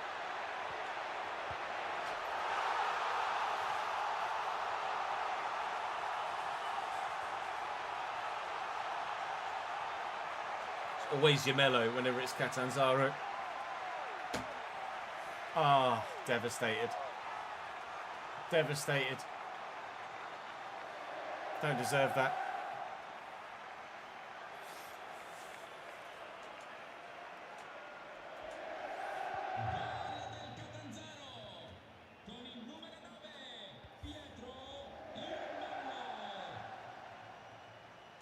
Kelly. Oh, can't get past the man.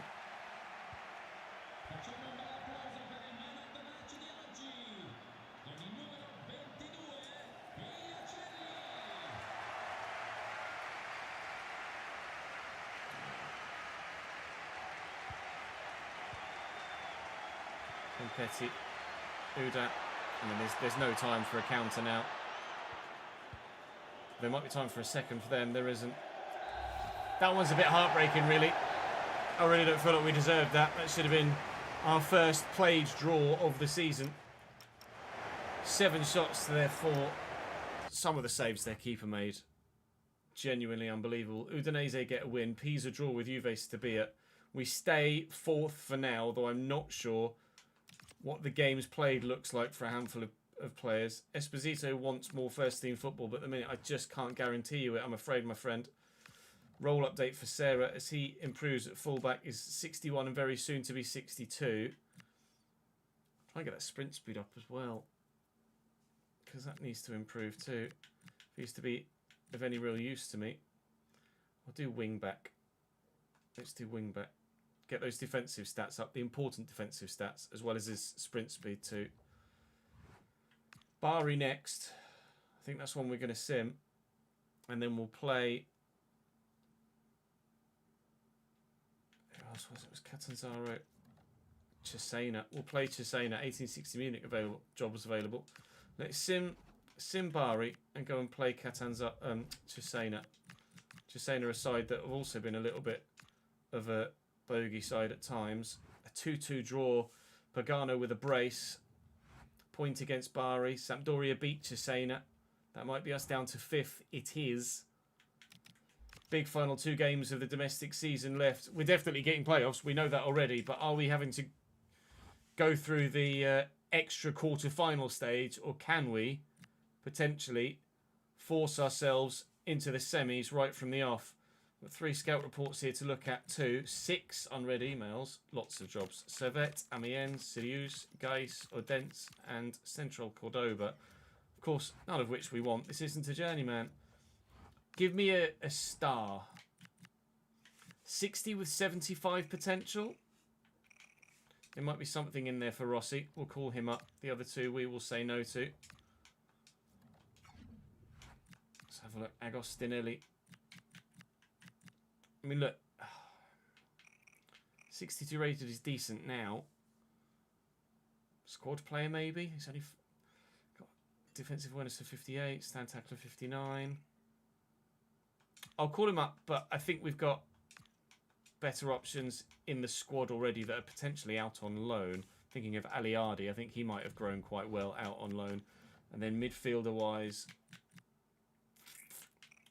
I've got plenty of wingers. He's got some pace, but we've got a lot of wings already. I think Palumbo I'll call up and then release. Another one of those that we're going to do that to, like a couple of the others we have done already. Really, we don't want to focus on anything other than playing games at the minute, though. Let's go and beat Cesena. We're down to 6th. Oh, I need a win. Oh, I need a win. Sampdoria 5 points clear of us with 2 to play. Anything other than a win here, and we're definitely going to the quarterfinals before the semis. DeLuca's up to 70.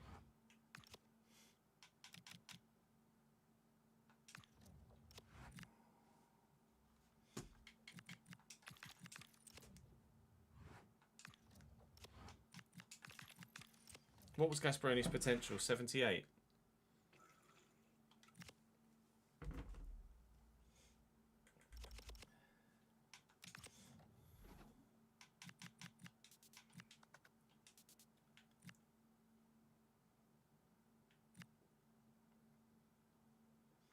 Barto's one I was going to call up and let go, wasn't it? Or was that Ritchie? No, Leonardo Ritchie.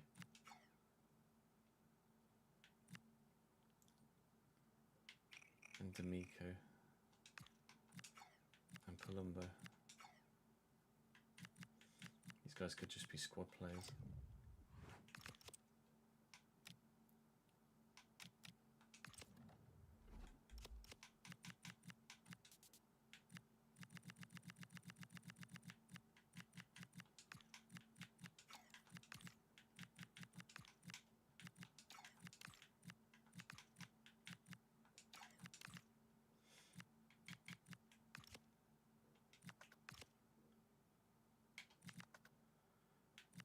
Gallo only growing by 1 is killing me.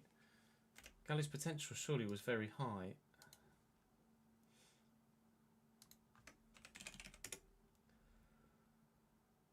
Oh no, peaked. Oh, was he the squad player?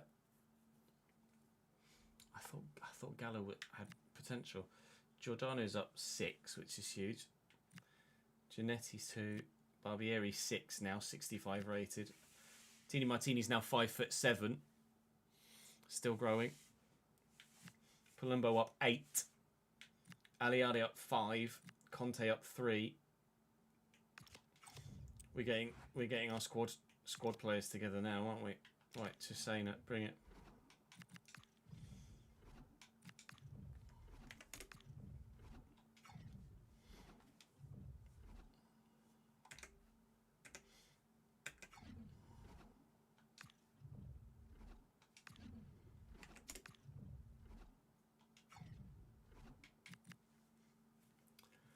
Galli 69, DeLuca 70. Oh, come on, please. Cheers, please. What's actually Cole's team, isn't it? I keep forgetting that.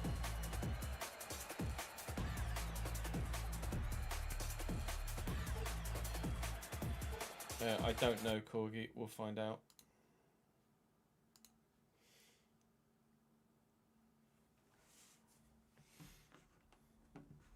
Oh, I was going to restart the game, wasn't I? Oh, well, fuck it.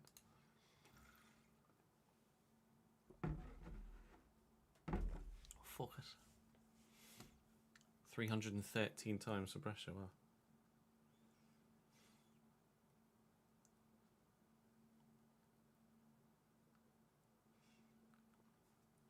Ashley Cole got sacked, did he?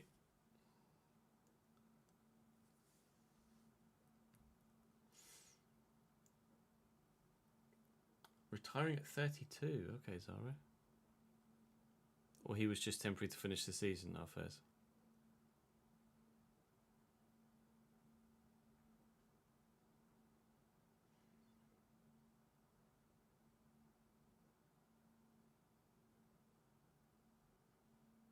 I feel like Catanzaro I lose to a lot as well.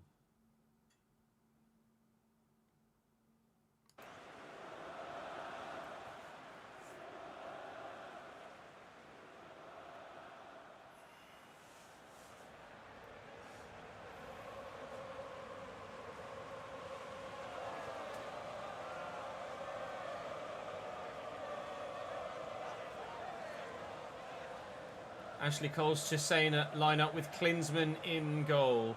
Cioffi, Piacenti, Zaro and Yusi, Francesconi, Castagnetti, Stevanovic, Berti and Garcia with Vrioni up top. Stevanovic is always a pain in the arse. I feel like Callow is a player that normally plays well against me as well, but he's on the bench. Castrovilli on the bench as well for them. We know what lies in front of us.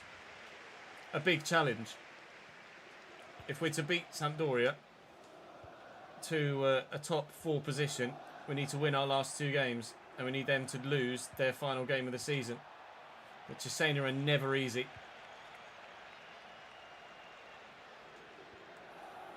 William Russo.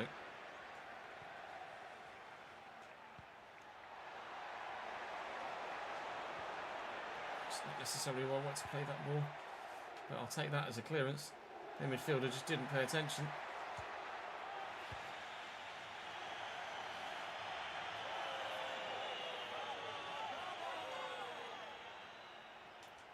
Pagano, Fiore, Alfonsi.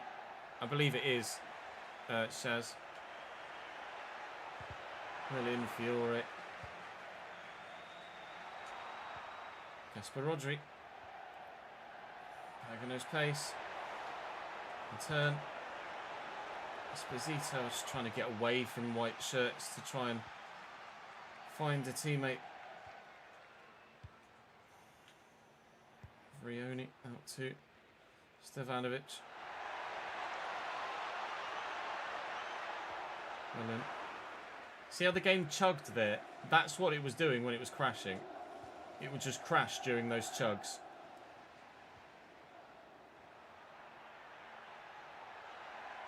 Galli, Russo, Bianchi and Castanzaro. Castanzaro? What on earth are you talking about? Gasperoni to Fiore, Fiore to Pagano. Gasperoni's there. Drill it to Esposito. Beat your man. Come on, please. Oh my god, what a save, Klinsmann. Why is Gasperoni not gone for a header there? It is Jurgen Klinsmann's son, I believe, in goal.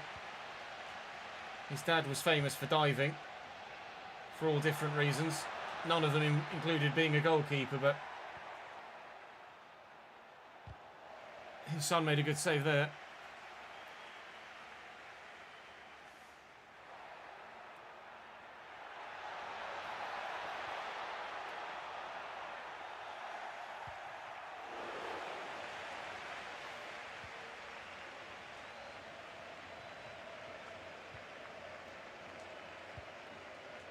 Russo, nicely to Bianchi. Esposito, want to find Galli. I found Galli.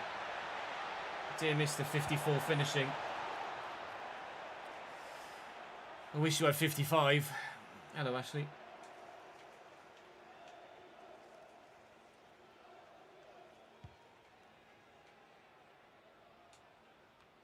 Good header. Quickly moved out wide well. Esposito can't dance his way through.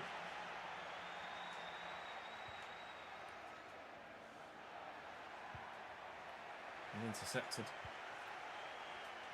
Bianchi sweeps out wide. Pagano. Esposito, if he can turn on it, he's in. Russo is in.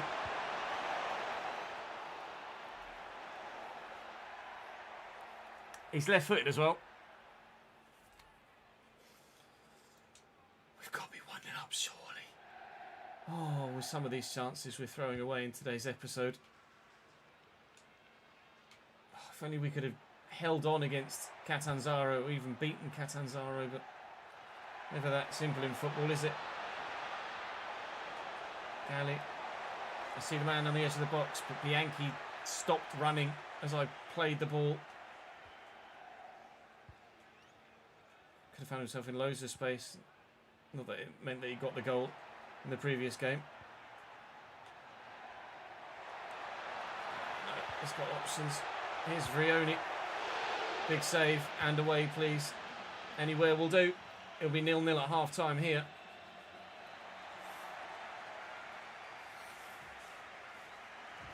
Mesmerising is not necessarily the word I would use, Jack.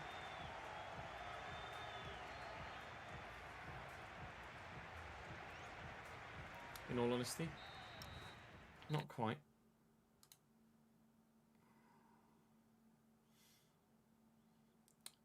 I think goalkeeper kit-wise, let's go for the green one rather than the purple one, Jamie, if you don't mind.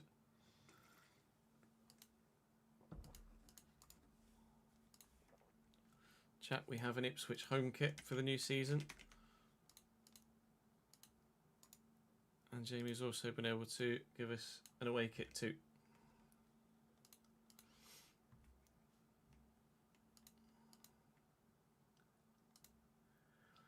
Nice.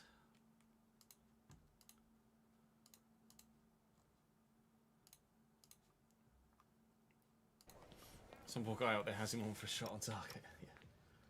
Oh, they've only had 37% possession. We've absolutely bossed them in that first half. I'll get the result. I'm going to end up playing Pisa, aren't I, in the bloody quarterfinals. It's going to kill me. It's a great challenge. Stevanovic is away. Messina's trying to get there.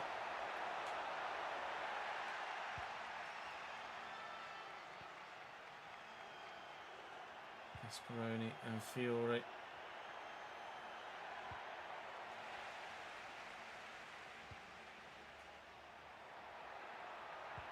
Brilliant, Fonzie. Oh, net for Russo.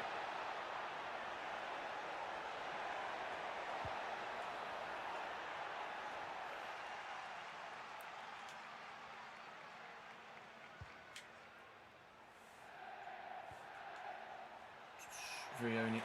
Oh, it's really nicely done. He must have assumed I was going to lunge in because I have a tendency to do so in those sorts of situations. Lombardi with a save. Here comes their change to try and alter proceedings here. Well up Russo. It's Francesconi. Russo's in. Esposito away. Bianchi with some room to get into, and he needs to. And support is arriving slowly here from Russo. We missed a great chance to give us a 1-0 lead earlier in the game. Got no room. Now Bianchi's here. There's a goal. Bit of patience, bit of composure, bit of a 1-0 lead.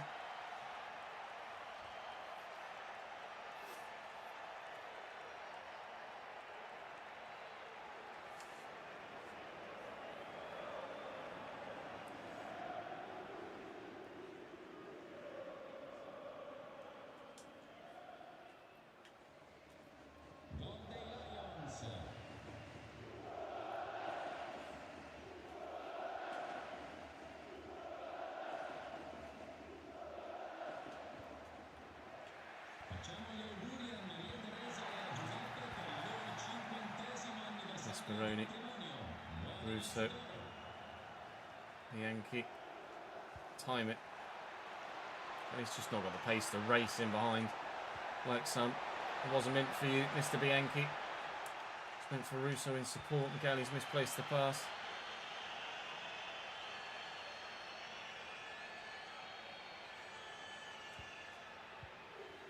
It's really caught. Russo, Esposito. Russo again.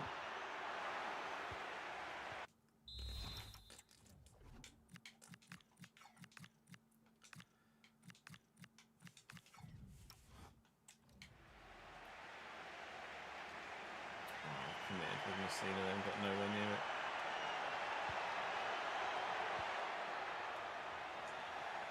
Oh, head it, pal. Jesus.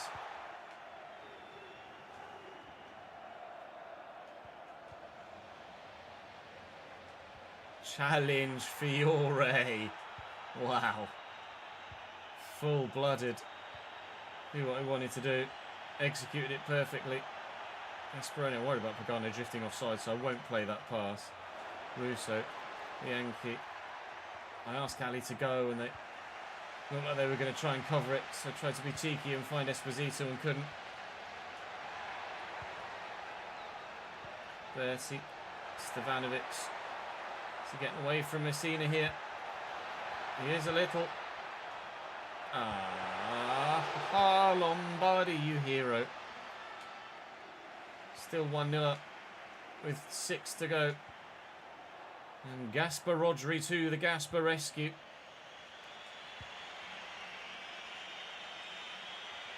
Yankee Tagali. Whistles from the home fans. Oh, Esposito. Oh, swinging to seal it. And the defender steals it away. This win doesn't do anything other than give us the opportunity to still finish in a semi-final spot. But we will give ourselves the opportunity. We know that Sampdoria will have better goal difference than us, so we are going to need them to lose on the final day to whoever it is that they have. But we pray that they've got someone difficult. Who is it? And what are our chances? We're 6th at the minute, which would leave us playing Frosinone, not Pisa. But we could win. Pisa got Reggiana. Sampdoria got Juve Stabia. If we were 5th, it'd give us more of a chance. But the fact we need both Pisa and Sampdoria to lose, I think we're going to settle for 6th, aren't we? Look, let's be honest. Let's settle for 6th. And then we'll head into the playoffs in the next episode. With 2-0 defeat to Entela. It's not going to matter anyway. Pisa draw 2-2. Sampdoria draw. Sampdoria's draw alone is enough because of goal difference to have ensured that even if we had got the victory by playing it, it wouldn't have mattered. Frosinone is who we face in the playoff quarter-final, which I believe is just one leg. So, Catanzaro have snuck in as well. Of all the sides above us and around us, Pisa are the only ones above us that I'm worried about. And the fact that Catanzaro has snuck into the playoffs ahead of Südtirol is really frustrating as well, because, well, you've just seen what we've done against Catanzaro.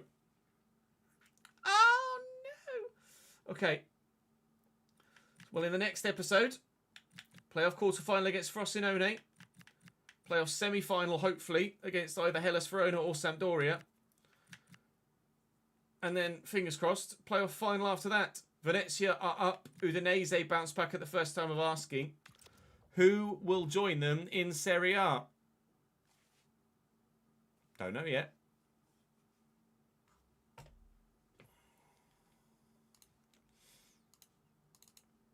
Holy moly.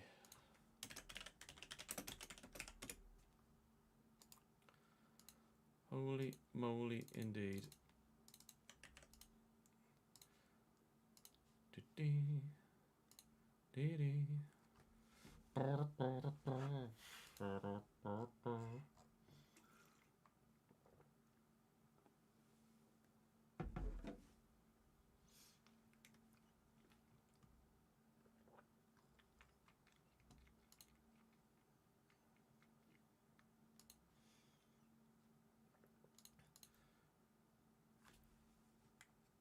Right, chat, that is us for today.